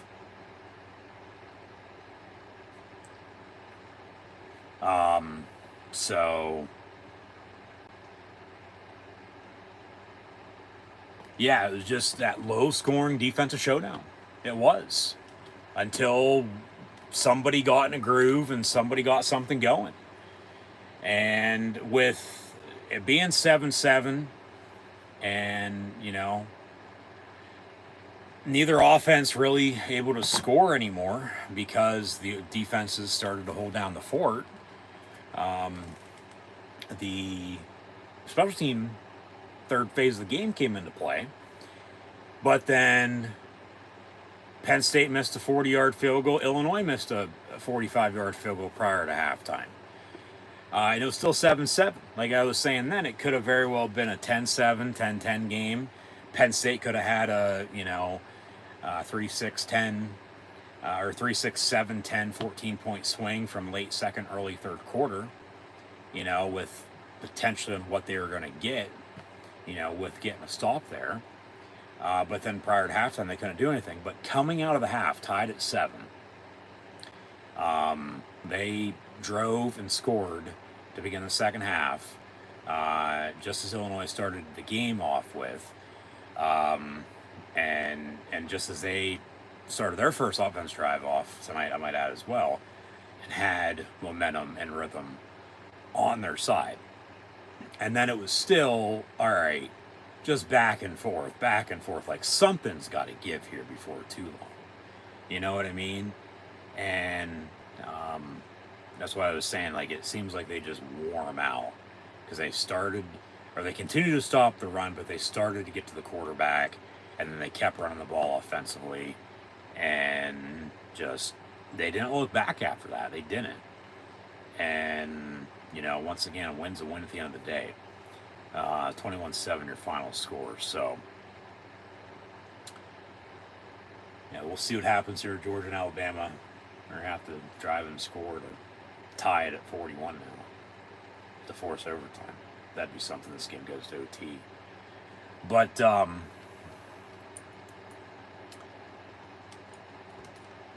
they beat Illinois at home. First time since 2020. Whiteout energy for Illinois means a 14-point loss. I think they'll still be ranked. I do. They shouldn't drop that far. They lost only by 2 scores at number 9 Penn State. So, and have 1 loss when they've already beaten 2 ranked teams, I might add as well. But they might be unranked for all we know. But this is a good win for Penn State. It is. It's a ranked win. And they win just as the 94 team did all of 1994 and win and go undefeated. Went on homecoming once again, 75, 24-5 now. Win wearing the Generation's Greatness uniforms. They're 5-2 while donning those. They're 22-6 all time against Illinois, 5 of the last 6. 11-1 on September the 28th.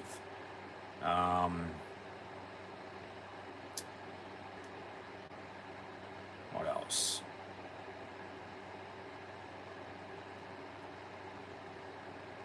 Yeah, but talk about momentum and rhythm there.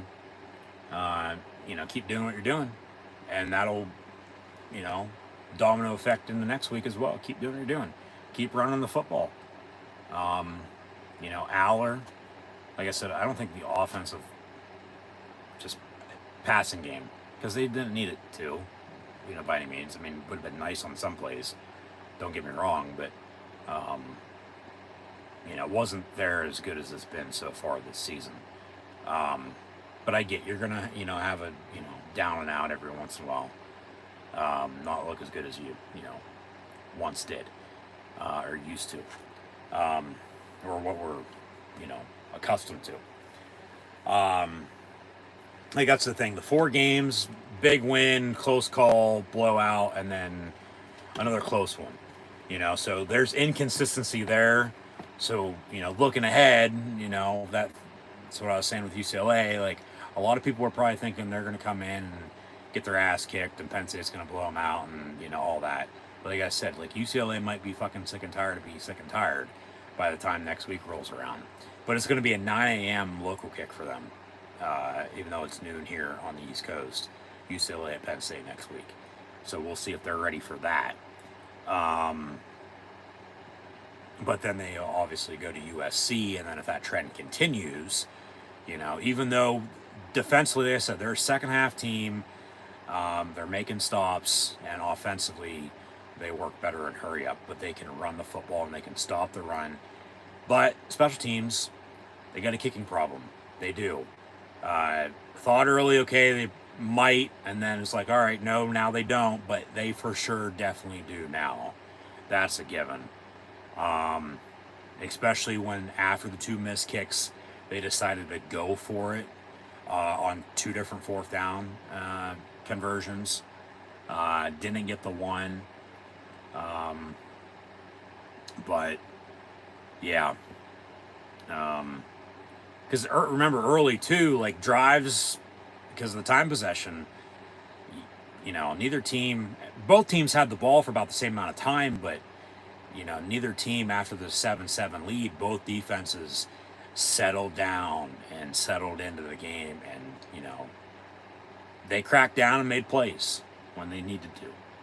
But that's why I said at halftime, just wait this second half. There's going to be a turnover at some point in time, because that's what this game needs.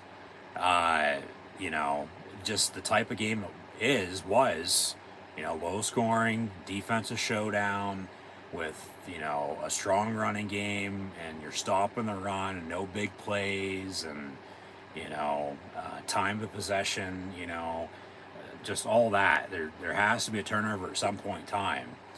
And then because of the pressure, Penn State got an interception in the 4th quarter.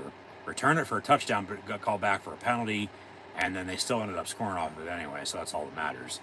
And then they, go up 21-7, and that's it. But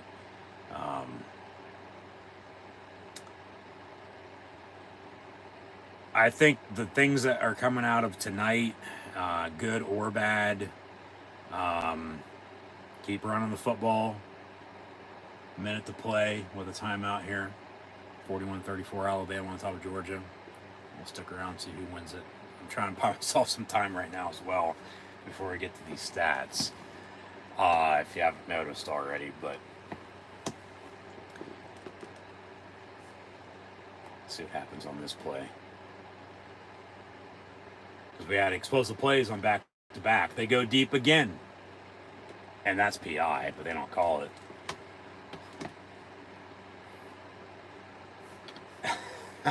You didn't see that? Oh my.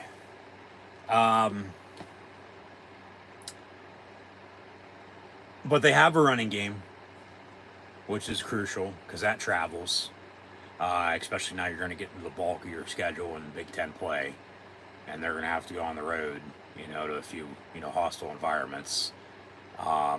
and a couple of big games at home, still to come.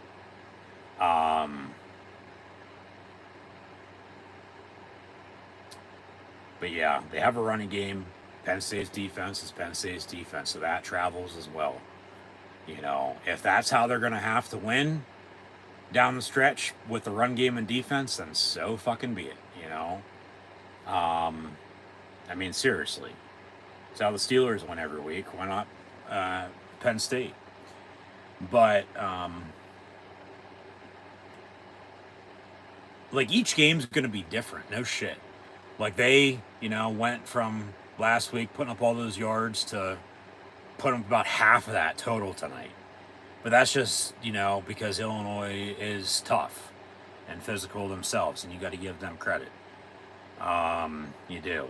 Because, like I was saying a little bit ago, you knew for them coming in, they were going to want to try to run the football, but they couldn't, just as they, did a couple years ago. Tonight they couldn't.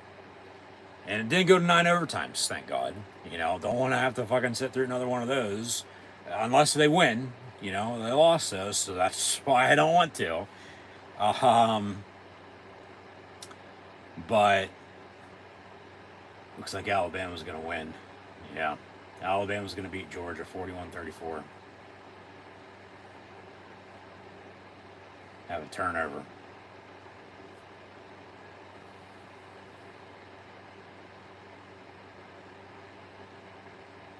Interception in the end zone, yep.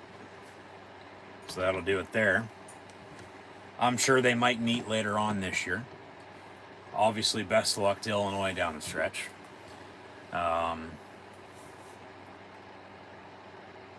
But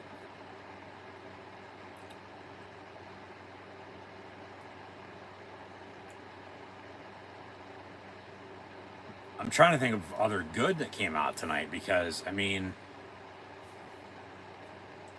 like I said, they were able to run the football, stop the run, because the run game and the defense travels, because that's the thing, just looking ahead into the schedule, it's only going to get tougher. You're not playing fucking, whoever week in and week out. Like, that's what I was saying earlier, like, tonight was their, other than the first half of the West Virginia game, because the second half, we know how that went after the weather delay. Tonight was their first big test. And,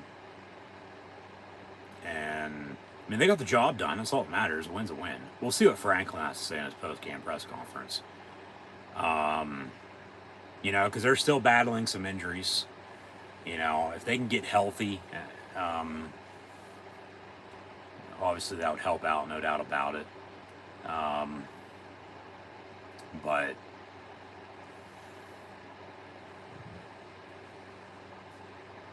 tonight was a lot of running the football and a lot of defense. A lot of old school. A lot of football tonight that a lot of, kids my age or even younger don't want to see. But I'll deal with it. I'll live with it because it's a win. But this is, just ground and pound, old school football. I want to see this weekly rather than fucking blowing people out or, airing it out fucking 50 times a game. Because you got to be balanced. You got to be consistent. They were balanced in the run game again. And, with that, and really it boils down to that turnover in the second half. Because it was still 14-7. Illinois turns it over, Penn State scores off of it, and, they end up winning 21-7. But remember, the bad out of tonight would be the kicking game, would be the 2 missed field goals from 40 yards out on special teams for sure, no doubt about it.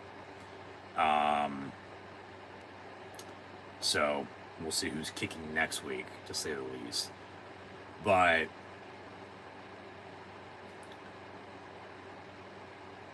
that's the difference, I think, is the turnover. Because who knows? Like, they drive and score, it's 14 apiece. It's a whole new ball game there with a couple of minutes to play. You left 6 points off the board. You probably should have won by 20, if not 17, not 14.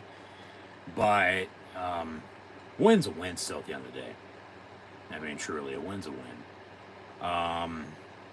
So, yeah, Illinois will be off next week before they host Purdue. Penn State will host UCLA next Saturday at noon. First meeting between the Bruins and the Alliance since 1968 officially. As they've met a total of 6 times throughout history. But now, all right. Final stats and scores. Wrap a bow on this. 16 of 25 for Luke Altmaier. 185 yards, touchdown, and the crucial interception. But at the same point in time, with as close as Illinois was, they were still so far away because what the hell did they do other than, drive early, score the touchdown, take a 7-0 lead? Okay, yeah, they missed a field goal of their own. They had Penn State miss 2 field goals. They made stops defensively, as Penn State also made stops defensively.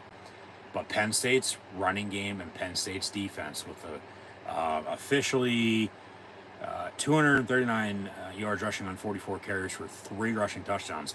That's all their points, by 3 different players, I might add. And then the stops on defense with the 7 total sacks and all the tackles for loss and the interception. So, yeah, Luke Altmaier, 16 of 25, 185 yards and a touchdown and interception. Fagan had 13 carries, 64 yards. But because of Altmaier's 15 carries for negative 28 yards rushing because of the 7 sacks, Illinois as a team had 32 carries for 34 yards rushing.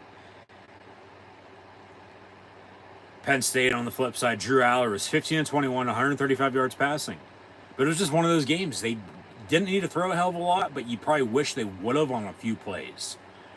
They did finally go deep, got a penalty out of it. But then remember, that was a drive they missed another field goal. If I'm not mistaken. Yeah. Fat man Katron Allen had 18 carries, 102 yards, and a touchdown. Nick Singleton, 16 of 94 and a touchdown. So they almost had them both over 100 yards once again tonight. But still, balance, consistency in the running game with the carries, the yardage, the touchdowns. Tyler Warren had 2 carries, 13 yards, and a rushing touchdown as well. Perbula, 3-17. Aller, 4-15. Harrison Wallace led the team in receiving, 4 catches, 50 yards. Tyler Warren, 4-34. Nick Singleton, 2-25. But they need somebody to step up behind Harrison Wallace still. Because Omari Evans didn't play in the first half, played in the second half, held out a catch, but had the deep ball penalty, on Illinois' defense on the PI. But Fleming, Clifford, 4 catches, 18 yards between the two of them. And Luke Reynolds a catch for 8 behind Warren at tight end, who was 4-34 receiving and then 2 of 13 rushing and a rushing touchdown. It tied at 7, and then Singleton's touchdown and then Fat Man's touchdown after the interception late. Jalen Reed had 9 total tackles, had a sack as well. 7 total sacks, 2 by Abdul Carter, 1 by Jalen Reed, 1 by Kobe King, 1 by Zane Durant, 1 by Dennis Sutton, and then a half a sack apiece by Tony Rojas and Smith Gilbert. A.J. Harris had the interception. And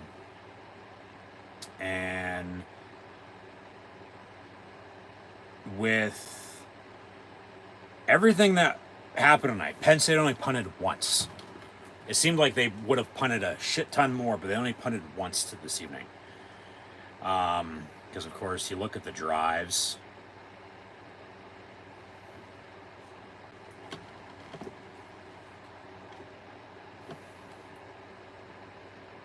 As Ryan Barker actually was the kicker on the last extra point. So they pulled Sahadak and put Barker in at kicker.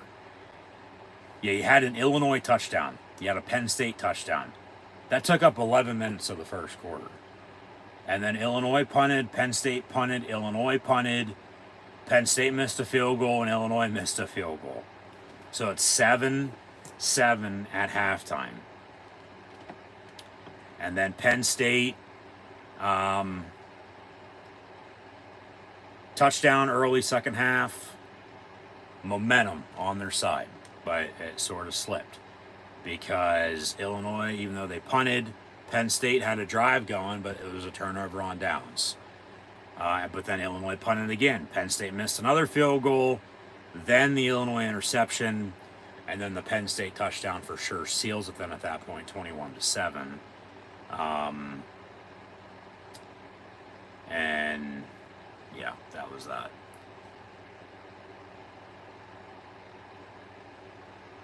And overall team stats before we sign off.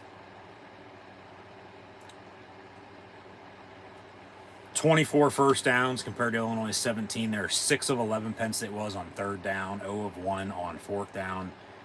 Had 374 total yards compared to Illinois' 219. Had 50 yards less passing, but 205 more yards rushing, and that's the difference in tonight's game. The running game, the defense with the interception, and all the sacks. So yeah, 185 to 135 an advantage of Illinois passing, but 239 to 34 an advantage of Penn State rushing. Had 15 total penalties, 9 against Illinois for 60 yards, 6 to 63 for Penn State. So they can clean that up, they should be all right. Because they didn't turn the ball over tonight. They almost did. Remember, fumble, but he was down. They looked at it, overturned it. Penn State maintained possession. And then the very next play, they went deep, but then I believe that was the drive. They missed a second field goal, if I'm not mistaken, once again. And then they got the ball back off the interception, and then they scored off of that. So time of possession was 33-49 to 26-11 in favor of Penn State. So they were down 2 minutes there at halftime, and they swing that plus 7 in the second half. And defensively, they made the stops in the second half when they needed to. Illinois scored, missed a field goal, but then punted the rest of the game with an interception. And Penn State punted only once, surprisingly, with everything that unfolded in tonight's game. Missed 2 field goals of their own, had a turnover on downs. As I was saying, the drives, and all the time that was taken up, there wasn't a lot of stuff coming out of that overall. So obviously, points left off the board, missed 2 field goals, but they win 21-7 on homecoming once again. So they're 4-0. Got UCLA next Saturday at noon. I believe that's it. For everything else, I've already said a time or two this evening. So, yeah, I'll leave it at that. I don't really think there's much else to be said, other than once again, it ain't always pretty. It's ugly at points and times through the season, obviously, but good times, will happen with wins, obviously. But good teams find ways to win. All right? And they're 4-0. They're 1-0 in the conference. And now they host UCLA next Saturday at noon. So be sure to tune in live right here on YouTube. Then for live play-by-play watch-along reactions between the first meeting between the UCLA Bruins and Penn State Lions since 1968. In a Big Ten game. Not a non-conference, Big Ten, Pac-10 game, Pac-12 game for that matter. No. Big Ten home game for Penn State, hosting University of California in Los Angeles, UCLA, the Bruins. So, yeah, hopefully they'll be able to find a way to win that game as well. To 5-0 before then they got to go to LA to take on UCLA's crosstown rival in USC. But of course, this is now, they're 1-0 this week, they're 4-0 overall in the season. Still building blocks, still got a long ways to go. It's a long season. So, as I said earlier, entering tonight, how do they build off of last week's performance? Well, how do they build off tonight? You learn as you go, through the season. What's working, what's not working, and you got to also obviously, scout your opponent. And they should be able to beat UCLA, pretty handily, but, nothing's a given. That's why there's upsets, and that's why I was saying once again with UCLA being down right now, losing to Indiana, who is a good team, no doubt about it. They barely beat Hawaii. And then they lost to LSU. They're hosting Oregon tonight, and then they got to come here. So that's a tough 3-game stretch, as we've been talking about. So they're going to be fed up. They're going to be sick and tired of being sick and tired, or are they going to, continue to cave? And, is Penn State still in the meantime going to be able to put it to them, or are they still going to, struggle early like Penn State sometimes normally does, and then they, wake up and get going? That's overall at the end of the day, just find a way to win. And now in college football, be in the top 10, be in the top 12 at the end of the season to be in the college football playoff. And if you got to play an extra game, you got to play an extra game. Right now, month in, they got to get healthy. But if they can continue to run the football and play the defense they're playing, that'll travel. They'll be fine. Clean up some just stupid shit with penalties and turnovers, and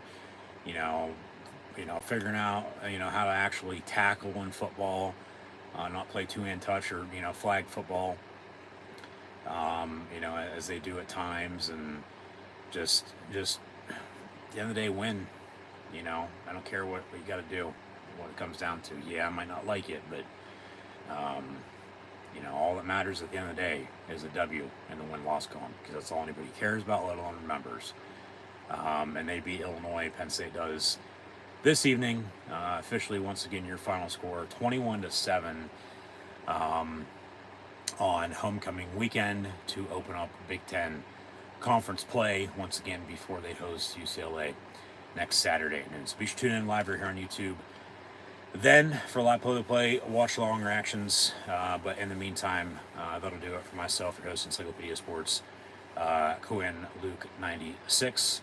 And as always, we are Penn State.